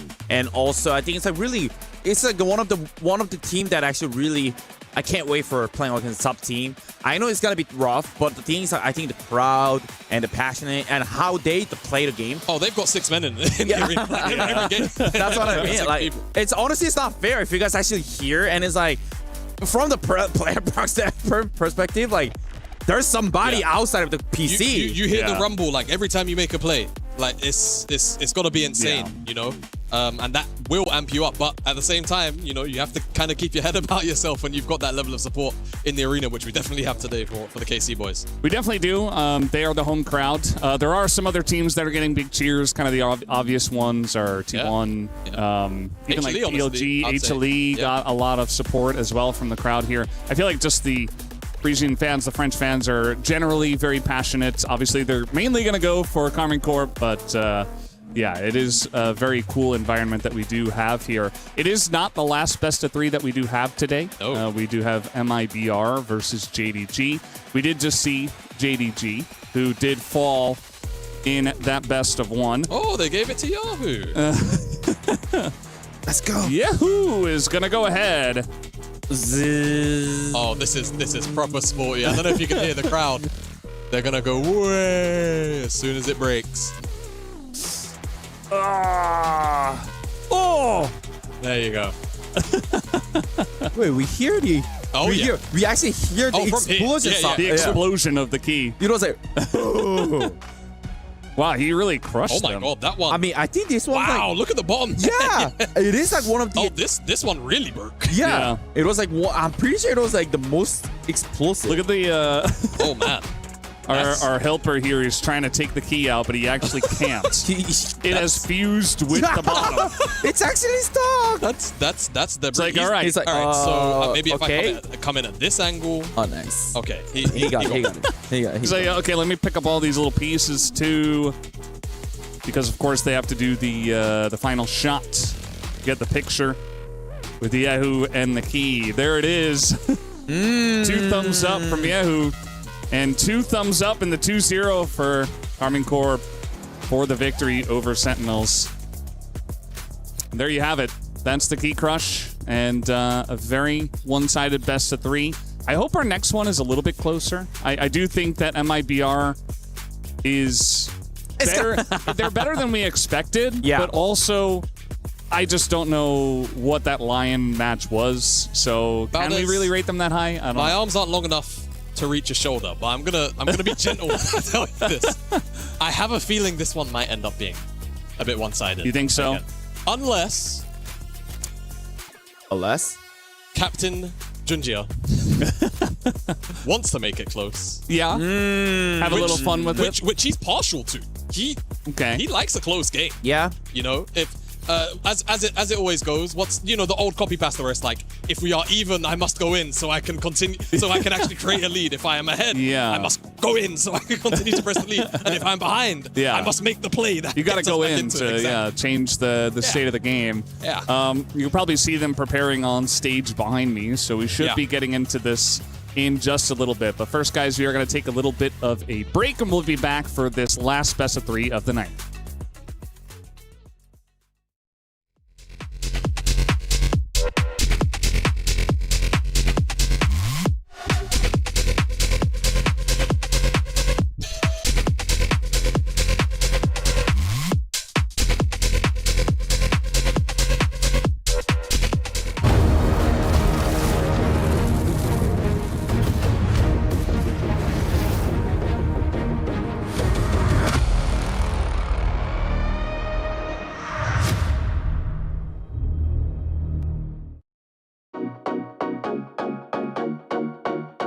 Hello guys, I'm Curse, MIBR jungler. Hello guys, I'm Ackerman, I'm support of MIBR, and I'm gonna try to help him to clear the jungle.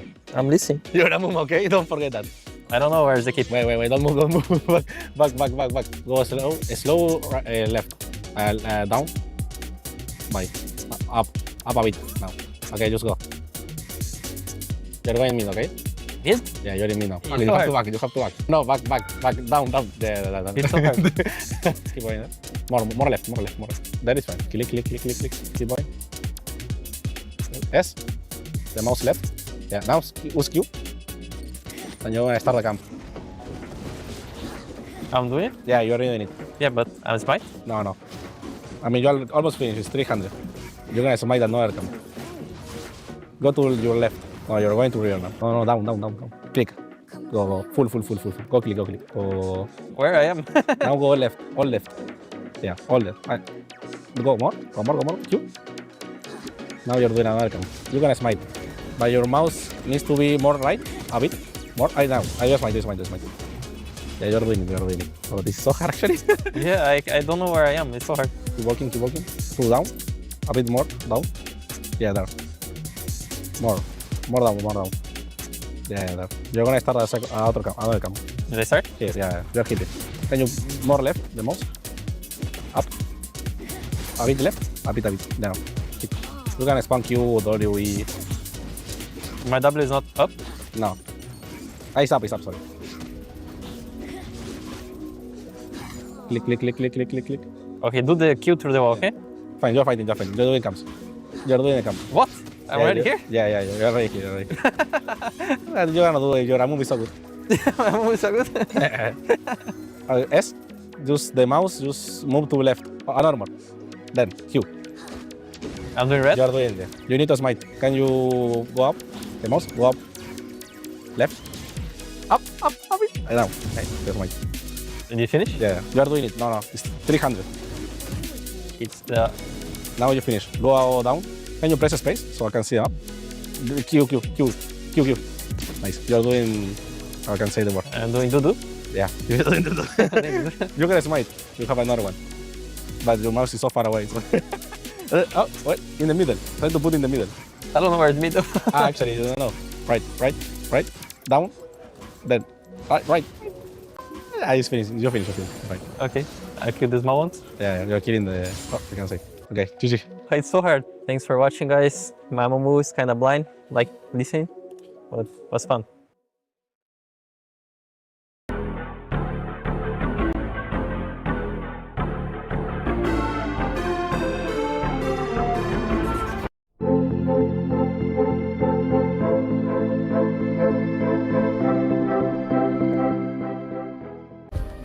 Play is in our DNA. Whenever we let it out, it becomes our superpower. Now imagine an entire city being built to supercharge it. Kadir City, powered by play. We were there. For every click, every clutch, every respawn. We were there for the years of grind. And we're here. Now. The proud founding partner of EWC. Powering the biggest event in gaming. Shoulder to shoulder with the world's best. Making history. Greatness deserves a stage. Lenovo Legion. Reach your impossible.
Hello and welcome back to EWC 2026 here at the Qiddiya City Battleground, and we're getting ready for our final best of 3 of the night. It is going to be MIBR up against JD Gaming, and you guys were saying this right before we went to break that it's probably going to be a one-sided affair, but MIBR, they looked good in their win. They took a 2-0 over Lion. I do think that they're not going to go down easily, although JDG is a LPL powerhouse, so I think it might rely on them and their form. If they're looking good, if they're playing on all, firing on all cylinders, playing really well, maybe it is an easy affair, but we've seen that form can dominate everything else. No, I mean, I think MIBR beat the third best team, Okay. Lion. Had me for a second. I was wondering how that, what's going to end after that. It means you can win against anyone. Okay. So it's not, Except BLG or HLE because they're ranked higher? Yes. Is that the way it works? Yes. Okay. So they still have That's a chance. pretty simple. You never know, until they actually open the boxes. Gotta see it. Yeah. What do you think, Jamada? I mean, look, I think the first 15 minutes of these games, plural, because there has to be at least 2, yeah, are going to least be 2. very back and forth. Mm-hmm. And then it won't be very back and forth. What I'm concerned about typically with Brazilian teams is the macro. South American teams tend to be the macro. And we see it a lot, even with Furia, this tournament, Furia MSI. They can go toe-to-toe and box with you for 10 minutes up until Herald. But then there's always one sequence in that little time frame before Baron spawns, maybe just after it, that they just opt into and it breaks the game. And versus JDG, they'll choke you out of the game for doing that. Yeah. And they'll do it consistently, and that's what I'm really concerned about. If they can keep the ship straight, they can stay within, a decent amount of gold, or hell, gain a lead, who knows, because it can happen. They're in good standing, I think, in the mid game to try their best to make it really hard for JDG, but they're still going to have to play out the rest of the game perfectly. Yeah, they're definitely going to have to play some clean League of Legends, and MIBR, they have looked clean so far. JDG, they did take that loss to HLE, as did MIBR. But again, you can't really say too much about that with HLE in their current form. So this is going to be an interesting one, a best of 3 between these 2 teams to decide who gains a spot here in the playoffs, the round of 8, the top 8 teams here at EWC 2026. So guys, take it away for the cast. With pleasure. Thank you again, Desk. Been doing phenomenal work as ever. I'll stop glazing them, though, and perhaps start glazing the teams, and that will be very important considering there's a lot on the line here. Lose this, you are done. Don't lose. There might be some glazing on the desk, but it looks like there's some brazing out on the stage. Oh, very good. These teams are ready to cook. That was a much better pickup than I had. Here you go. As we head into these drafts, have these teams done their research? We saw them both yesterday. JDG Gaming and Meeba loss here. This is the LPL versus CB LOL. It is an international stoush between both of these teams. Indeed it is. And again, MIBLO's already managed to do the unthinkable yesterday with their 2-0 win over Lion. It was very, very impressive. This was the second seed from CB LOL. And again, I was chatting to some of the CB LOL English casters. Again, shout out Trajan on that one. And we were chatting, look, if Furia can't do it, I'm not sure about Los. And they come in as underdogs, and you underline that, and they managed to make the 2-0 win look good. I was so impressed with them yesterday. The problem is they're now going up against JDG, who actually look to be on fairly good form, short the loss to HLE earlier, but they look competitive there, to say the least. You've got a coach like Tabe who's coming in and has been prepping with the squad for so long. Tabe's right up there as one of the greatest coaches of all times, I think, compare when you listen to a lot of people and analysts chatting about the guy.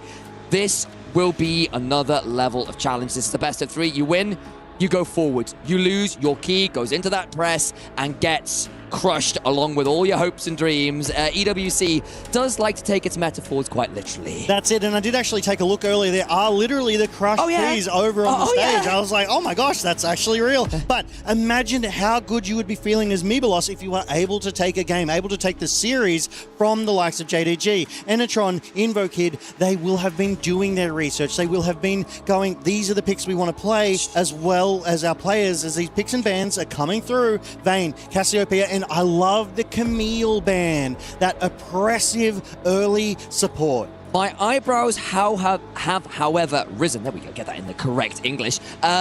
Because Orianna and Jarvan's been let free. Yeah. And they get to go through together. Yes, we have seen more Jarvan, more Orianna, especially the Orianna, which was like nearly permaban for a very long time this year. Sure, she's gotten some nerfs.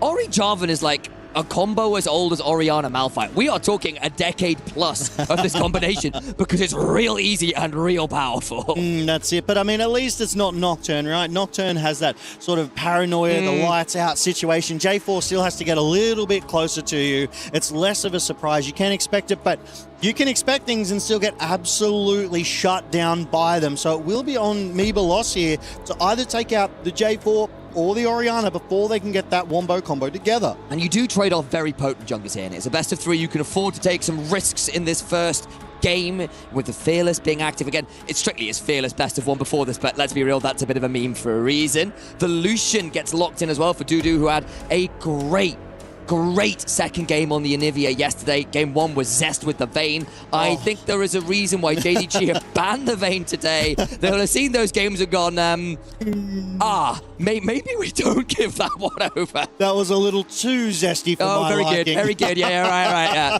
The puns keep rolling. We've not even gotten through draft yet. That's a bad sign. That's it. But where will this Syndra go? We know because Lucian has been locked in. That will be a bot lane Lucian. It will be a mid lane Syndra. So a very traditional composition. Okay. This is a very specific call out. Lay it on us. But back when the both of us were casting the Esports Nations game, we did see the Lucian top in some very specific matchups. It's not always good. Lucian solo lane has been taken off the board largely since his real point of power. But just the fact that this is MIBR, that this is a potential upset game where if you were going to throw something a bit unusual out there, I could see it from them. What I love is when you come into these games, right, and you go, oh, I expect this, I expect that, and you don't get it. Because these players, they go, you know what's a really good counter pick in a 1v1? Something you haven't seen, something you don't expect. And here and now, in the first game of the BO3s, is the time to test those waters. Is the time, like you said, to chuck a Lucian in that top lane. But again, it depends on that matchup, and they don't know what's in top, so I really don't think this Lucian's going to be that one. Worth noting, Xiaoshu banning the Renekton for JDG, or JDG banning the Renekton, implies to me they are angling for an Embessa. Rel has been very much rising in priority here, but I'm expecting now for JDG to see an Embessa going top. It's already got a good pairing because you lock him in the Cataclysm and Embessa. Sure, the ult's been nerfed on the cast time, but it's still fantastic as a follow-up. That'll work just fine with the Orianna Jarvan setting up for you. It's damn near impossible to miss inside of that Cataclysm. So as they well. tell me. Yeah, so I do it anyway, but don't worry about it. You're like, I've tried and I've missed everything, but I love Shen, right? Shen brings that sort of global meta, so we're shifting away from it. Split 1 was very global meta. Split 2, we started to shift away, and now we're firmly in the mage meta. But I love a good global. As Pantheon hovered, maybe the Shen. I think I prefer the Shen personally, although the Leona will work just fine as a follow-up in the Jarvan. Honestly, any of those picks I think would work just fine. You've already got the Ezreal, so that means that realistically, you can go leave lane, as we love to see from a lot of our supports early on, the level 2, the level 3 ganks. Yeah. Very, very strong. And considering you've got a Jarvan to play with, you've got an Ambessa and an Orianna to play through, I think you're happy enough with that. Yeah, you've definitely got that backline dive with that Ambessa, the J4 able to get there as well. Okay. Solar Flare itself, no slouch on landing on the backlines, that's slow or stun, depending if you're in the center or the sides of it. But we look at Meebalos, right? Spell Shield on that Nocturne will protect him from quite a bit of that. Syndra has a healthy amount of range. Lucian's mobility, no slouch in that area. Rel, pretty darn tanky, but what will they lock in for their top side? Oh, this is fun! There we go. Locked in! I am so excited. Look, the Lucian was something, I don't want to say a meme, but we're saying, hey, this is a team that likes to be creative, is where we want to go with it. Was the Lucian going top? Not necessarily, not even likely, but it was just a kind of heads up that this is the team that MIBLOS want to beat. They want to catch you off guard. A Tryndamere will do just that. Zest is bringing the zest again here, like he did yesterday. I'm loving this. And we saw Ackerman yesterday on the Rel had nearly a 100% kill participation. Yeah. Got involved in every fight, was roaming, was setting his top and mid lane up for success. So it looks like he plans to repeat that that same energy here in this game 1 against JDG, but it's not the same opponent. Look, the Leon has become more meta recently, but otherwise these are champions we have been seeing tried and true from JDG across the year, across multiple different organizations and leagues and tournaments, and it works pretty damn well. You lock in an Orianna Jarvan, you skirmish well, you team fight well, you can play towards the Ambassador and side lane. Very flexible, very potent. MIBR have clearly come in and said, right, we want to make things a little more unorthodox, make things a bit more uncomfortable. Okay, so what do you do now as a Jarvan Ambassador, even an Orianna, where you go and try and blow up this Tryndamere and he presses R? And then the extended fire happens. And what happens then?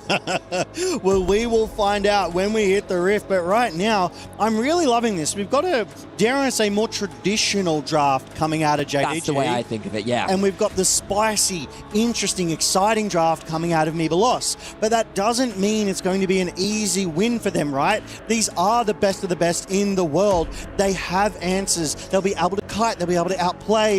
You throw in that curveball and they adapt quickly. Well, the armies are mustered. The front lines are drawn here at the Kadir City Battleground. JDG versus MIBR Lowe's, made in Brazil, versus Jingdong Gaming. Two very different organizations with very different trajectories and histories and everything, fighting here today to keep that key alive. Lose, it's in a crusher. It paves the way to the trophy for someone else. And I tell you, every team I've seen give up that key looks devastated, and you can understand why. On the center of the trophy, all the way over on stage 8, you might even be able to catch the SDC arena noise. It's pretty loud over there right now. They've got the trophy up there. Yeah. And on it, it reads, nothing is granted, everything is earned. It's even written in Korean because it was Gen.G that won it last year. So they do it in the winning team's language just to make sure it's that little bit more personalized. Yeah, they're definitely the defending champions, Gen.G. But one thing that I love as well is that they've got that press just behind us, and you can hear it crush the key, and it is a genuine loud. thump. It's horrible. As it crushes their hopes and dreams, snaps them in twain, you hear the kunk, and you're like, oh, there it goes, homewards. But we may be a ways away from Riyadh, but the Boulevard of Broken Keys is more of a mental thing than it is a physical one for all the keys paved the way. And we have got a little bit of a pause before we get into game. Should be in there shortly. When we know more, if we're allowed to tell you more, we'll let you know. But it does give us a bit of more time to break down what we're saying, because obviously what we saw from MIBR was a lot of priority going to the Nocturne. Very strong level 1 champion. And then you get to play through a Tryndamere later on with the level 6. You get to play through a Syndra at the level 6. That is a potent burst combo of your own. Yeah, it definitely feels like they're going to have some strong options in those fights. Obviously, though, that dive, it feels like it's a very one-way street. We've seen a few of these compositions before where it's all in and no out. But enough about what the draft was. Let's talk about what the game will be, because we are now on Summoner's Rift for the first game of today's BO3 between Mibelos and JDG Gaming at EWC 2026, the Kadir City Battleground. Oh, I don't know whether you heard that, but I certainly did, and it brought a smile to my face. The Jingdong Jaios. Jaio meaning add oil is what it means. It's from the motor racing scene, and it's basically kind of Korean fighting. Whenever you hear that one from the LCK, and normally back in the LPL, JDG are famous for their chant leader having the voice of God. Like, I tell you, the man has lungs. But the people they've got come over here to Paris are doing a fine job of filling in, I tell you. They've got some volume there. It feels like they're well represented for sure, as we do get some bot lane shenanigans. And this is like the hallmark of these games as well. These players, they're not scared to engage immediately. It is on site. They're almost 00 agents. They've got licenses to kill, and they are not holding back here. And we do take a look at the junglers. They've both started on their respective bot sides. As in live, we do see Zest just farming some CS there on that Tryndamere. Love the skin. We even get the little 3D view of that very evil-looking Tryndamere causing some trouble. Garlic gets a bit chunked out there. And again, Lucian early on, very potent. We aren't really seeing the Lucian Nami anymore because Imperial Mandate nerfs have or changes. Let's be real. It's not necessarily a nerf. Just different champions are getting value. Honk, you got left a little low there by Feisty, by the way. Thank you for pointing that one out, Logan.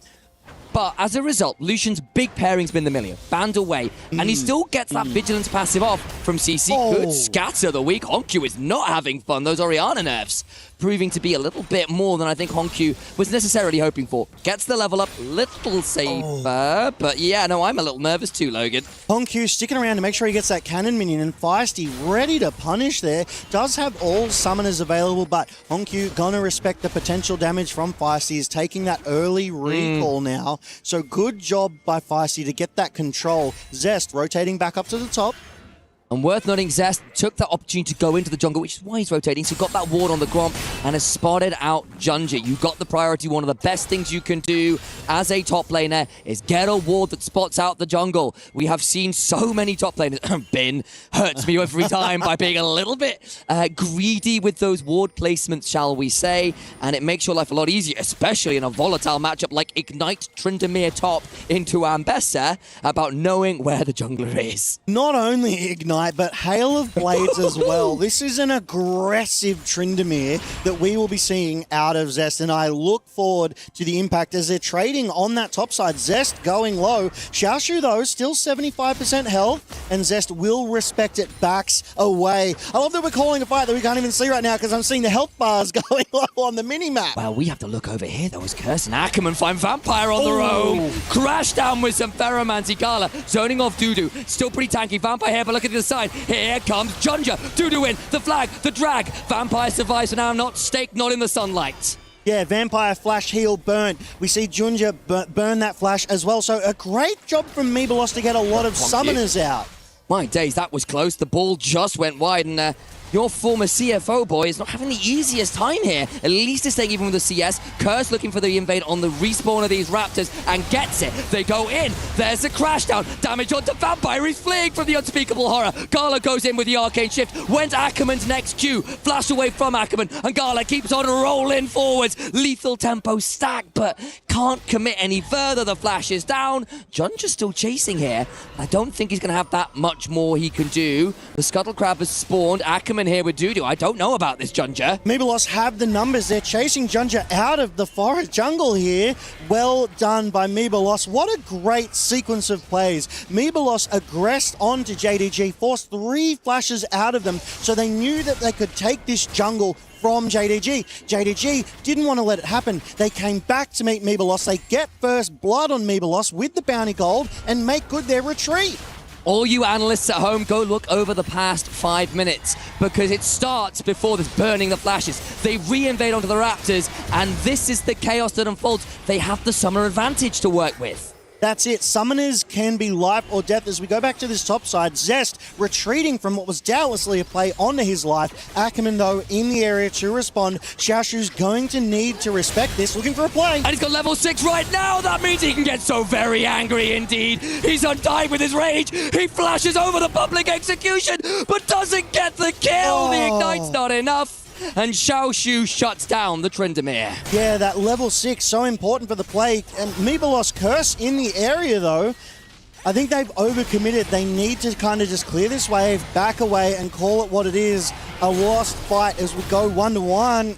Oh my gosh, some of these fights, I don't know if they're going to turn into something real, especially when Xiaoshu's so low. But let's take a look at this one again on that top side. As we saw, Zest hitting that level 6 in the middle of the fight, able to extend it out. Buffers Xiaoshu's ultimate. I actually think he flashed the ultimate there. He did, yeah. Able to dodge it. And then the kite out by Vampire. You can't catch me, Xiaoshu, able to take Zest down. And despite not hitting the ult from Xiaoshu, he's still just got more HP to work with. Ackerman out of cooldowns, and it just meant things got a little bit too challenging. They tried to play around the fact that Zest was about to hit 6 and just didn't end up working out that well. Something I want to call out here is Judo's actually building a healthy lead in CS over Gala. Very true. All of this skirmishing, all of this fighting is leaving these 2 bot laners alone, and Judo's liking this fight. He's taking away that gold lead. Right now, 400 over to the face of Meebalos, but the first Drake of the game, an Ocean Drake, has spawned, and JDG are the ones with vision control. But Sports come roaming on in. The shockwaves there. Honkyu stunned up. But Honkyu presses R rather than Q and gets the kill. Yeah, Junja here, though, has shown up. All right. I was going to say if there was any follow-up, they would have been able to get Ackerman, but Ackerman plays that one nice and safe. That shockwave did so much damage so early. Yeah, and even with only a mana crystal in inventory, it's not even an amp time, still manages to get enough done there onto the Syndra, which had otherwise been having some very good trades on screen in the early lane. That hasn't led to a CS discrepancy, hasn't led to any kills for the Syndra, and now she finds herself down. Ackerman. A lot of gold as Ackerman did look a little bit at Vampire there, but again, it is support rel, and your damage is, how do I put this nicely? Non-existent? Negligible. I was going to say it's a non-zero number, but it's pretty low. Mathematics terms were invented for the amount of damage rel cannot do. Oh my goodness. But priority is over to JDG on this Drake should they decide to pull the trigger. I just don't think they want to yet. I think they want to get priority in other lanes as both of these bot laners are back on the Rift. We do see though Gala heading to the top side, whereas Dudu still very much bot side focused. Worth noting as well, Curse got the Paranoia available at some point in the near future. I am expecting a Paranoia to be pulled. You can play towards potentially Zest with that. You could try and jump on someone like Honky if you get the opportunity, but he's not going to be in too much danger there right now. Merc Tread's value already very high. I love some Merc Treads. It really reduces the amount of time that you're stuck in that CC, but we do see JDG, they've started up these grubs, and as you were saying, Paranoia now available for... Oh my goodness. And it's the shotgun R into Scatter the Weak, but Honky's able to speed away. Now the turnaround. As in goes Vampire, he gets a Command Protect, which sets up for the easiest shockwave of Honky's life. The fight's not done though. Meebelos though trying to repel JDG. Buffers through with the Zenith Blade. Xiaoshu's own ult is turned around from though with a good flash. Now Dudu's here with the culling. Looking to pick up a kill, can't quite do it. All the while, Junja wasn't even here because he was doing the grubs. JDG find themselves at 3-1. The gold is even. The Drake is up.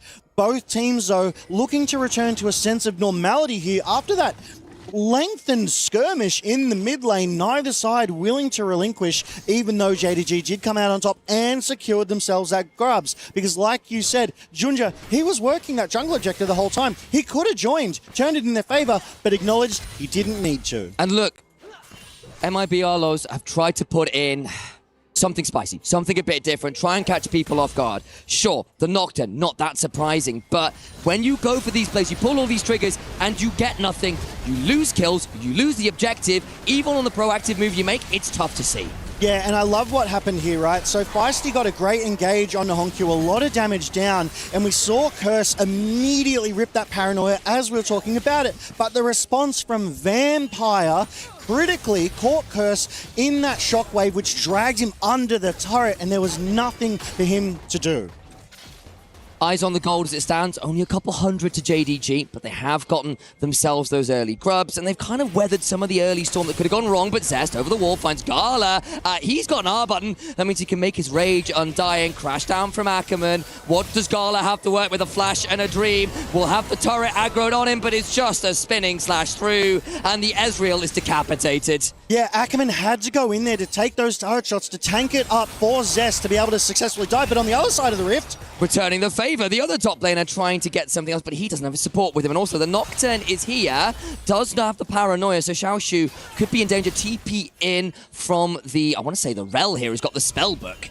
That's it. Spellbook is so flexible. I love the options that it can bring to you. Ackerman trying to catch Xiaoshu, gets a good ward down, keeps them here. Xiaoshu will respond. Feisty in the mid lane. He is not feeling so feisty anymore as a Command Protect, and a Clockwork Wind-Up is good. And more than good enough to pick up the kill on Feisty. Yeah, no flash on Feisty there. Forced to just walk away. Whoa! In comes the Paranoia. It ain't done yet. Flashes over the flag of the Dragon of Fear from the unspeakable horror. And Curse turns it around 1-for-1. Cataclysm comes down. I don't know about the extended trade though. Junja has to back away, burns the ult to very limited avail. Curse was doing so much damage, I was actually concerned Junja wasn't even going to win that 1v1 trade. They respect it and back away from one another there. This is a very bloody game. We're 11 minutes in, there's 7 kills gone over. That first Drake of the game, though, still hasn't been taken at the 11th minute. And look, both of these teams have been desperate to get a genuine advantage, but it feels like the gold has gone one way slightly and then flipped right back the other. No team has really managed to secure something meaningful in terms of a true lead as yet. There's been good punches back and forth. The jungle invades earlier from MIBR. The turnaround plays in mid lane. It's more about who on each team has got an advantage, and of course, it will be the former LCP superstar in Honkyu who's leading the way right now for the side of JDG, but Xiaoshu eating a little bit of damage there as the Boar of the Slayer came on down and told him he was a coward. That's a little chicken above his head. See? They even get a little symbol for it. That's it. A little bit of damage. Really good. You're welcome. Wow. Okay.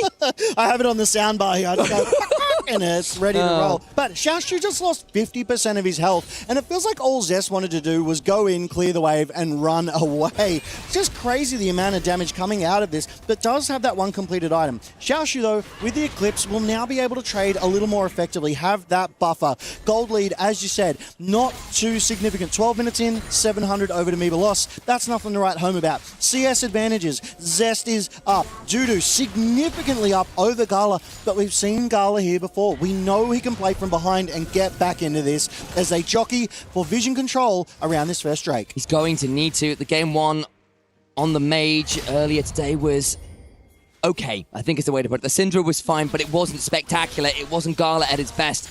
Make no mistake about it. And here on the Ezreal, a champion he's much more known for, being down, what is that, 30, 40 CS? That's rough to see. That's not what you expect from a player with the kind of history and caliber that Gala allegedly has. I think over the last split, though, has been struggling a little bit. And Vampire just about caught up for a second or two, but the crash down will leave that away.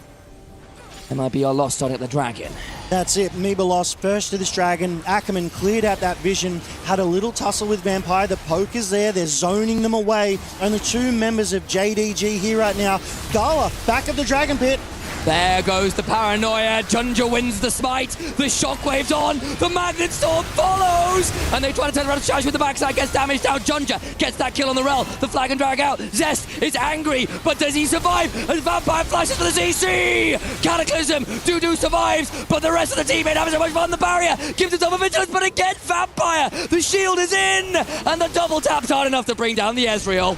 Dudu played around that blue buff spectacularly. He popped that barrier. Gala was unable to land skill shots because he was just hitting the blue buff, but it still wasn't enough for Dudu to execute any heroics in the backside of that. JDG walk out of that one. 8 and 3, 1.5k gold up. They basically swung at 2.2 and got the Drake. We'll have a look at the replay again because it's a mess, but I really want to shout out Vampire. The amount of key CC he got down.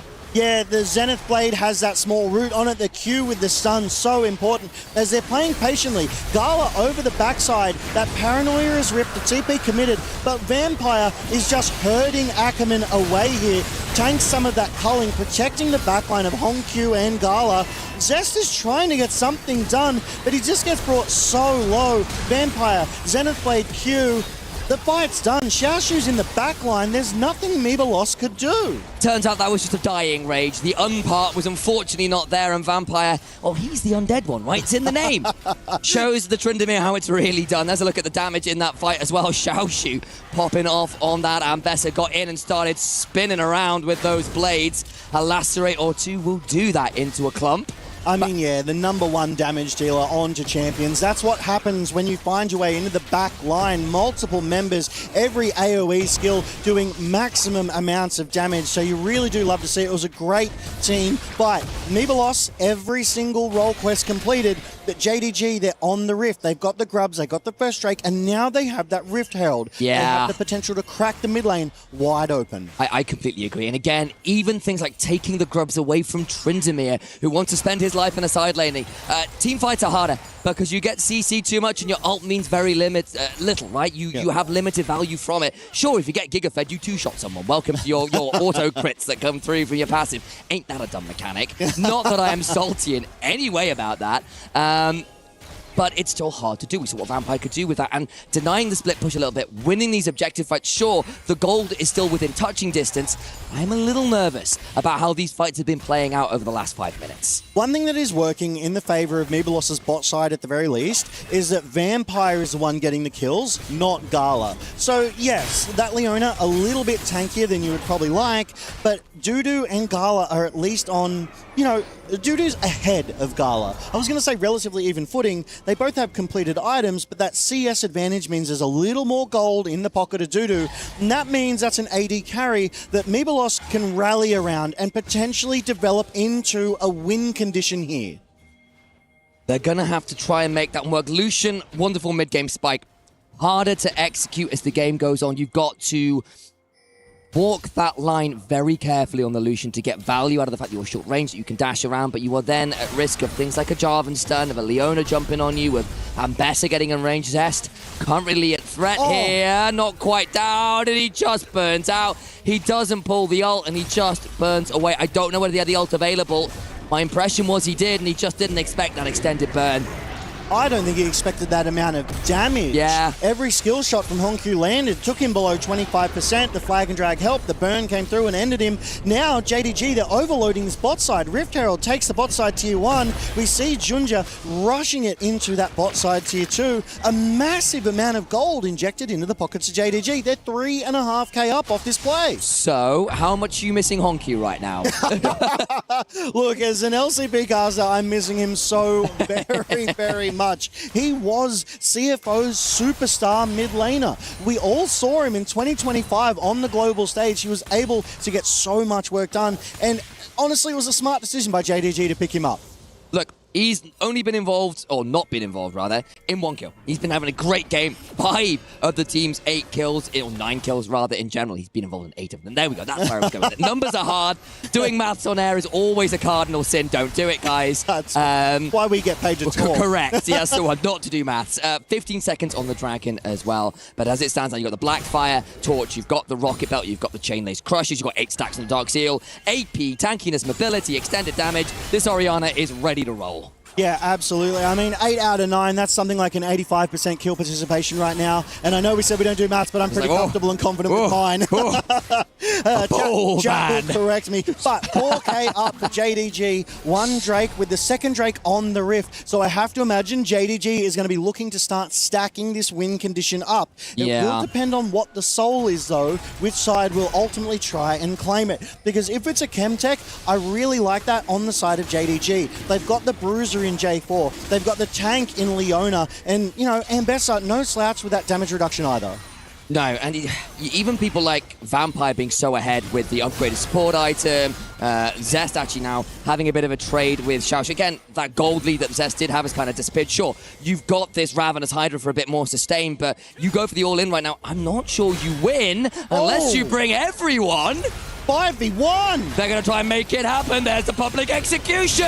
Jingdog Gaming! Look at the turnaround. The Cully comes on down. The damn dying range is there. The unleashed power gets the shutdown. Unspeakable horror there as well will force Xiaoxu away. Absolutely everyone not named Gala was in the top lane.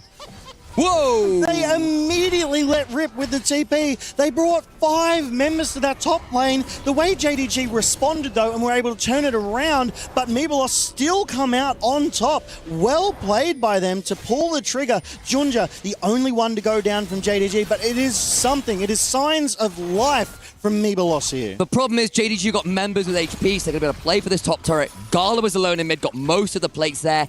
Yes, you did kill Junja, though, so the smite's off the table. Potentially you can play for the Dragon. The problem is, sure, you get a kill. You're now down 3,000 gold, and that's before the turret's fallen. Yeah, but I mean, you can't play for another Dragon for 4 minutes because JDG got it before the fight. Hang on. Yeah. Really? Yeah. Oh, I said, did Gala get that earlier as well? I think, oh no, Junja's dead. They can go for the Dragon. No, you're right. I missed that with the violence. Whoops, there we go. That's it. They snuck the Drake while Meebelos were looking to the top side as they look again to this bot side. Xiaoxu under pressure one more time. There is no ult on Zest, but will it matter as Dudu gets a few more of those vigilance autos down, and the kill is good. Zest does not eat another turret shot. He's out. Has to be single-digit health. 2 members from JDG. They're hunting him though. He's looking for that reset. I don't blame him. How he's got 2 seconds on the ult. 1 second on the ult. It's there, but not in time. He falls regardless, and Dudu is unfortunately now in a 1v2, and Honku is just going to keep throwing down tomatoes. Oh my Not a bad attempt. I will give it to him, but Honku's got the burn. Oh my goodness. Dudu was working overtime, and it still was not enough to try and get one back. But the collapse from JDG. Meebelos overloaded that bot side just to get that 1 kill, and Zest nearly went down for it, as we see here. Zest starts trading with Xiaoxu. Ackerman coming in. Dudu from the top lane. Ackerman goes in to get the aggro, but unfortunately goes too far away, so it goes over to Zest, so he's forced to flash, and JDG respond. They're rushing from mid. Vampire Junja, they get the orb to get the vision, so they know that Zest is behind this alcove. Junja with the perfect spotted Dragon Flag. Dudu on the backside trying to get something done to Honkyu, but it is not enough. I loved the initiative from Meebalos. I love the response from JDG a little bit more. It ends up getting them more. That 3,000 gold lead holds. They've got Grubs, they've got Dragon, they've got the turrets down largely as well. All of those outer turrets now fallen in their favor. And look, they drafted something very comfortable to them. Vampire, hell, when he debuted, he was spamming Leona. He's going to be grateful that's back in meta. We're now in a position where the kills are there, the map control is there, even the scaling arguably in some ways is there with Orianna and Ezreal. And of course this Ambessa now picking up her second item and the way her ult scales in terms of the passive Omnivamp and Armor Pen you get from just hitting people. It's getting alarming now for MIB Loz. Yeah, and I mean, we take a look at the items as well. We've got that arm guard for Honkyu, that extra survivability. He's going to be much harder to shut down. Junja with that Black Cleaver in the Sundered Sky, that sustain as well as chipping away at the opponent's armor is just fantastic. Oh, I've just gone to the library, and I think Honkyu has as well. He has taken that Dark Seal and gone, you know, I could have had a full Sonya's, but I've got an arm gun, that'll be fine. I want the Medjais!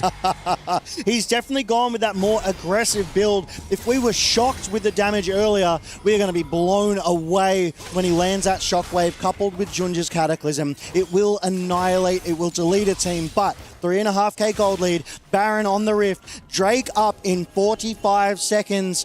Yeah, if I'm Meebalos, I'd be okay giving this one over to give myself more time to build gold, get it into my AD carry, because you don't have to lose it all on the third Drake. Might be in danger as Junji gets stunned, but Feisty needs to run away. The ball's now been put on top of him, but the Command Protect won't turn into a significantly more aggressive variant.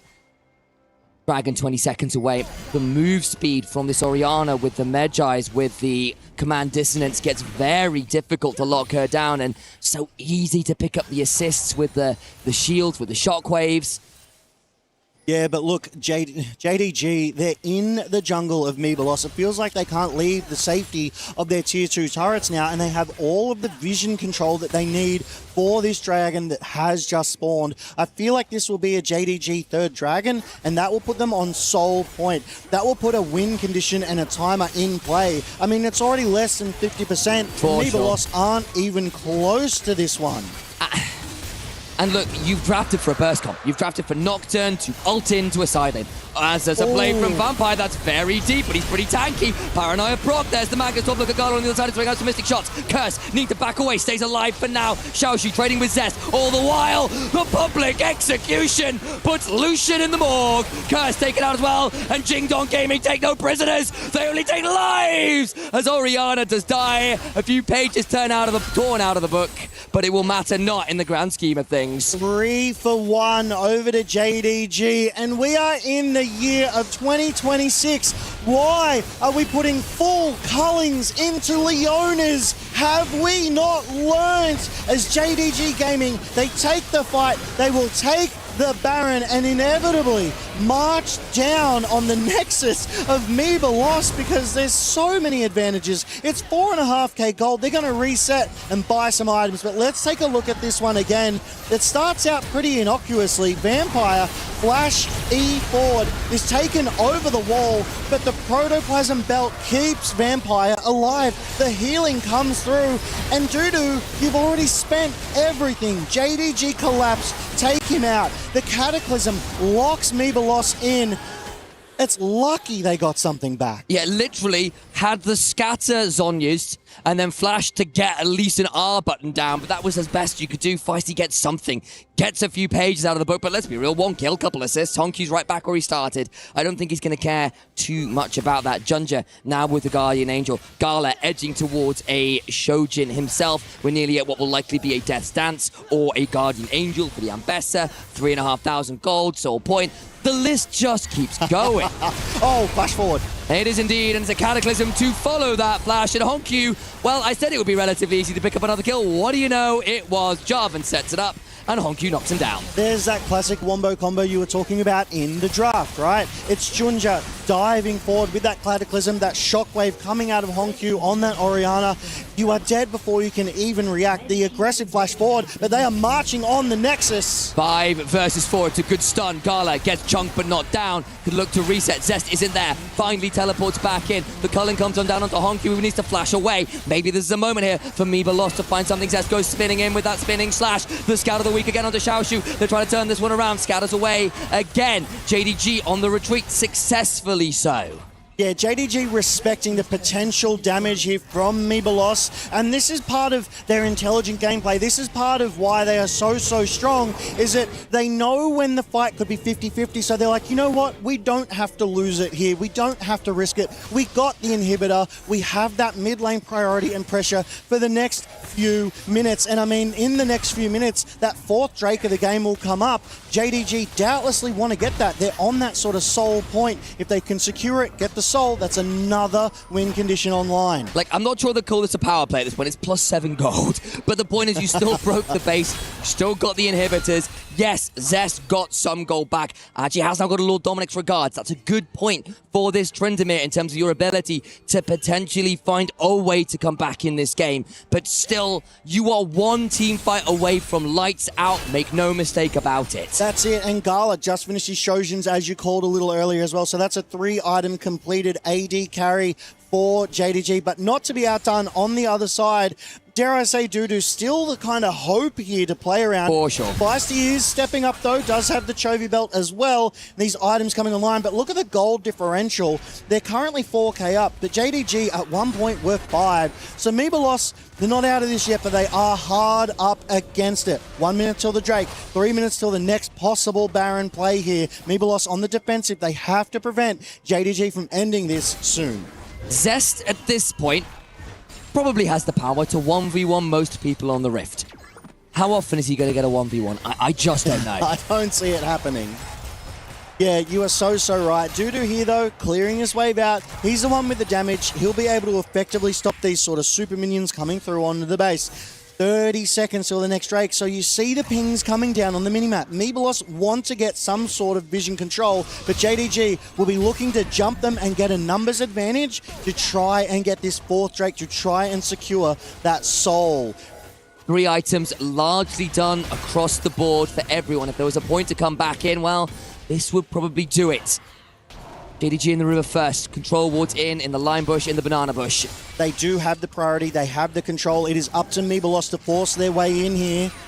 All the while, look at Xiaoshu looking for an angle, looking to find something in. Feisty loses a 3rd. All the while, Gala throwing out mystic shots, and Essence Flux is looking to get a bit more poke down, a bit more damage. Ackerman eats some of it. At the front of the line is this poor Iron Horsewoman. They go into the paranoia, trying to get to the backline. Honku survives. The Undying Rage is there, but again, it feels like a lie. Dudu gets something. Honku goes golden. Feisty buys a moment, but just gets melted as Junja brings him down with a Dragon Strike. Yeah, Dudu was able to 1v1 Gala on the backside, but what's Mibalos supposed to do when all of their damage was on Dudu and it's gone? JDG able to win the rest of that team fight handily, secure this Mountain Drake and Mountain Soul. They're going to be just that much harder to kill for the rest of this game, but I don't see it lasting that much longer. Look, Curse and Zest, full sent, credit to him. You know what you have to do as a Tryndamere and a Nocturne when your back's against the wall. But Honku, he's got so much move speed with a Rocket Belt, with a Medjai's, with a Zhonya's. How on earth do you kill this man in time? And he just walks away and the book is nearly full. He's got 1 page remaining and that's just to sign the credits at the end of the game. There is no more after that 25th page. The story will finish right there. JDG stealing away the jungle of Mibalos. As we go to this again, it was a sort of extended trade here. They're poking, prodding, trying to find a way in to prevent JDG from getting this Drake as Feisty goes low, and it feels like JDG earned themselves the advantage. Mibalos, though, they understand the importance, the criticality of this Drake. Xiaoshu finds a way onto Zest, and Vampire does such a good job holding Ackerman away that the fight around the Drake is so heavily one-sided. Yes, Dudu gets Gala, but Mibalos just had no damage to stop JDG. That was like 3 flashes in every ultimate to try and kill Honku. and he still survives. Like, they legitimately could do no more there other than have Dudu as well, but again, he gets Gala. That's not bad. The problem is, at this point, you're 5,000 gold down. You're into Mountain Soul as a burst comp. There's no Serpent's Fang here. This is going to be a very tough time. Ackerman throws down a Magnet Storm, but unfortunately, it's easy enough to split those poles apart. Zest goes undying, but again, you can only be so angry for so long.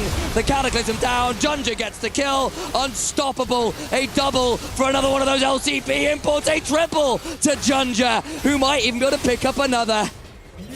What a blowout of a fight. It's a clean ace over to JDG from the LPL, and it looks like they want to close this game out here and now. 30 plus seconds before anyone from Mebelos is able to respawn and try and defend these Nexus turrets, and the wave is here. It's going to end now. The Nexus turrets are broken in a matter of moments. JDG saw the flexes, saw the creativity in the draft, and smiled. The mid-game fights were too much. The Tryndamere value was stifled, and Jingdong Gaming proved again to be that little bit too lethal. Yeah, it definitely felt like they were kind of out of their depth there, Mebelos, into the likes of this JDG team. They have seen it all before, and yes, Mebelos threw that creative angle at them, but it just wasn't enough. JDG were able to play around it. When he went angry, they were able to break away and just wait it out, even then fight around him, able to take out other members of Mebelos before Zest was able to be killed. Great discipline from JDG. Great number of kills for Hongq as well, who popped off on the Orianna. But to pop off next, well, it's the desk, isn't it? I'm sure I have a few things to say about the game. Thank you, casters. Yes, getting ready to pop off here after that JDG victory in game number 1. Pretty solid win from the boys over at JDG. MIBR trying to throw in kind of a curveball. It was Tryndamere. It wasn't Olaf. We weren't huge fans of the Tryndamere, and it didn't really get a whole lot of value. I saw what MIBR were trying to do, and at least early on, you know, for the first 15 minutes or so, as you were saying, Jamada, it was kind of even gold-wise, but afterwards, JDG just kind of put them in the grave. I've played these games before as a occasional minor region enjoyer, traditionally, and honestly, sometimes even our third seeds over from Europe against the bad teams. But again, yeah, unfortunately, it does come down to just that first 15 minutes of play being, you know, strong in terms of mechanics, right? You could even see it despite being several thousand gold down later on in the game. You know, MIBR were doing a pretty good job of keeping up. Like, it wasn't impossible for them to win these fights. But unfortunately, some of these re-engages from Junjia were just incredible. And the follow-up, you know, alongside it was fantastic. Vampire was... This Leona champion with Protoplasm belt is just so OP. It cannot die. Yeah, I mean, like, they picked, like, Lucian, and also the... You know, they have a Syndra, like... And also the junglist is also Nocturne, who's not really helping the killing the tanks, which is like the Leona was like not dying at all. Like, look at where Leona is creating the space. If you see, like, no one can touch this guy. Like, if you try to touch this, they'll just get engaged on. Can't touch this. And also the thing is, like, sure, I get that. Like, as what the Valdez mentioned is like, why you pick Tryndamere or Olaf, it's okay. Like, if you pick Olaf, you might get walled down from the J4, and there's Ezreal and Orianna just speed up, but still, like, you're just not... They might as well not pick Olaf or Tryndamere, anything. Just pick something have to be more useful, because it was not useful in this game. Yeah. Duda was the main character, but he was still getting hammered by basically everyone. Yeah. Again, I don't hate the idea, like you were saying, like, would Olaf have done better? I feel like it makes sense to have the Tryndamere here, right? The matchup is probably fine if I had to imagine they're picking it into Ambessa. But then there's quite a few, like, obvious buttons that are going to kill you. You know, like, oh, Syndra's holding me? I guess I'll press the R key, you know? And so on and so forth. So it did make sense logically. I think they should just keep on going down this rabbit hole. If they've got more, like, weird picks, that is, for me, that's how you kind of throw a team like JDG off killer, because they are typically, like, so prepped that if you find something really weird, maybe then they actually don't have an answer for it, right? So I liked it from Los. I think they just need to keep going down that direction, and maybe JDG have a bit of a, you know, a sleepy 15 minutes of the game again, because this is something that occasionally they like to do. Yeah, we did see it there, and MIBR, they are definitely a team that, hands-wise, I would say they were doing pretty well. I think that Lucian was kind of cursed, you know. There were multiple times he was like trying his best to do damage. Lucian already isn't the best tank shredder in the current 80 carry roster that we see in this meta. He was doing okay, and by the way, Syndra also not the best at that either, so as you guys were talking about, didn't really leave them in a good spot against Vampire and Jinja, who also was super tanky, had a very early GA, and it was just like, how are you going to kill any of these guys? I think they ran into that issue pretty fast. You can see that at around 15 minutes. Yeah. It was almost exactly 15 minutes. That's when JDG started to take off in this game. Yeah, it actually happened in 13 minutes. It's just like, doesn't mean that like I hate like the pocket picks. Like, if you something pick that is like extreme, like for example this game, it has to be working better way. Like if from the laning phase, like from like 5 minutes to 10 minutes, this window has to be extreme. Like because you pick this champion, that means like it has to be more countable in lane, and it's like working well, and transit to the skirmishes or playing around the objective. It's like you want to see resources actually get put into it, right? And I feel like that was something that was a little bit lacking on the side of Los. Like they kind of just played the flow of the game instead of trying to actually play into that plan, I feel like.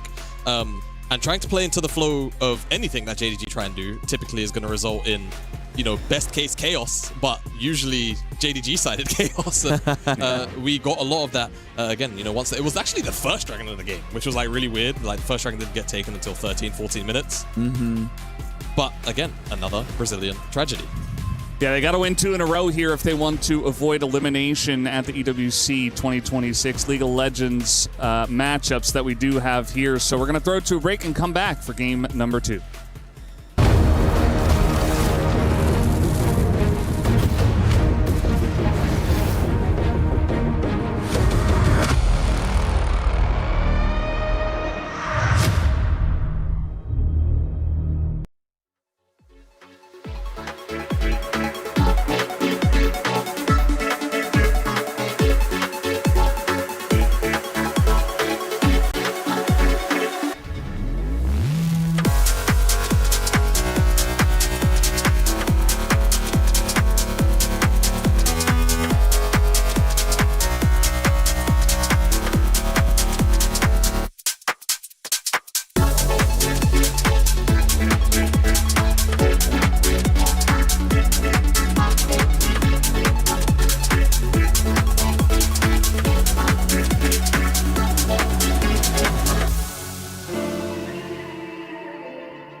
Play is in our DNA.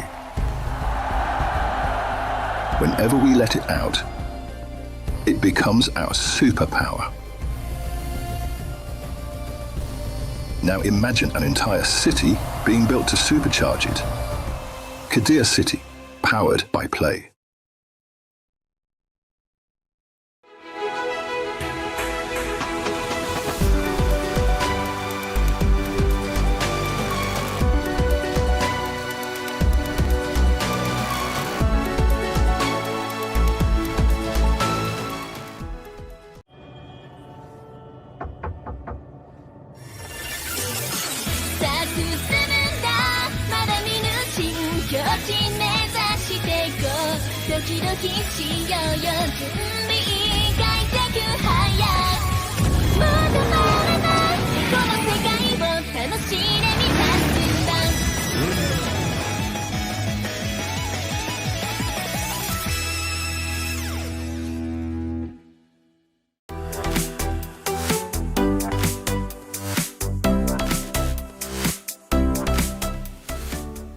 The human body was built to move. not trapped at a desk in one singular posture for 12 hours a day. It's time your chair evolved. This is Secret Lab Titan Evo. Ergonomically engineered for you, gamers, hybrid workers, artists, backing your every move. Play is in our DNA.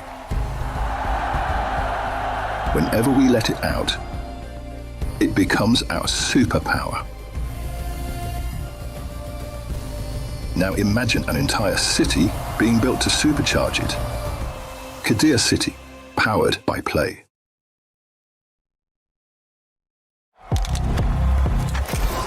He thinks he can come in here and play my game. Let's go. He knows nothing.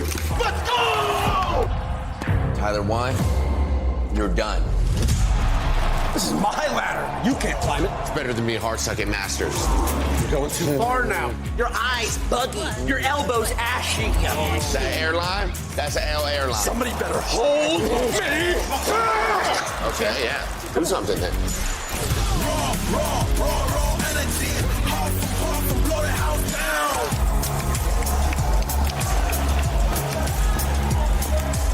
down. You look nervous. You look short. Everything's good? Mm-hmm. Fight.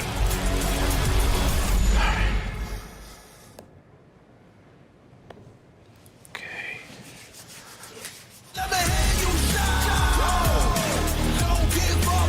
Do you really need the wraps? Yeah, that feels like overkill to me.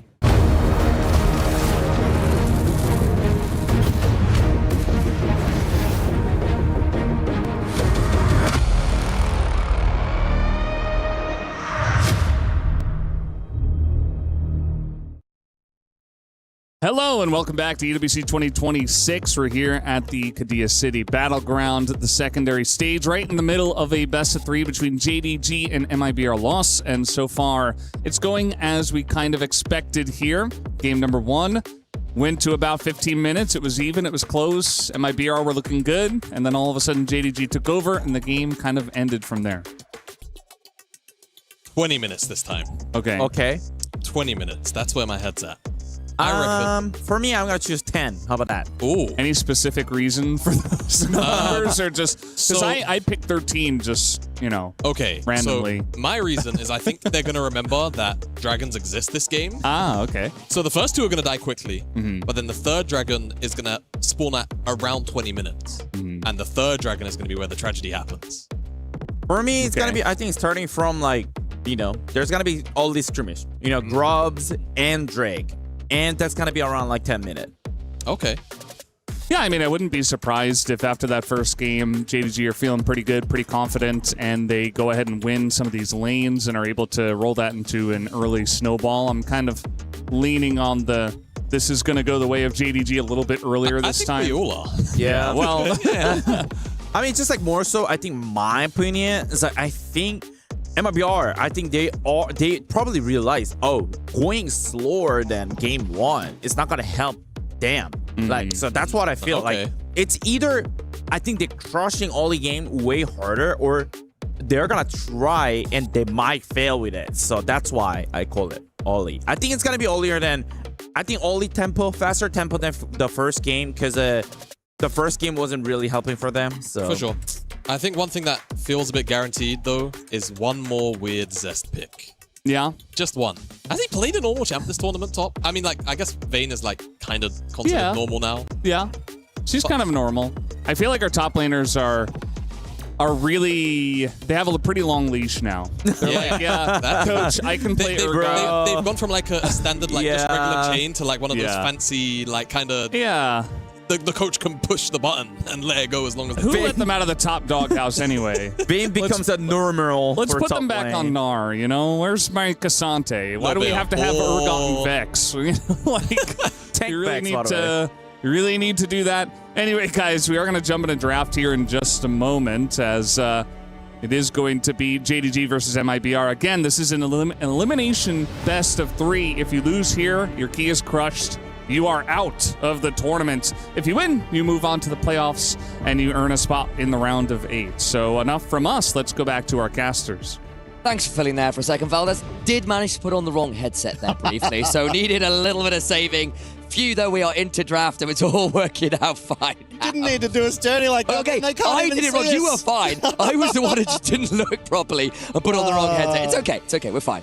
That's it. All is sane and normal here. I'm on the broadcast. There's no way that's true. As we do go back to our second game of this best of 3 between JD Gaming and Meba Loss. And we're already into these picks and bans, and they're looking very similar to game 1. Don't give up the Cassiopeia, fair enough. Don't give up the Vayne, fair enough. We have seen what Zest and Dudu can do with those, and clearly it's just like JDG saying, look, at least other champions we have done enough work against, we played enough against, that we're comfortable with it. And Vayne in general is obnoxious enough in general that you just say, you know what, that can go.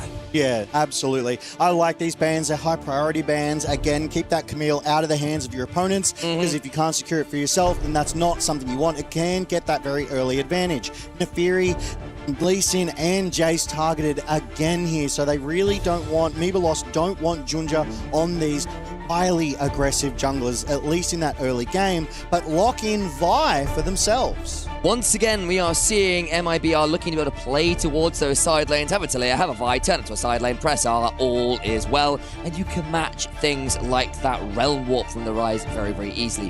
Hover rather on the Poppy already. Junja has had a good showing on it. Had Vampire on the Pike to go with it, which was a good combo. What's Hover plus Poppy? Hopper. Poppy.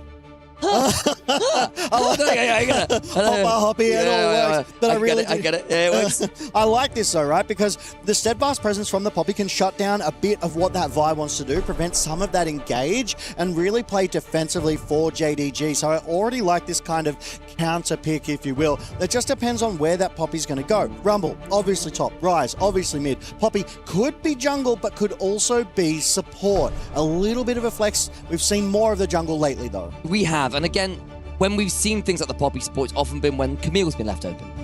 Because then you can sort of say, okay, Camille, I dare you to press E. Let's see how that goes. And the answer often is not so well. So that's the attempt. With the Camille already off the board, some of the reason to move the Poppy bot lane is probably going to be gone. And again, you do run into the issue with Poppy support of being, well, level 3 or whatever, while everyone else is level 7. You go in and die. Yeah, exactly. You're getting the vibe.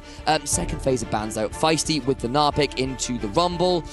Rumble's going to win that relatively heavily to an extent. Again, there's been some nerfs there, but hey, we'll be fine. You get to team fight later in. That's okay. I like that pick. You might lose the 1v1, just don't lose it too hard. Yeah. But you will win the team fights when you go mega and you stun them all against the wall, because that's the dream. Yeah, because Rumble has an ability that is incredibly poorly named called Equalizer, which is very unequal for most people caught in it.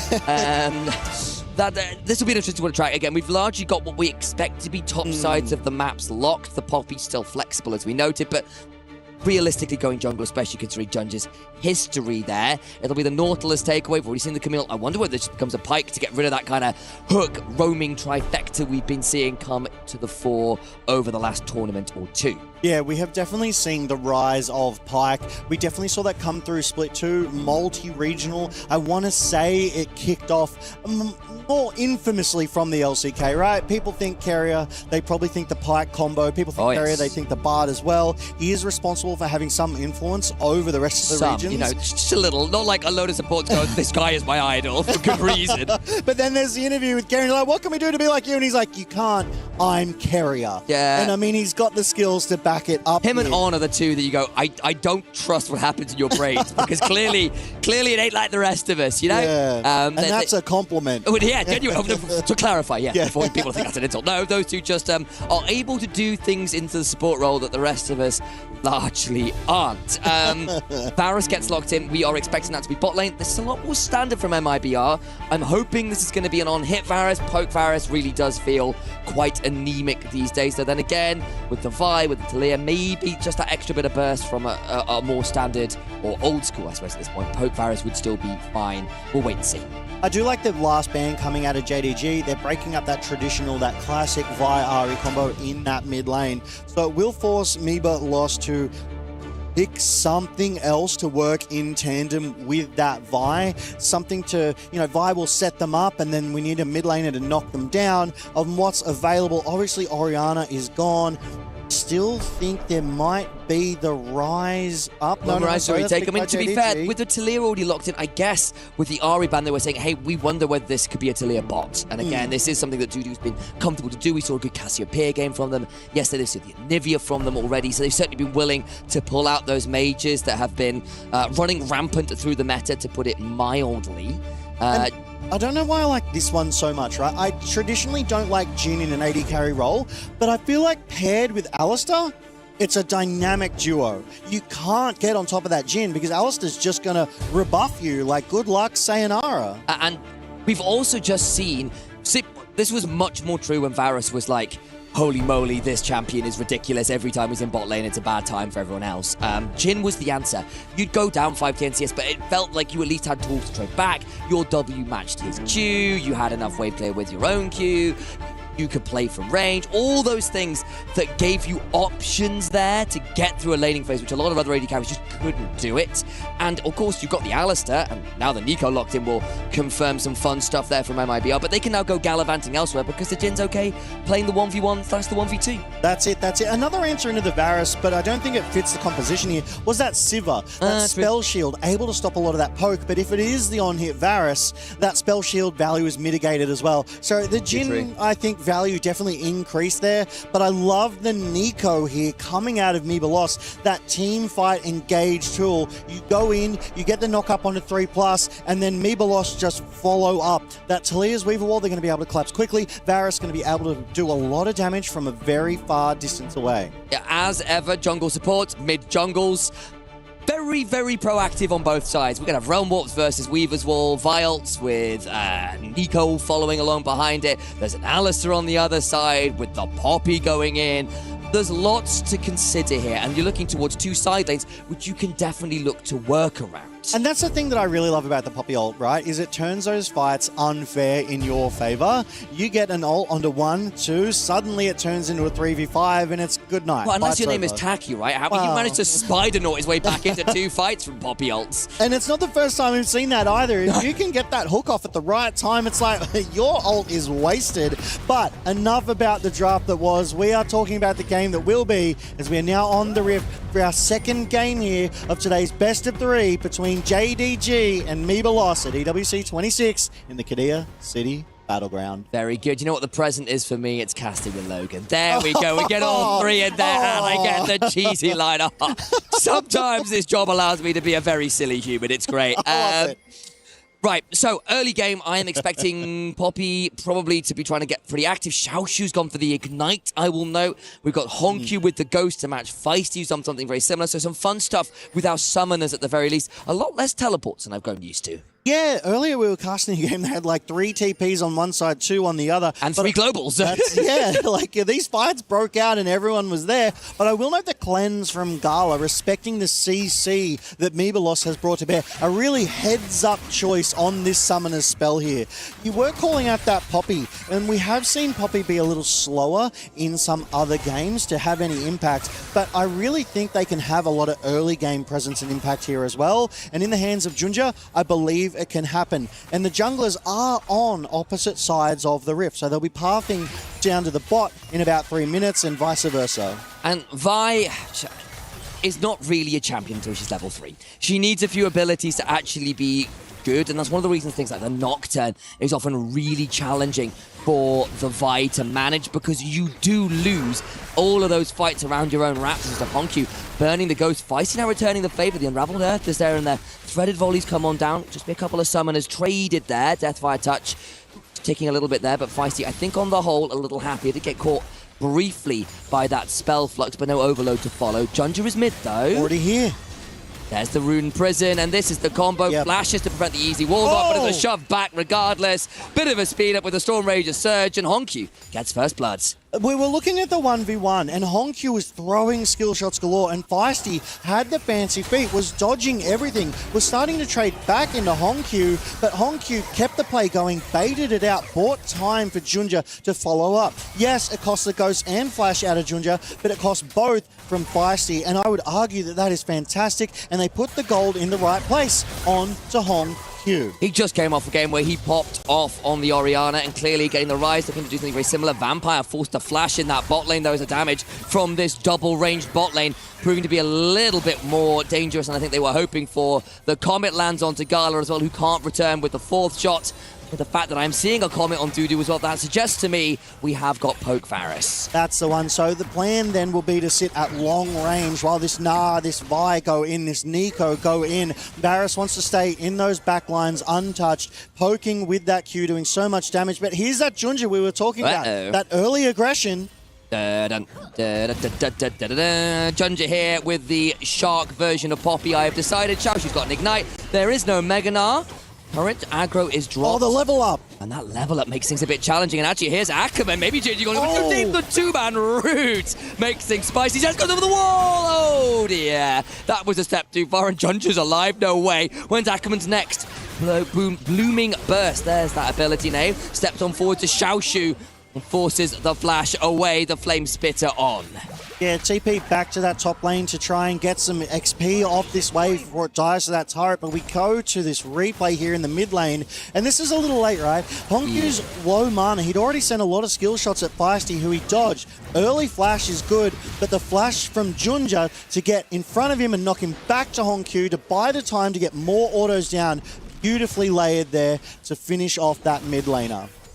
Sometimes you don't need to hit a wall with the Poppy for the heroic charge to be good. If you just knock them away from their tower so they can't get to safety, it's still a bad time. That's it, but let's take a look at that top side play, which I love. Junja here goes in, gets the summon, the rune there, and prevents a lot of the damage protection. Zest flashes away, is ignited, levels up, and we think, oh, he might be able to survive this one. And Ackerman responds quickly and well, gets the flash out of Xiaoshu here, but Zest flashes forward aggressively in the face of 2. I feel like that was a little bit of overconfidence, a little bit too eager, and Ackerman also forced to flash off the back end. A disastrous turn of play. Summoners burnt for nothing. And Ackerman in that replay died as well, got picked up by Gala, so goes from bad to worse there.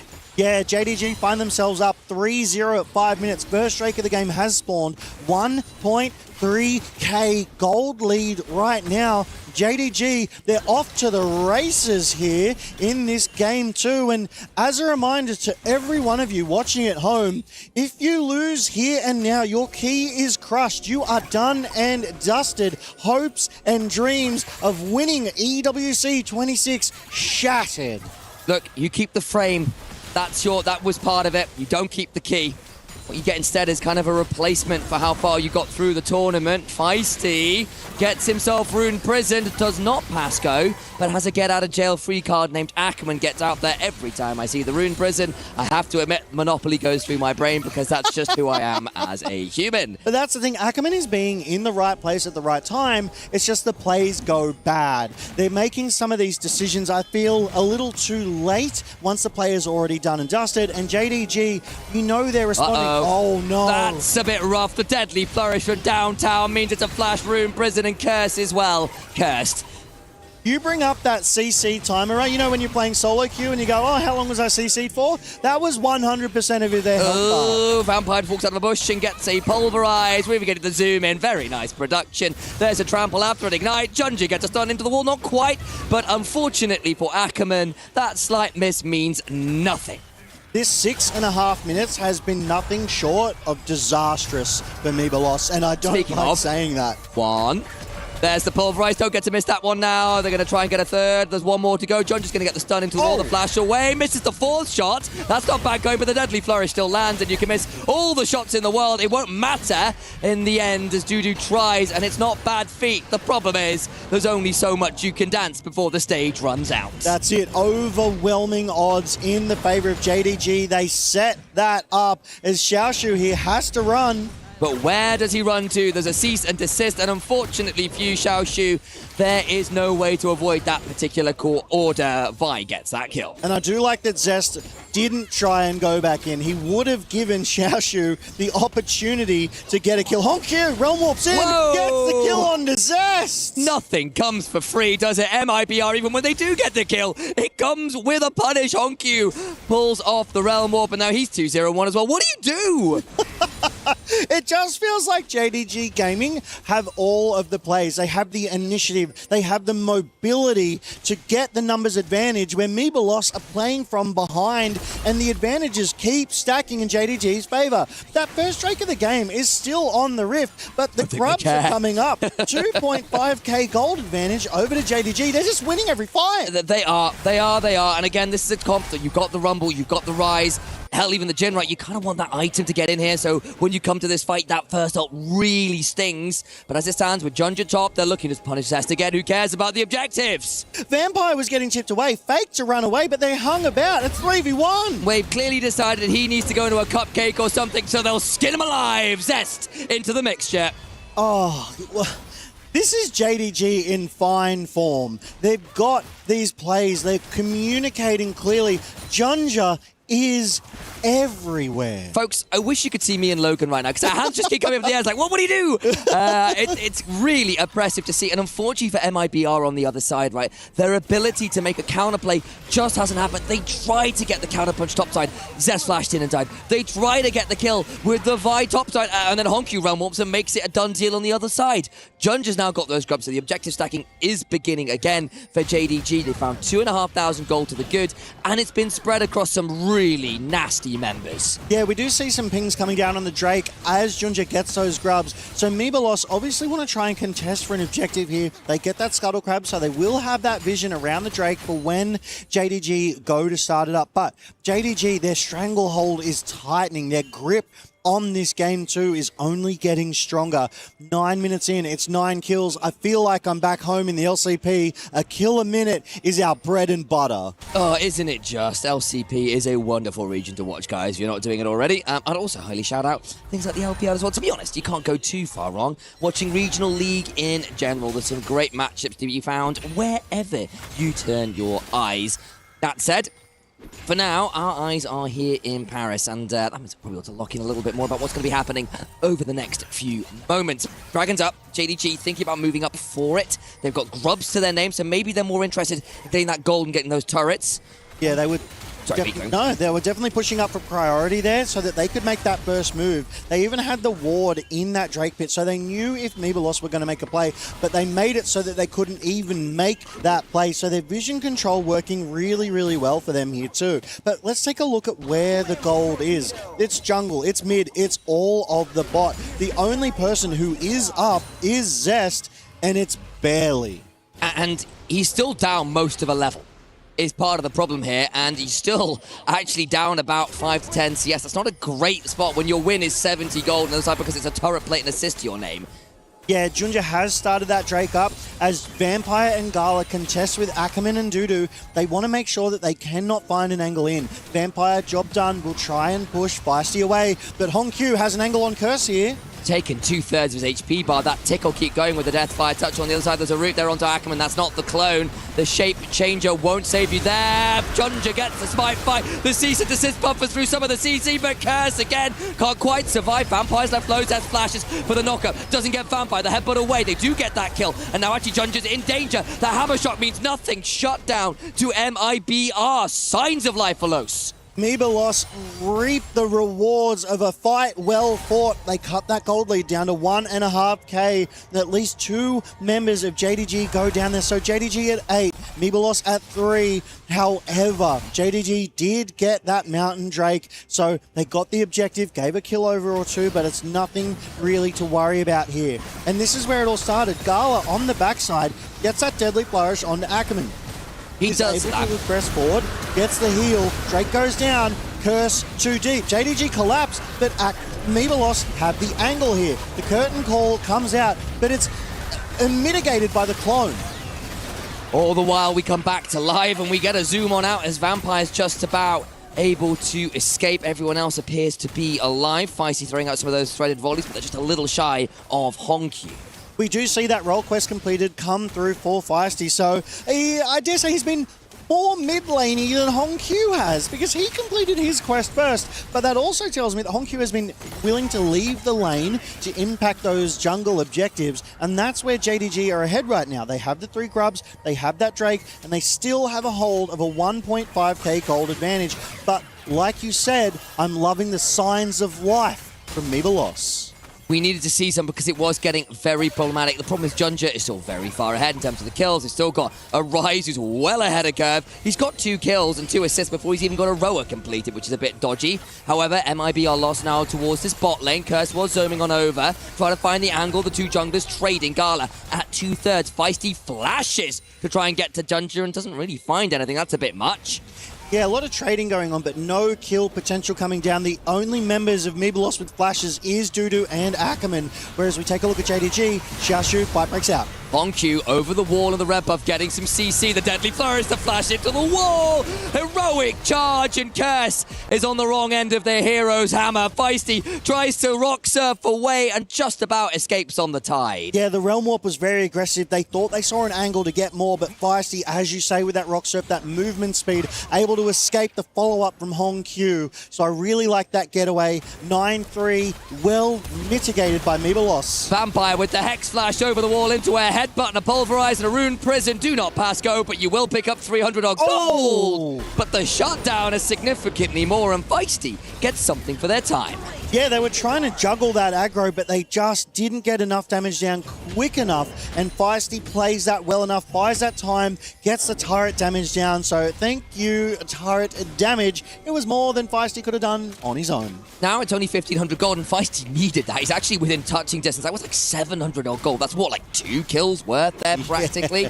Which is very, very significant. Of course, Honky, still 4 kills to the good, is having a great game. That's just a little unfortunate that it went on to someone who could really use the gold. That's it. First item completions coming through just before the Rift Herald in 40 seconds. Next Drake in a minute and a half. So these fights, they're getting more explosive. Curse and Junja both with the Sundered Skies to get extra sustain. They'll be able to trade a little bit more heavily into the back lines.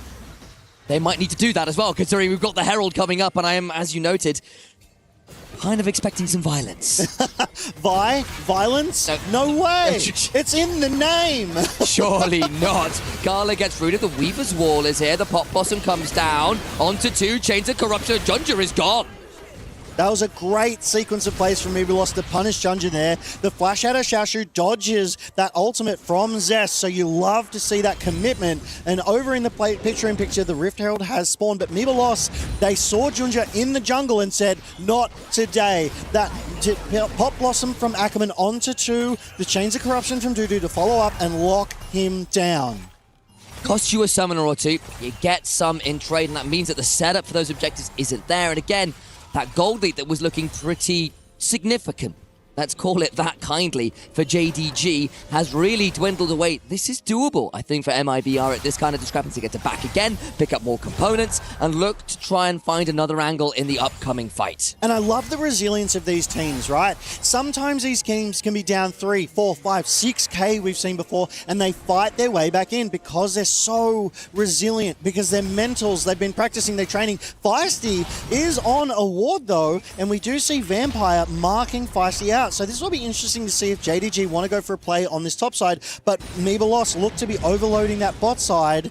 I don't know if a play can come through from this one though, as Junja gets that Rift Herald uncontested on vision. I thought I was mad for a second then, because I saw 3 Varus portraits on the map and then went, yes, no, Nico is a thing. And that was why I saw 3 Varuses. So the overload partly a lie with the Varus clone going on, but over comes Vi. Now back away, got a bit of a chunk there. Dragon started by JDG, and they're looking like they're going to get Turret and Herald and the bot Dragon as well. They're just getting everything. Yeah, it feels unusual that Meebalos aren't contesting these objectives, but then you look at the priority, then you look at the vision, and you understand why. It's not because Meebalos don't want to, it's because Meebalos can't. JDG are strangling them out of this game, not through the team fights, though they are ahead, but through objective control. Yeah, and that's tough to see, right? Because you lost your top lane turret on one side of the map, and then the Herald towards that side of the map, and then also lose the Dragon on the bot side of the map. So you've got priority nowhere. That's rough. You're not getting those cross-map plays, right? Right, exactly. Traditionally, when you see one objective going down on one side, you go to the opposite side to net the gold, to net the objective, but it's just not happening. And that's what raises my eyebrow a little bit, because you're right, there wasn't the priority, but it's like, oh, okay, so why is it there, is the question. If you've got people playing towards that top side of the map, surely you can try and get something happening. They push towards that bot lane turret, don't fight anything. Back away, give up the dragon as well, and as a result, that gold lead extends again a little bit for JDG, but the additional objective weight and map control is what is raising my eyebrow right now. Yeah, but I still see hope in Dudu. Dudu individually does have some gold lead over Gala, right? Dudu has some of the fanciest feet that I've witnessed here at EWC. He's been dodging so many skill shots, and he's almost 1v3'd in game 1. If Meebalos can rally around Dudu, if they can protect Dudu, I still see a world that Meebalos come back and win this one against JDG. There's a play on the other side as Zest gets knocked up nearly at Meganon, stunned into the wall, but Vampire gets the brace. And that means his will is unbreakable, and the Gnar certainly is. Yeah, Zest 0, 4, and 2. Sometimes it's not your fault when the enemy team decides that you are the weak point and overloads you every possible opportunity. There's nothing you can do with a well-timed wave and an unbreakable will from an Alistair. You can't hold on long enough for it to die. He's just not going to. And on the other side of the map, pretty sure I saw Honkyu realm warping out about 20 seconds beforehand, so the attempted play on the other side doesn't happen. Ackerman is a minion, and Xiaoxu is therefore going to be Pop Blossom, but this ain't Pop goes the Weasel. The Rumble's a lot scarier prey. Ackerman needs to be a little afraid as the flames keep spitting, but a cease and desist will allow Ackerman to get the kill. And Ackerman gets it. You probably would have wanted that gold into Curse to keep him on a level field with Junja. He just drove into a wall. Yeah, look, I've revoked one license already here at EWC 2026, and I'm telling you right now, I'm about to revoke that one too. That came from a bottle of Kellogg's Cornflakes, and you cannot tell me otherwise. That is not the best driving I have seen. Might be putting that mildly. I don't know whether there was a reason to drive into the wall. My assumption was no.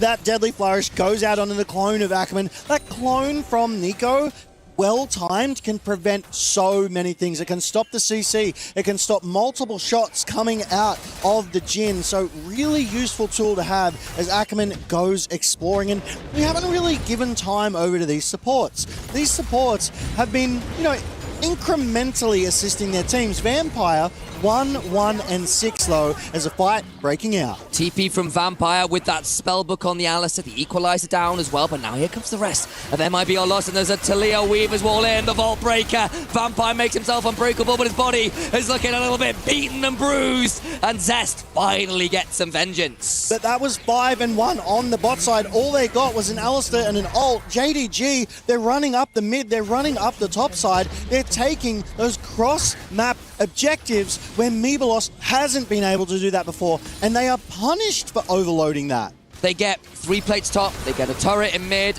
At least MIBLOs do get that turret in the bot side as well, so they don't come away with nothing. But it isn't a clean win, I completely agree. But hey, at least there are plays happening, which is better than we saw for the first 10 to 15 minutes of the game, where it felt like everything they did was just cursed to go wrong. That's in. Speaking of curse. That it is. A deadly flourish into the chains of corruption. Honk out survives. Flash away from Dudu is good. Junja now here. Needs to get the keeper's verdict. Knocks away the Nava. Still shoved into the wall before he gets away. The rune prison's down though. And Xiaoxu is the one that secures the corporal punishment. Ackerman will pop Blossom, but again, he gets 2 people knocked into the sky. Unfortunately, he's looking like he's going down into the dirt. Does get a decent tangle barbs though to root. There's a realm warp. Unfortunately, Ackerman, you might be a minion. You are still dead. Minions can die just like champions, Ackerman. I'm sorry to tell you. Should you get a CS score as well as a kill score for doing that? Plus the gold. That would be very funny. You get the stacked champion plus the minion plus the CS. Maximum reward because you got that sneaky Nico. But JDG tidily win yet another team fight here.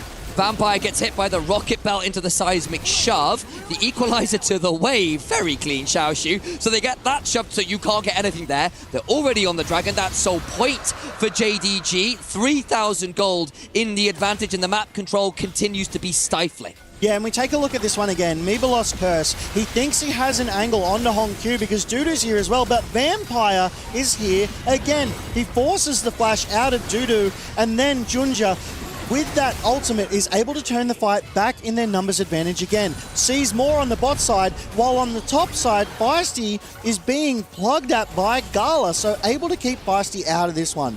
Ackerman, though, tries to escape, but the inevitable Realm Warp from Hongqiu comes through, closes out the fight. Between the Realm Warp, between Xiaoshu's TP, Gala zoning off the Talia, everything kind of just went a little wrong there. The wheels came off the bus. Maybe the driver's licenses in general are suspect in this game. Couple items now largely complete for JDG. Hell, they're well on their way to their third. We've got an arm guard in for Hongqiu. There's an engage in mid lane though, and the items might be helping them get the win. Eat the poppy lollipop as she knocks you up into the sky, and she ain't very sweet about that one. Feisty hit by the curtain call, being tagged, being slowed. One more to go. They're trying to get some more damage. Forced to flash away, but Xiaoshu follows, and he's got a barbecue, and he's roasting some Talia. Zest is here, but nowhere near the Mega Gnar. The heroic charge into the wall means a less than a heroic exit for the Gnar, who needs to exit. The equalizer tags too, and forces more away. But you've lost your mid laner, you've lost your AD carry. Baron's alive, and they're realm warping over to it. And you've lost the fight. JDG realm warp to that Baron because they know they have a 5-3 advantage. Now is the time to tighten their grip on this game. 3.5k up. 3 Drake stacked, 3 grubs, 3 turrets. It is a game of threes for JDG, and the only 3 that matters is not going to happen if JDG keep up this form in this BO3. It's a little ironic when Jin's in the game. Hey, we'll have a look at this game because MIB Olo's complete, or rather attempt to collapse on this mid lane, and Vampire, full sense. Yeah, absolutely, and that's the only thing that they know. Junja here with that steadfast presence, kind of frontlining. A beefy, tanky Poppy here. Feisty getting tagged with nearly every single shot, but Curse is unable to enter this fight to protect his team. And here, a steadfast presence from Junja stops Curse getting in, prevents that Vault Breaker from the Vi to try and get something back. Now, I'm going to give Vampire the benefit of the doubt there and assume he was trying to headbutt out the ulting Nico rather than just fumbling a headbutt pulverize combo that would have kept Nico in play. On the whole, a great play from him, but at the end, I wonder whether they could have picked up one more. In the end, it doesn't really matter though, does it, guys? Because still got Soul Point, still got all those grubs, still got the Baron, still got a mighty Baron play to go and collect at some point. They're only up 100 gold, so gold from it right now, but there's still enough turrets and enough time to ensure that number continues to grow rather than be at minus 140, which makes me look like a bit of a liar. Thank you, JDG. I really appreciate that.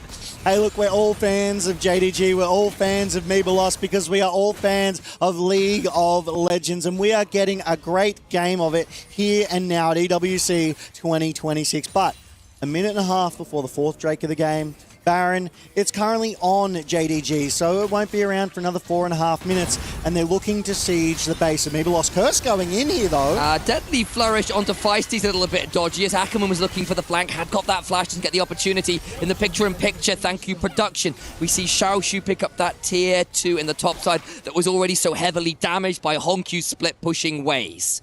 Junja, though, has vision of Curse. Curse needs to respect it. They're responding to this top side. Really wants the red, but I don't think you want this. No, there's a steadfast presence. There's a 2-level advantage in Curse. It's just not his game.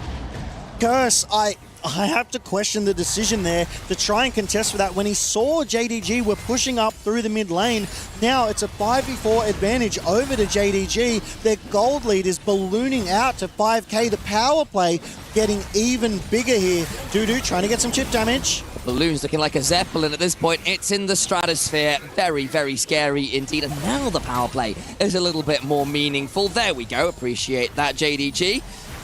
There's a deadly throw. Spent too much follow-up. The resets come on forward. We've got 30 seconds until the Ocean Soul. And I think that'd be a great way to cap off this game. MIBR, you get one more roll of the dice, and it's going to be weighted against you. That's it. Weighted dice are never fair, and right now it is not Mebalos's dice that they're rolling with. We see so much vision control here as well. Mebalos has it all in their own bot side jungle, but JDG, they have it in there as well, and then elsewhere to boot, they have vision on the Baron. They have vision in the alcove at the top of all places, just in case Mebalos decide to go for that long, patient play to come from the back, from behind them. But look at all the pings. They want to contest this Drake. No, they need to contest this Drake. They realistically do. Unfortunately, Honku now has a full actualizer alongside that arm guard. Feisty gets a death cap. That's great news, but you need to be here. They're going to try and contest now. Overcome MIBR Los. Into the river they go. There's a Rune Prince going on down. On the other side, Exhaust is in there. Xiaoshu is low. They bring him out, but the Ocean Soul is there. And the tsunami of Jingdong Gaming washes away Brazilian hopes and dreams. Made in Brazil. Broken by the LPL.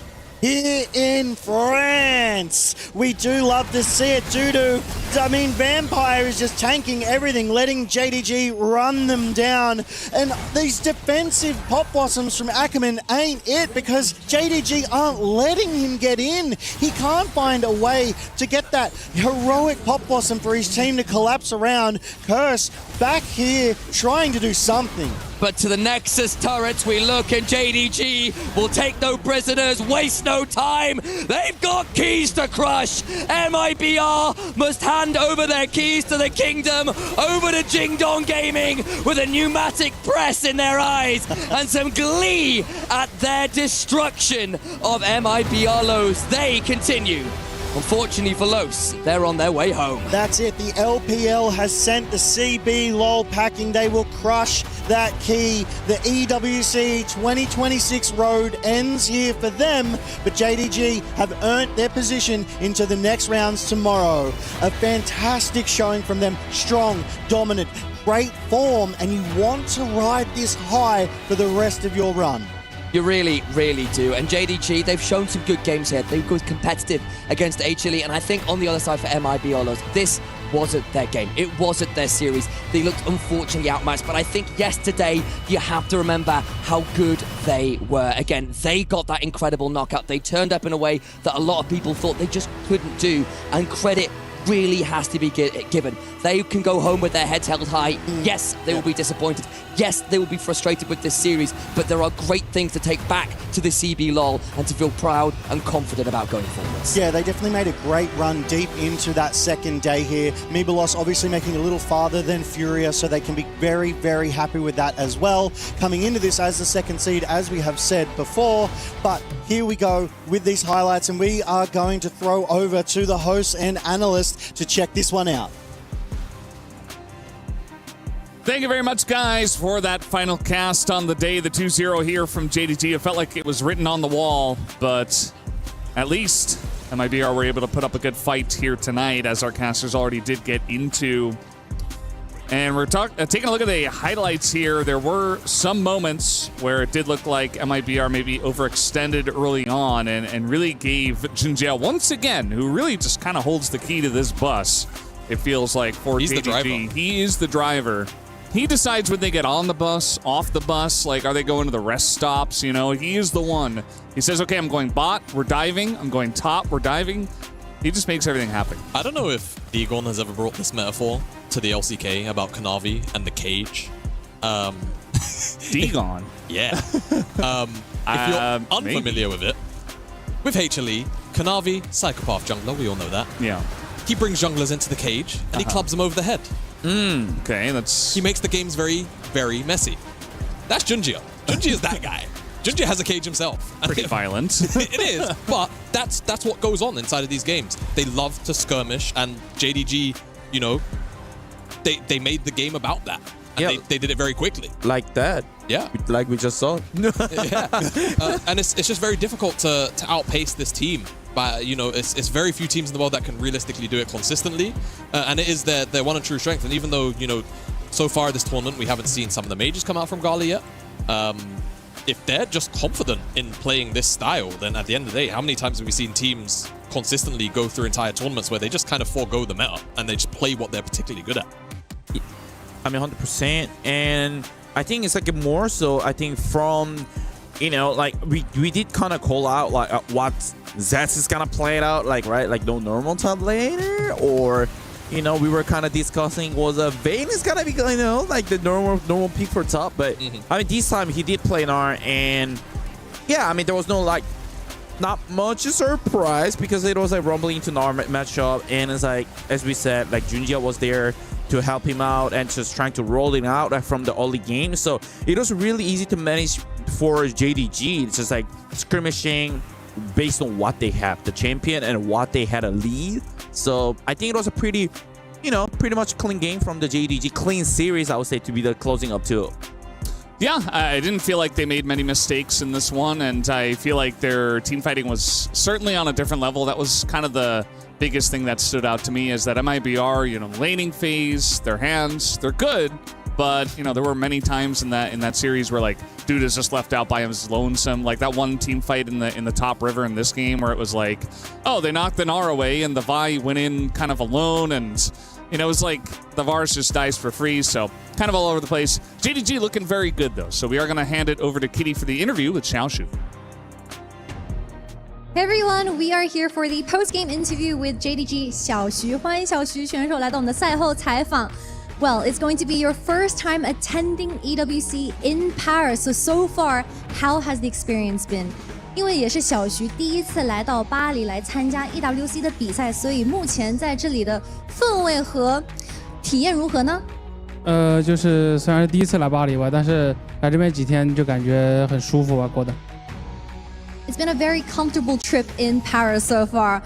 那么好呀，然后呢，我想问一下，就是小徐也是第一次跟巴西打比赛。所以这次跟 Zest 对线有没有什么评价 ？It's your first time laning against Zest from MIBR. So what was your performance like during the game? How would you rate it? 就感觉他玩的也比较出色吧。I feel like he played relatively well as well. 因为这次你们淘汰了 MIBR， 然后也是2-0的比分，对自己的评价怎么评价 ？How would you rate yourself with your performance today with the 2-0? 就打的应该没有我想象中那么好吧，就是还是给了一些不该给的机会。对。I feel like I didn't play as well as I would have imagined. I feel like I gave a lot of opportunities over to MIBR. Well, congratulations on winning once again 2-0 against MIBR, crushing their key, and we'll see you in the next round. 谢谢小徐。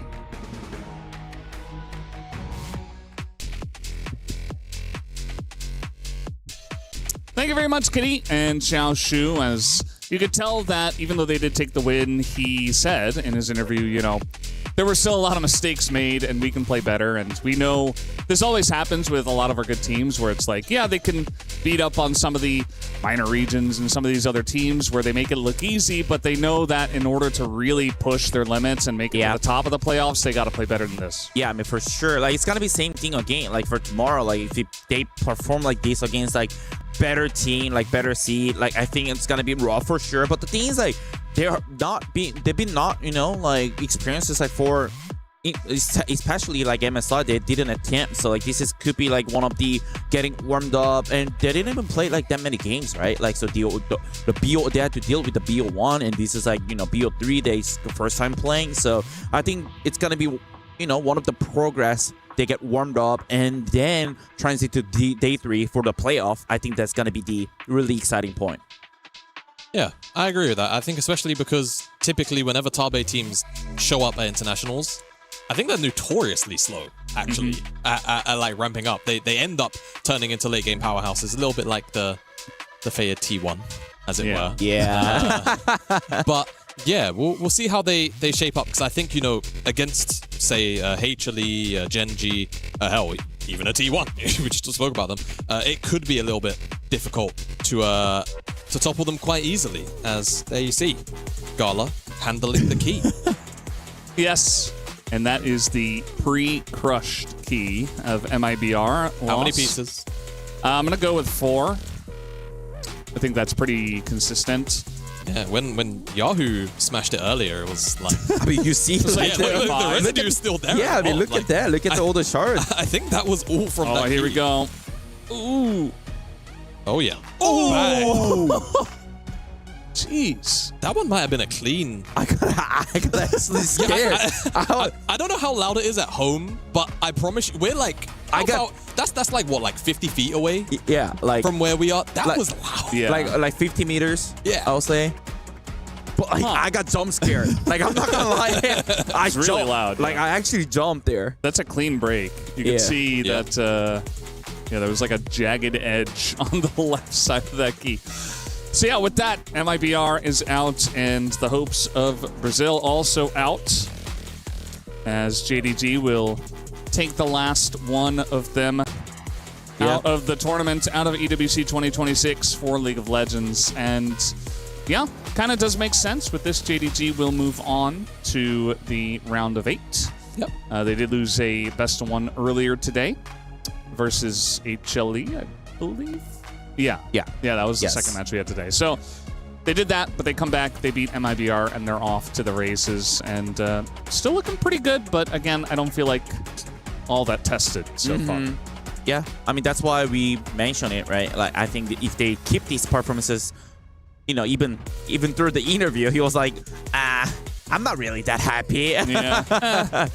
Yeah, we could definitely play. Like, this is not like our peak level, like not 100% form. So this has to be worked on it. And also, I think MLBR, I think it was a really good experience of playing, you know, international team, and hopefully will transit to the regular seasons on, you know, their, you know, to have a league that, you know, there's a good chance they might dominate it, you know? That's what usually happens. That's what we call experience. Oh, yeah. Oh, yeah, it is. The name of the game. And I mean, remember, a lot of members of this JDG lineup don't have, like, a whole bunch of it in the grand scheme of things, right? Like, players like Xiaoshu and Vampire haven't been around for, like, crazy long. They're not as storied as, I mean, hell, Gala's the captain, right? That's a good example of one who is very storied. But, of course, across all of the other teams here at the tournament, there are just so many legacy players here.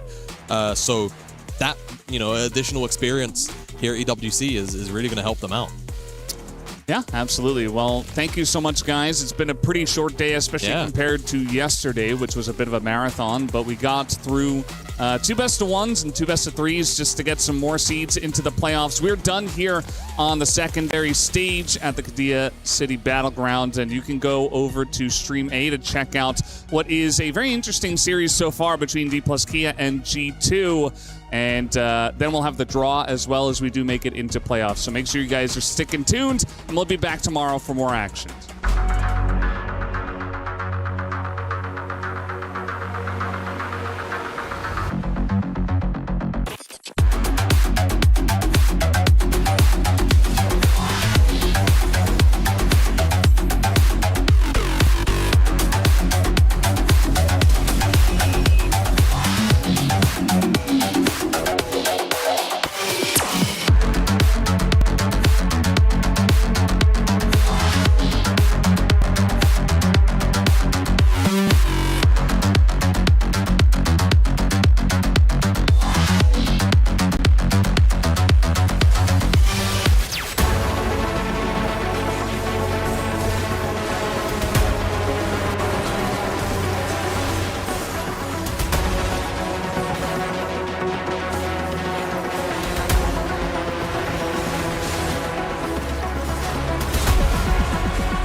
It's not really the deadliest of Zoes at this point in time. Really does want to pick up the Ludens for that extra burst damage to really take control of this mid-game. Showmaker had a really good ward there, so was not going to be caught or baited into trying to look for a kill there on the Caps, and runs face first into Skumon. So ends up being fine there. The ward is cleared.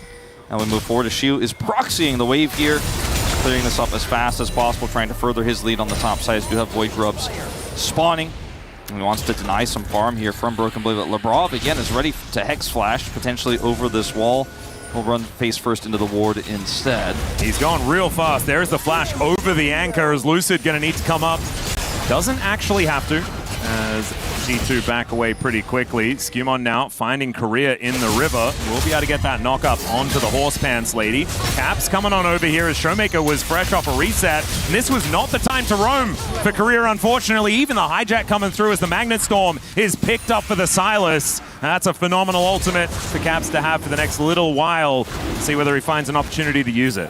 Korea trying to look for a little bit of information, or maybe even try to hold the wave there for Showmaker, but unfortunately for him, he is found at the worst possible time, as, like you said, Showmaker was on that back, and now Skumon is going to be able to pick up this dragon, so we'll be G2 getting further ahead in this early game. It's really only Shiu that has that gold lead right now, and it's on a Jason. This comp is, like I said before, so complicated to play, and the Syndra is so tricky. If it doesn't get resourced, and if it actually isn't tempo ahead in whatever lane it's playing, often a mage versus mage in this meta, but into the Lucian, you're just constantly getting pushed out. You're unable to farm properly. As you guys could see in the CS, he's a level down, practically, on Hansama right now. He's about to hit level 8. G2 are kind of just winning everywhere with the exception of that top side. And we'll see whether DK can actually play through Shiu this time around, because we know he is a man that does tend to overextend. The rhyme was unintentional, but the meaning was intended. Korea moving down towards his bottom side to try and keep Smash alive, as the anchor is going to greet him. Crashes down towards his awesome dude carry guy. Now Shiu needs some help, but Lucid's very far away. He's going to need a little bit more time here. He's going to run up. That is going to be the shock blast to come on through. The barbecue is set up here for Shiu, but steps to the side and will be able to get out of the furnace for now. Skumon not quite capable of tanking that turret for long enough. The teleport brings Showmaker over to make sure that they are going to be all right. As Smash, Force of Will comes down, but there is the great scatter to cancel the culling and the unleashed power. Dodge this, says Smash. And now Shiu, he's teleporting down. There's going to be another one. This Magnet Storm picks them up. It's Caps that locks down Korea though, but Shiu, he's got the auto attacks. He's able to find the damage. And G2, they flash away to keep themselves alive. Now they do end up getting away there very narrowly, as that scatter was not quite able to connect there, and Shiu did not have his shock blast back to look for another. It's going to be an additional teleport now committed down here to the top, to the bottom side. It's Hansama who did take it in this matchup into the Syndra, who was asleep. Dear. Yeah, very annoying as the Paddle Star is starting to hurt now that at least a book has been picked up for Showmaker. Still doesn't quite have his lost chapter yet, right? Like, do feel like if that first item spike comes in, if Broken Blade gets caught like that again, he could just die. Flash out of the way from Hansama though, as Lucid does find a good angle with the Wind Becomes Lightning, and Smash makes his way back in. Not going to get the kill or anything like that, but a flash from the AD carry feels fantastic here for D+. Going back to this play here, Smash ending up walking this off, and Hansama holds his ground. Just eats so much damage from that Q, and the ult comes through and he just is deleted. And there wasn't, I mean, Caps was so far away. I don't know if Hansama would have been able to buy further time for Caps' TP had he just walked back there, but definitely did not work out the way he wanted. Labrov's flash here is fantastic, but they still end up losing out on the exchange in a big way. Hansama was forced to flash on return as well, so D+ down on gold right now, but only 900 and got a big win back. Yeah, and the flash scatter was really weird there from Smash as well. Didn't quite have an AWP down in order to set up any sort of stun, but see what happens as this game continues. Most gold in the game belongs to Caps, Hans, and Skumon, and they have got a 1,000 gold advantage due to that one. D+ still kind of fine in this game for now. We mentioned it's a bit like a tightrope to make this composition work, and if G2 continue to find the hard engages that Nautilus is pretty good at, a Jarvan is pretty good at, then it could be real difficult. DK need to try and keep them at arm's length as best they can. This guy picked up here for Lucid, so now be able to match Skumond in that regard to big items. Really, these two drafts, when they collide together, I think the best way to put it is it's quite volatile, right? I mean, there's a lot of stuff that can happen that doesn't go the way you expect because it's just not the way traditional League of Legends is played. And we have, you know, a Zoe Syndra comp here, but it's very fragile and very bursty. And if you don't end up getting those picks early, G2 outlast you. Pretty interesting stuff here as Showmaker will not get this sleep. Yep, battles. The portal jump, though, will keep him safe over that wall. And it isn't too much of a worry as Caps just wandering around this mid lane. And does have a 450 gold advantage on this. Silas as Labrov once again having a real good time with his Hex Flash. And Showmaker going to get caught out here. Does fall a little bit asleep, does Caps, but Showmaker gets the worst end of that trade. Yeah, he doesn't have TP either. Lucid's going to come over here and try to make something back of this, but Caps is already way out of there, so he's just going to have to go to his jungle. Yeah, Lucid actually realizing, maybe getting the call from Showmaker that he has to stick around to lock that one down. Ludens is completed here for Showmaker.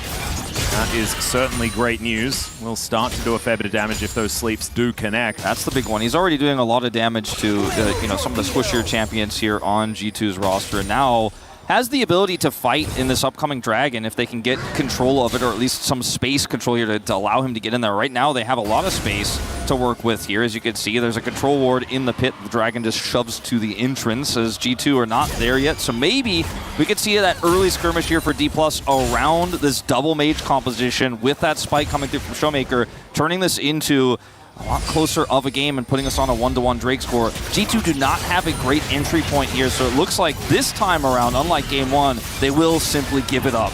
Yeah, Showmaker also picks up a locket, which is kind of a ridiculous item to grab as the Zoe. That's a real good one. Could be used quite nicely in defense, but Lucid just going to be able to take this one down. They're not going to be able to utilize that locket just yet. The Showmaker is just going to throw it down as he wanders towards this bottom lane. Caps looking for an angle. The chains do not land as he still decides to go on top, but that bubble was gorgeous. He picks up the Unleashed Power and throws it at Smash, but the dash out of the way is gorgeous. Labrov comes down towards this bottom side of the beach ball, not going to land onto Caps, and G2 keep their mid laner alive. It's just so, the League of Legends looks so weird when you've got the Syndra and the Zoe playing in tandem like that in a side lane as Caps is unable to make that pick work. It was so close. Those chains landed is a completely different story, but he will just have to walk away, back off. And we kind of reset to, again, a fairly normal game state here. One dragon apiece. It is Infernal Soul, which would be insane for either of these compositions, but especially with the burst power in this Syndra Zoe composition, G2 definitely want to make sure they can lock down the rest of those for this game. Broken Blade stabilized in his lane, went for the Rocket Belt, so a little bit more of a defensive option here in this matchup. Actually used it to stop the back there. Shu, very briefly, you could see on the minimap. Yeah, also going to go for the steel caps as well to make sure that this Jace is not going to be too much of a problem. But speaking of problems here, Showmaker looking to move towards that top side. The bubble is not going to quite connect onto Broken Blade, who does decide that he's probably going to die, and so is going to just get rid of the minion wave before he does fall down. Career locks up the kill. Not exactly ideal here for DK, but they'll take whatever they can get at this point. Sometimes the difference maker in these types of picks is that he used his Rocket Belt to actually stop a back. So he doesn't have it defensively, can't get away there. And it was a quick rotation up from D+. This gold lead is so small here for G2. They had so much control, but it is becoming very quickly a very even game here as we're going to see Lucid take the Herald on cross map here. Shield will be able to walk away. Yeah, Wave is pretty thin, so I don't think they can get the full turret either. Yeah, not quite. So I actually thought that they were going to get that last plate. It's what I was about to say, but does not actually happen. So first turret does go over to DK. The Herald goes down as well. And that means that they pull the gold back in their direction just slightly. I still do think that that tightrope that we were talking about before still exists. And as this game goes on, the team fights just make a whole lot more sense for G2 and will be very, very difficult to pilot for D+. But it is a style of composition that they have made work in the past. And we'll see whether they can do it yet again. That this game is so close is, well, I'm going to maybe have to hold my thought on this because we are going to have a bit of a potential follow-up here on this sleep. Doesn't hit. Yeah, Caps going to lose a lot of health on his turret and on his own health bar. D+ moving into the river, 2 minutes on the Drake, so we're not fighting over that one. We're just looking for a Rift Scuttler. Great knock up there onto his Demacian brother, as now Han Sama possibly in a little bit of trouble. Getting a little sleepy as well, as now Smash makes its way in. She locks down Labrov. Now Skumon could be in a little bit of trouble, but Cap shows up. Massive health bar. He's also got the Xin Zhao ulti running, and Shu has to get the heck out of dodge. And this is the problem. G2, if they're in melee range, they will kill you. Yeah, that's the problem. There's just no durability here outside of the Crescent Guard for Lucid. I mean, sure, Career kind of tanky on the support here, but isn't going to last very long when there's that much firepower there for G2. And if Caps had been there a little bit faster, you can imagine how much worse this could have gone for D+, and the Crescent Guard is on their side as well, with Caps stealing that one away. And this turret will finally go down here, be the second turret of the game, as the first did go over to D+, but it puts a much larger lead here into G2's hands. So it's very messy here for D+. Initially, a lot of CC goes down. The Crescent Guard buys space. Smash rotates over, right? You have that TPing Jace. There's no backbone for this composition once they end up getting control over Lucid as Crescent Guard is down. And Cap steals it, and there's just no way out. She was forced to flash, and D+ end up losing out in a big way. Yeah, and they didn't even really have Smash and Showmaker available for that fight either, as it was just kind of the other three having a little bit of a skirmish for themselves. Great collapse from G2 to make sure that they could get that advantage. However, the advantage is not really even 1,000 gold just yet. The game is exceptionally close at 19 minutes. My problem is that maybe that's not going to be enough here for DK, as they do definitely want to start a snowball rolling to make this poke composition happen.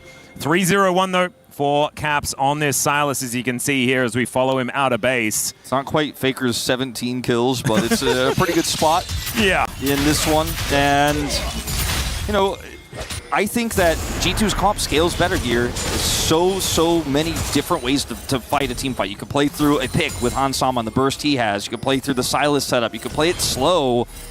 And now they have control over this Dragon, so D+ is going to be the ones who have to aggress, and it's so much tougher with a poke comp when you don't have vision. As you can see here, D+ just cannot see where these two members are outside of Han Sama, and Labrov's going in. Yeah, how can you poke if you don't know where?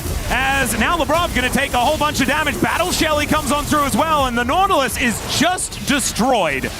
It is going to be Shelly making her way over at the same time, as Smash decides that Shelly should not charge. And we'll just give her a headache against the wall. Lucid going to be able to take down this Dragon. Frustrating turning point potentially in this game, because Herald's crashing mid. They got that on they did manage to get the crash. Never mind. And they're getting this turret down. 2 turrets fall. Gold lead over to D+. As this equalizer isn't going to necessarily help Broken Blade, who's in trouble. He's trying to go for the all-in. Yeah, he does manage to get the silence off his man. Okay, that's a lot of burst damage. And consider, this is an elimination game. If G2 lose it, they are out of this tournament. They had so much control. They had control over the Dragon Pit. Labrov's engage was a disaster. Now the Herald gets an additional charge here on the inner. It looks like based on the minimap there, it might have been piloted by Lucid over there to get. I'm not actually even sure. Might have actually been Showmaker showing up. I have no idea. Shelly did move from the mid lane to the bottom lane though. And the Wind Becomes Lightning comes in through here at the same time. Labrov unfortunately doesn't find the anchor into the wall. G2's falling apart. Able to take him down. Yeah, exactly. This is not looking very good. After the early game was played out beautifully, right? And if they just kept it stable, it was probably going to be all right. And honestly, 1,000 gold, it's not over just yet, but certainly some issues starting to form. You know what I want to say, and I've been holding it in. Okay, well, you know when you're playing Zoe, that mid turret goes down, Atlas. Oh, the Zoe turret, Wolf, that was your first color point in your entire career, like 8 years ago or something. It's been like 5 million years since we got to talk about it, but when the mid turret goes down, you have a Zoe comp, especially when you have a Syndra also in your bottom lane, which isn't normal, but for D+, it's what they have.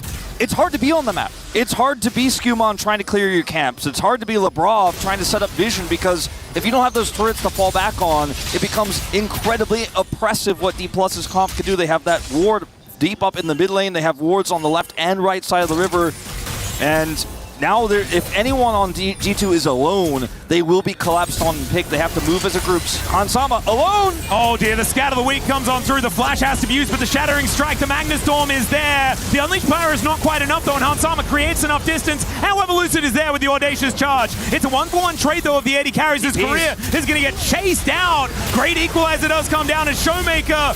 Oh dear, this is not where he wanted to show up. Lucid is going to die. Shiu is going to turn up as well as Career making his way back in, but the anchor is there from Labrov, and immediately G2 are back on the board. I say that, they're getting a little sleepy as Skewmon makes his way over, and Shiu is allowed to live for now. A lot of push and pull in this game. It's 22.5 minutes. The pendulum swings, Wolf. Exactly, and G2, I don't think, can take this Baron right now. They have too many members near the back. They don't have TP to rejoin, so it's not going to be a Baron on the play, but it will be gold lead back in G2's hands. I said Hans was alone, but he wasn't alone. He was just isolated, and D+ thought they found that target. Smash is zooming here, but I don't think he'll be able to do anything on his own. But he was able to buy enough space. The rest of the team shows up. The TPs come through, and G2 are able to fight this one out. So it's Caps who comes in here and makes the huge difference as he shows up on this Silas. And they're able to get over here, set up the Crescent Guard. Lucid is alone, trying to come back over, and is pushed back. And then this Jace just can't get it done. There wasn't enough burst damage in the initial salvo for D+, and that's where the problems can start. If you don't get the initial pick, then they have more consistent damage than you on the G2 side. Exactly, and what you really don't want is for them to be able to engage at all. It's not really about a team fight that you want to look for. It's about softening them up, and then you can use your engage in order to finish them off. If you're starting at full health on both sides, I think G2 should win almost 10 out of 10 times. And so it's going to take some pretty creative team fights to be set up here with the Shock Blast connecting, the Paddle Stars landing, and these orbs being thrown around effectively here by D+. As G2 now moving into the D+ side of the map. They really need to defend this turret by any means necessary. They cannot give that one up. It's what they want to play through here in this mid-game right now is a big push in the bottom lane from Shu is going to pull Broken Blade back. Broken Blade does not have TP, so a little bit of a tempo advantage here to get Baron Vision back for D+. And we finally have an even game here in this series. You know, it's anyone's game to take right now. G2 keeping it interesting after it looked like maybe they were starting to fall by the wayside, but D+ now getting a lot of vision around this Baron. A lot of map control still there as they still have that mid-turret. As we're looking for that third item for Hansama. That is the main focal point here for G2. Once he has the IE complete, he is going to be a monster. He really will. Smash is also looking for his as Caps just going to immediately engage, finds the Crescent Guard. Showmaker able to create enough space to get out, but the depth charge is doing so much work. Caps diving on forward. That is going to be Lucid falling. Crashdown gets him out as there is the Unleashed Power. 1 kill back here for D+. As the Scat of the Week, I don't think should work on G2 right now. They ain't looking weak at all. No, I don't think so. Jungler's down though, taking this dragon with enough damage here from Hansama, and a retreat from D+ is looking very difficult to contest here for the side of D+, and they can't do anything cross-map. There isn't any cross-map to take, so even though they got a kill back, D+ are not going to really be able to get anything in exchange, so that's going to be 2 apiece on the Dragons. Pretty close game here. Hansama picked up some additional gold in the fight. When all the cooldowns are gone, that's when G2 can just say, all right, we're going to force this fight. There's no more threats. There's nothing that you can do. Hansama gets stunned here by the scatter, and he's like, all right, that's it. Everything's down. I'm walking forward. Skewmon's going in. He's going to trade his life here for all of that damage onto Shiu, and that's all G2 need to go over and take the track. And DK, I feel like they need to slow things down, right? I feel like they need to find a pick, find an angle before these fights happen, but Caps isn't letting it. As he dives over and starts the fight immediately. That's precisely what we were saying D+ cannot let happen. And like you were saying, the Infinity Edge is done. Also has some Merc Treads as well, which is great to see from Hansama. Keeping himself alive against all of this magic damage, I think is going to be a very, very good idea. And it's one of the things that's most terrifying for D+ is that consistent damage output from Hansama. The next thing they'd be worried about is if they lose vision control over this Baron. Because the turn is fierce from G2, and they can't poke what they can't see, as this turret in the mid lane is so important. And they are going to keep it alive a little bit longer, but it is very, very, very low. Top turret completely gone as Caps will wipe that off the map. Now looking to push down as a little bit of a stun onto Broken Blade. Hansama poking his head in to Bubble Bubble is going to go wide. Now Shiu is going to walk over Vision. The rest of G2 are going to respond as Hansama takes that Shock Blast. Flash out from Labrov as G2 just trying to escape. Bubble is fantastically placed, but G2 are just going to split and walk away. Fighting without caps is not what G2 want to do. He wants to hold on to that teleport in order to play these side lanes and allow that Baron threat to remain. Yeah, really nice play here from D+, getting over there, getting back control of mid, pushing G2 off the map, removing some vision, maintaining that mid turret so that they can still play around the poke. So much burst if it can, you know, be set up properly, and if you could see where G2 are and you could soften those members up like you said, that's how this is going to have to be played here for D+. An incredibly tough composition to pilot, especially at a game state like this, 2,000 gold down. Yeah. The fact that mid turret still up is a testament to how much practice D+ has put into this type of comp. Well, I think we're going to have to say goodbye to the turret this time around as Labrov could be in trouble. He tries to anchor his way out as Showmaker moving on down. DK not going to be able to lock down the Nautilus. They will have to back away into this fog of war one more time. These control wards are going to fall as well around this Baron. Lucid just wanting to clear out his camps, get things ready for a potential setup around the Baron. The thing is, I don't think G2 can do Baron either. No. I think doing Baron into Zoe and Jace just sounds like a really horrible thing to try and They have great turn, though, because they've got a Silas, right? They have this Jarvan. Yeah, they have to turn instantly and if they make their way over. If they get vision control and D+ have to kind of walk towards it and they don't have any poke, it's so easy to turn because D+ just don't have any answer to the turn. If they're face checking, they're doomed. So that's why right now the D+ is like, we have to put everybody on Baron, get all these wards cleaned up, get our own wards in there. And so G2 can play around getting vision, they're getting the rest of the map. Getting vision on Baron, they're getting the rest of the map. Because D+ always have to answer that vision. So G2 are doing such a great job of pulling D+ around the map right now. And Shiu answering that bottom lane push. You can see Broken Blade actually moving that one up, does have his teleport, as does Shiu. Showmaker and Caps as well, with theirs available. In fact, there are quite a few of these summoner spells up on both sides of the rift. I'm waiting for Smash to have his. Ooh, that bubble. Almost forcing a flash there out of Hans if it was at a different angle. And the Zoe, I mean, sometimes can do absolutely nothing in a fight, other times solo win. And we'll see which version Showmaker is going to be able to be as we get further along. As getting a little bit sleepy is the Nautilus. It's a lot of damage out, but Broken Blade finds his way in. Shiu diving on forward. Caps gets sleepy and goes golden at the same time as now Hansama trying to kite this one out, doing a lot of work. The culling cutting them up, and he has to get himself out of there. The Unleashed Power comes in, the last auto attack, as now it's Showmaker dancing around the battlefield, and a Sleepy Rumble is going to get taken out by a paddle start. There is the Zoe I was talking about, and Showmaker making it look easy. That last auto there from Showmaker to take him out is just basically deleting him off the map. We saw in the initial engage from Career, because Career was always fishing. He was looking, he's like, I really want this flash out of Hansama, because then the fight becomes so much more playable for us. Caps will dodge this one, but Lucid's still here. Yep, stolen flash gets Showmaker over there. Dash cannon in. There is the ulti to come on through from Lucid. Weared by Caps here. Now LeBron going to be taken down, and Showmaker looking for another one. Unfortunately, the minions are here, so that paddle star is not going to land. The Caps shows up, manages to get the Crescent Guard, and then just dies. Showmaker just taking over this game suddenly, Atlas, as G2 fans. Is this 2020, man? Is it 2020? Like, pinch me. Which year is it? It feels like it is. And so watch this setup here as Hansama doesn't have eyes on Career. Has to flash. He barely gets out, but now he's flashless. And with those cooldowns there, G2 are like, all right, there's some play here. There's some wiggle room. Hansama's kiting back. And then you see, as this fight goes on, more and more of these skill shots coming out from Showmaker. Hansama has no flash, and then, boom! Smash gets the hit on him. He has no flash, he's slept, and Showmaker will take him out with that final auto.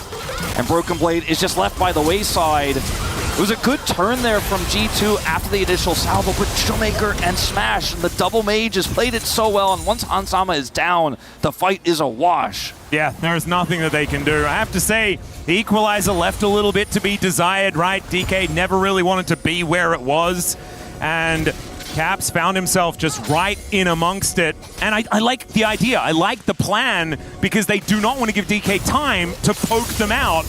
The problem is you also need to have a good setup in order to make these team fights work, and D+ holding them at arm's length, utilizing Lucid and the Crescent Guard, the Magnet Storm for the extra CC, and then Smash able to get these orbs down and scatter the G2 members all over the mid lane. It was beautiful to watch. And we said, like, D+ has practice with compositions like this. The thing is, it's just always quite difficult to play. The thing is, they are managing to walk it. They are still on that tightrope, and they are taking down the structures on their way. This whole point of Infernal Soul, with how Showmaker is playing, with the double Void Staffs, you know, we're pushing towards Death Caps coming through here for these mages. So much damage on the table here. Hansama's still flashless, right? He needs to be incredibly careful. G2 going to come over here and clear up some Baron vision. They'll never be able to clear that scuttle. So the same sort of ring around the rosy that I've been playing isn't necessarily going to be an option here. Ooh, Bubble going to connect there onto the Nautilus. They have to stand in front in order to save him as the Paddle Star somehow goes wide. That is a massive amount of damage. That is also a sleep onto Hans. Thankfully, he gets back into the fog of war in order to keep himself alive. And Wolf, at the back of all of that, they managed to pick up the Drake as well. Yeah. And I think Drake control is so incredibly important for poke compositions, because otherwise you're going to get pulled around the map. Soul Point now picked up for DK, and they are the ones with that tempo control.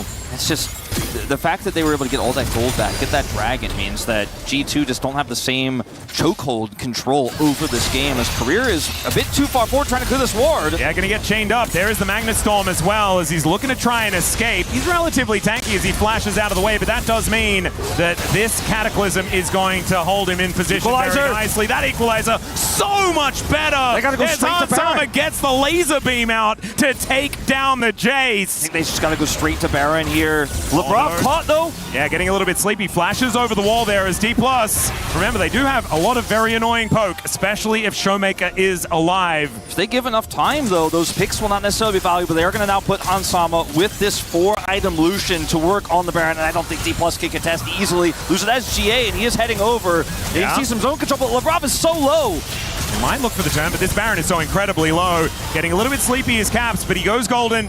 And Showmaker able to flash out of the way, utilizing the flash that he stole earlier. And so the Baron going to be picked up by G2. Not a whole lot of response here for DK, as a minute and a half left on this Dragon means that it's a free reset back out onto the Rift for G2. Yeah, they should be able to guarantee 6 Elemental Drakes taken. The response attempted here from Lucid is maybe steal a blue buff away and try to take some of those camps. So it all starts off here. I mean, this is the first domino to fall. His Career, this is what we were talking about. You don't have vision control on this Baron. You have to get it. Career is over here trying to take it, but G2 was thinking one step ahead. They are able to capture this well. Now, at the cost of a lot of these abilities, including Skumon's ultimate, but when they get this pick here onto Shiu on the other side, who's trying to set up a flank, it's the go button to Baron. And even though Lebrov was low, they were able to secure it. They're looking for more. If they get a pick or two here, they could potentially bring us to 3 right now. Yeah. We're 35 minutes into this game. There's a lot of crystals on these turrets as well, as Caps looking to get this mid lane pushed in. They're clearing out the jungle of D+ as well.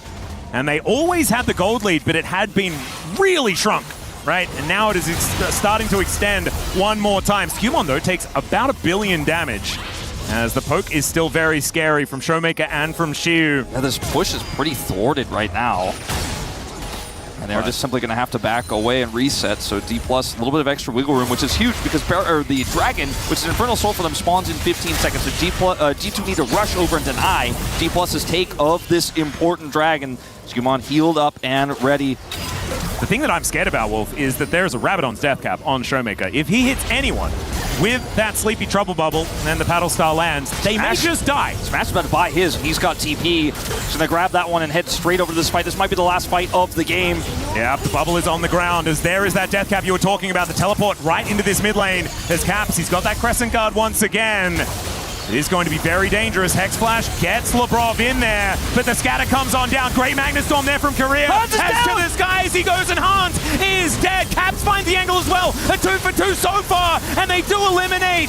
And now Showmaker trying to dance around the battlefield. He finds the angle, he picks up all of these flashes, and Lucid is there. The 3 Talon Strike, Caps knocked up mid-dash, and now it's Showmaker able to make him look silly, and the ace is picked up. D+ Kia make it happen in the river, and they're going to see whether they can walk up this mid lane and break open the base. They absolutely will break open this base. The shake of the head of that that G2 fan in the audience. I think it can be felt around the world as Hans Sama is deleted in the fight. Death timers here, 40 seconds for Caps, 20 on Hans. They get this inhibitor, absolutely, but they may even put some damage here on these Nexus turrets. Lebrov gonna come up here and try to buy time.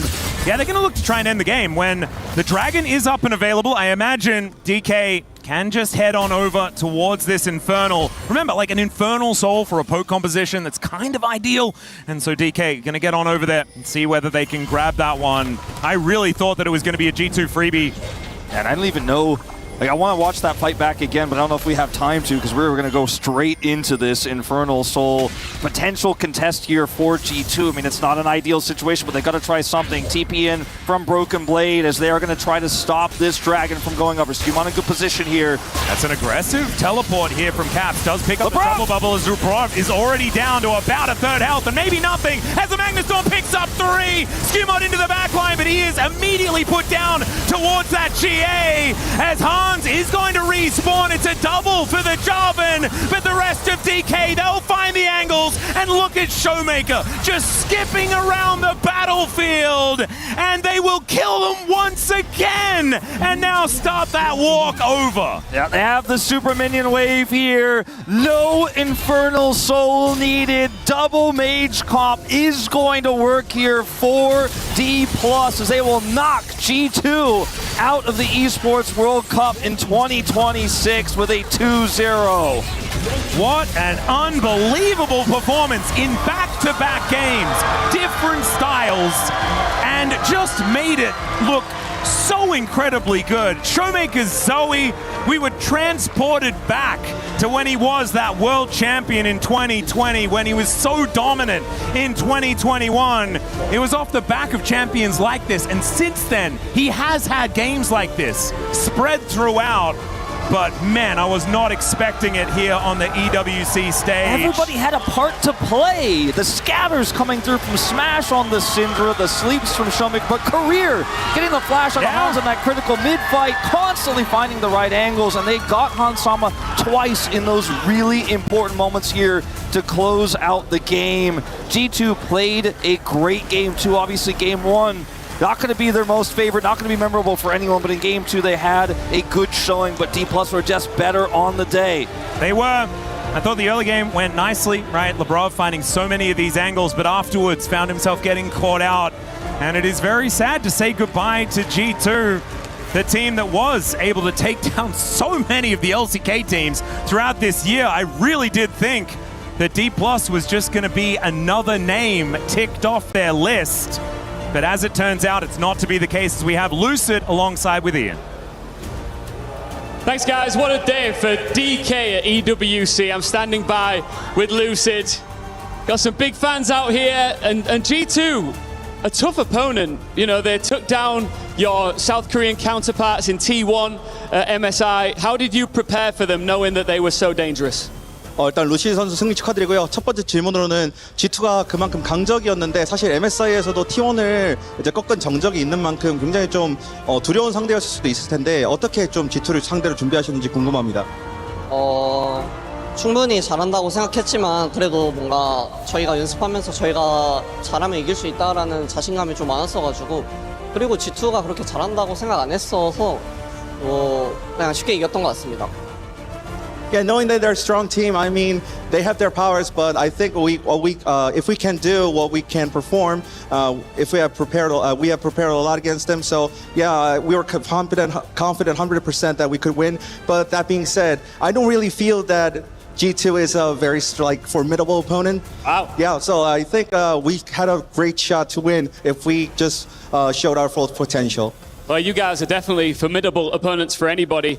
However, at the start of this tournament, you had a tough loss to AGLS, and now you've just come off the back of 2 dominant best-of-3 wins. Do you feel like you're growing into this tournament?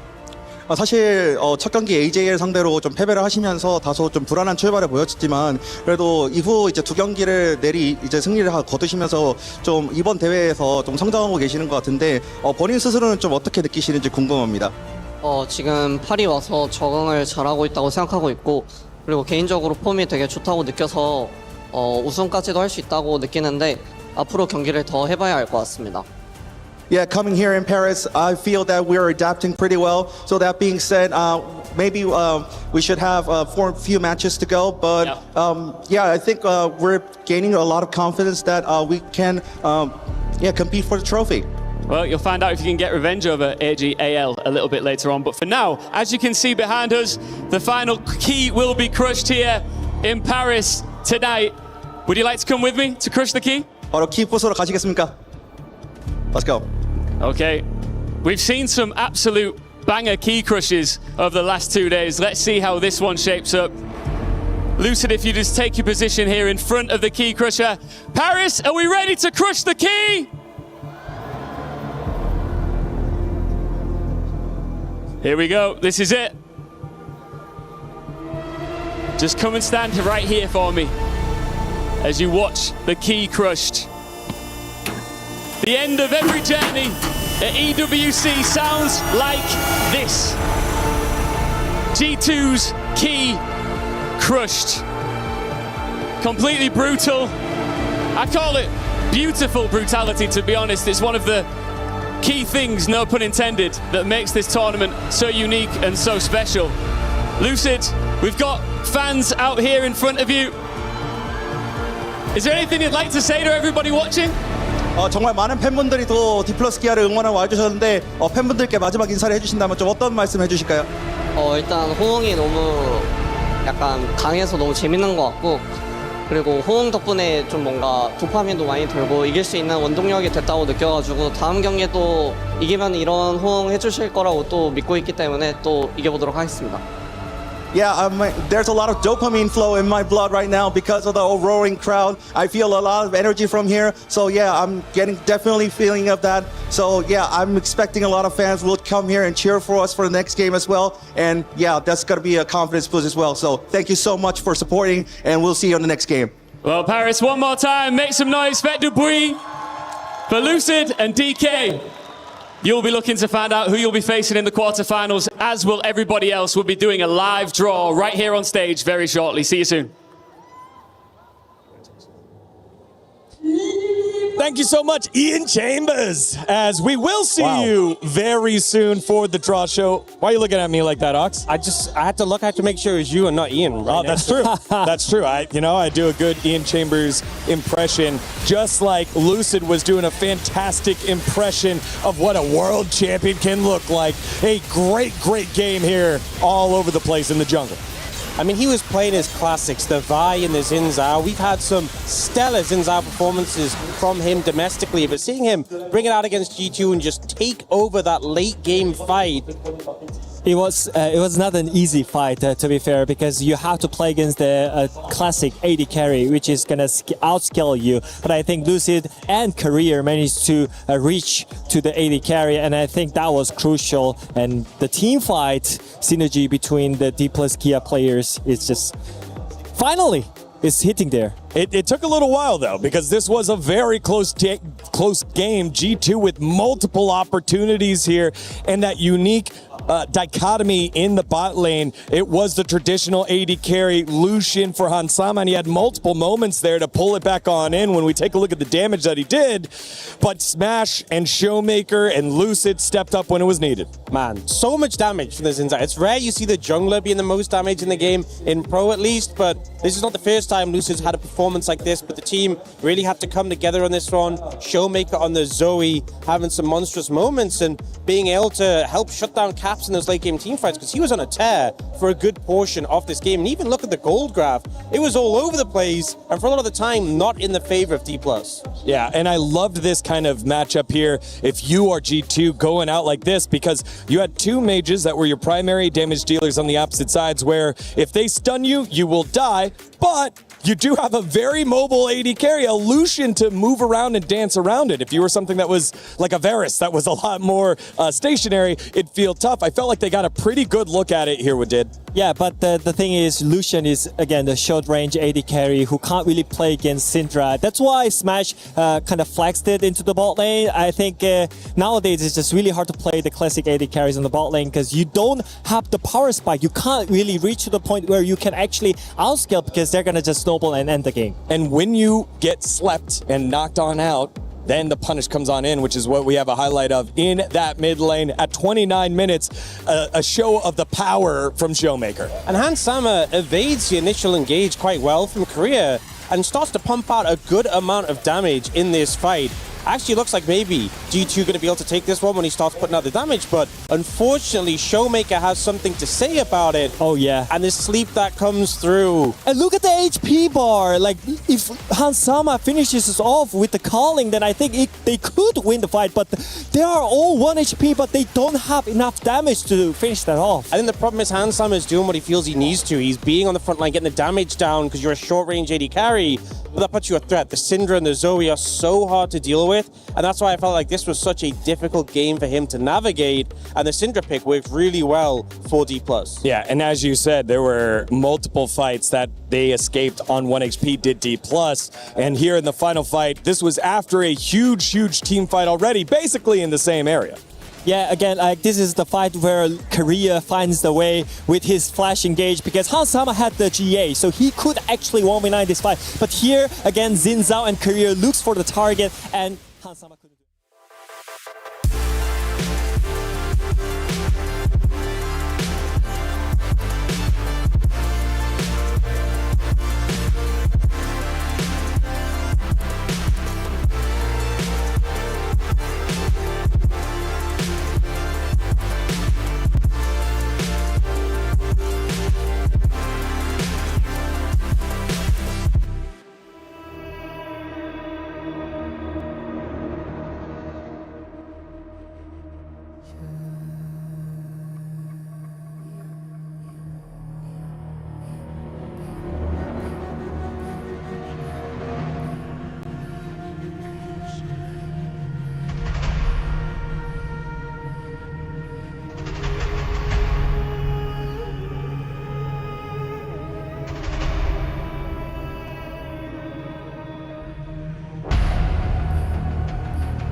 This is where we lock in the bracket, the playoffs bracket. This is where it gets real serious, Lou. That's real business indeed, and we have two very familiar faces here to help us with the draw. We have Jankos and we have Double Lift. Thank you for being with us. Legends. Boys, of course, in case you don't know them, legendary European jungler and of course a figure of American League of Legends. So it's a pleasure to have you here, of course. On est avec Jankos et Double Lift pour le draw. How are we feeling about this, boys? Since G2 are out, who do you see as maybe runner-up for the trophy? I mean, at this point, I believe in KC, right? I'm still European. I hope they will do well. Double Lift? KC, last hope of the West. Gotta cheer for them. All right, that's what I like to hear. Now, the way this is going to work, Lou, on your side, you've got the high seeds. On my side, we got the low seeds. We're going to start off with Jankos drawing out those four consecutively. Exactement, du coup on va commencer avec les seeds 1 qui seront placés dans le bracket. C'est Jankos qui va les tirer ici un par un. And just a quick reminder of the rules, two teams coming from the same group cannot be paired for the first quarterfinal, nor can they be on the same side of the bracket. So let's get it. You ready? Let's go for the first one. A lot of pressure.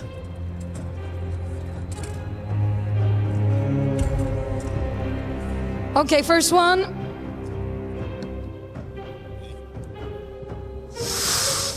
First one is Hanwha Life Esports, HLE, on top of the brackets. Wow. Wow, It's your MSI winner right there. pretty solid. Up next,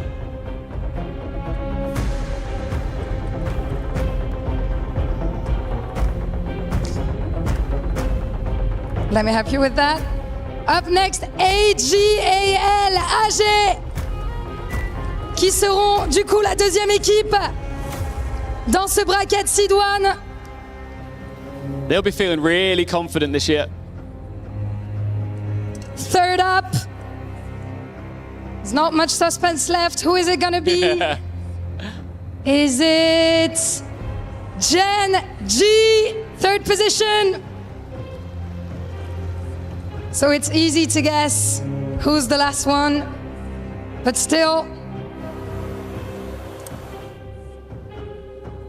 Jankos opening it to show us. You're doing a great job, by the way. Of course, Billy Gaming. So good news, we have HLE and BLG on different sides of the bracket, so we could have a rematch. How does that sound? Well, I mean, the last time these two teams met, right, in a BO3 at least, BLG was winning and then HLE won the series. I'm very excited. I think there is some MSI exhaustion setting in, and whichever team can take it, we will see. That's gonna get crispy. Effectivement, on pourrait avoir un rematch du coup de la finale du MSI en finale de l'EWC. Let's get it with the seed 2. Yeah, double lift. A lot of responsibility here. You ready? I'm ready. I just have to do a better job than him, and that's going to be easy. I love that. Let's get it. Let's go. Nah, he's waffling. I'm scared. I like you're taking your time here. I'm scared. I'm scared. I'm scared. Wait, I don't. I really hyped myself up here, and now I'm getting nervous. T1! T1 as the first C2 team. So the matchup is gonna be HLE versus T1. Wow. We can welcome HLE, T1. Wow. That's an LCK matchup. How does that sound? That sounds really exciting. I mean, Pace Kumayushi, oh, I can't wait for that. We'll take that, right? That's Kuma going after the guy that took his job. So, I mean, it's a crazy matchup. It's a crazy matchup. Can't wait. Let's Matchup move de on. dingue. Effectivement, pour commencer, HLE face à T1. What a start, Lou. What a start. Everyone waiting. JD Gaming. JD Gaming as the second team to be picked. They are gonna be facing Gen G versus GD Gaming. Yeah. Wow. We're gonna have Ian's both players coming up having on here. stage. And Gala with a fist bump. JD Gaming with their work cut out for them, that's for sure. Yeah, I mean, all these matchups are crazy because it's top 8 at the tourney, so that's an exciting one. Should we keep going? Yeah, let's keep doing it. Let's keep doing it. Pass that off. Que des top teams évidemment dans cette fin de bracket. Deuxième match, JDG face à Gen G. Carmichael!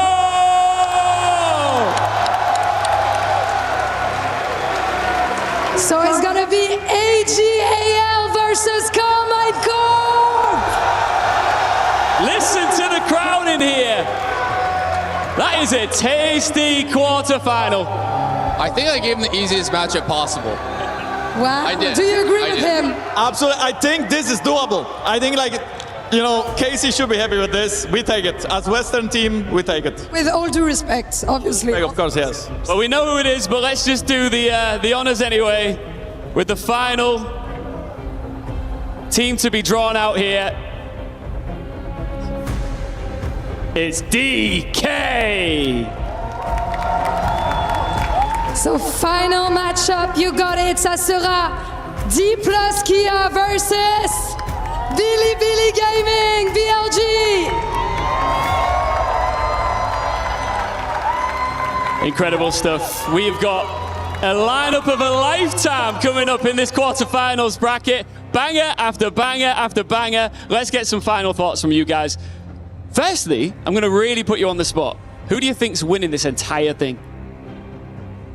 I'm gonna be honest, it's probably HLE again. Like it's either them or BLG. It was the finals of MSI, but if you're a KC fan, you owe me. I gave you the easiest matchup possible.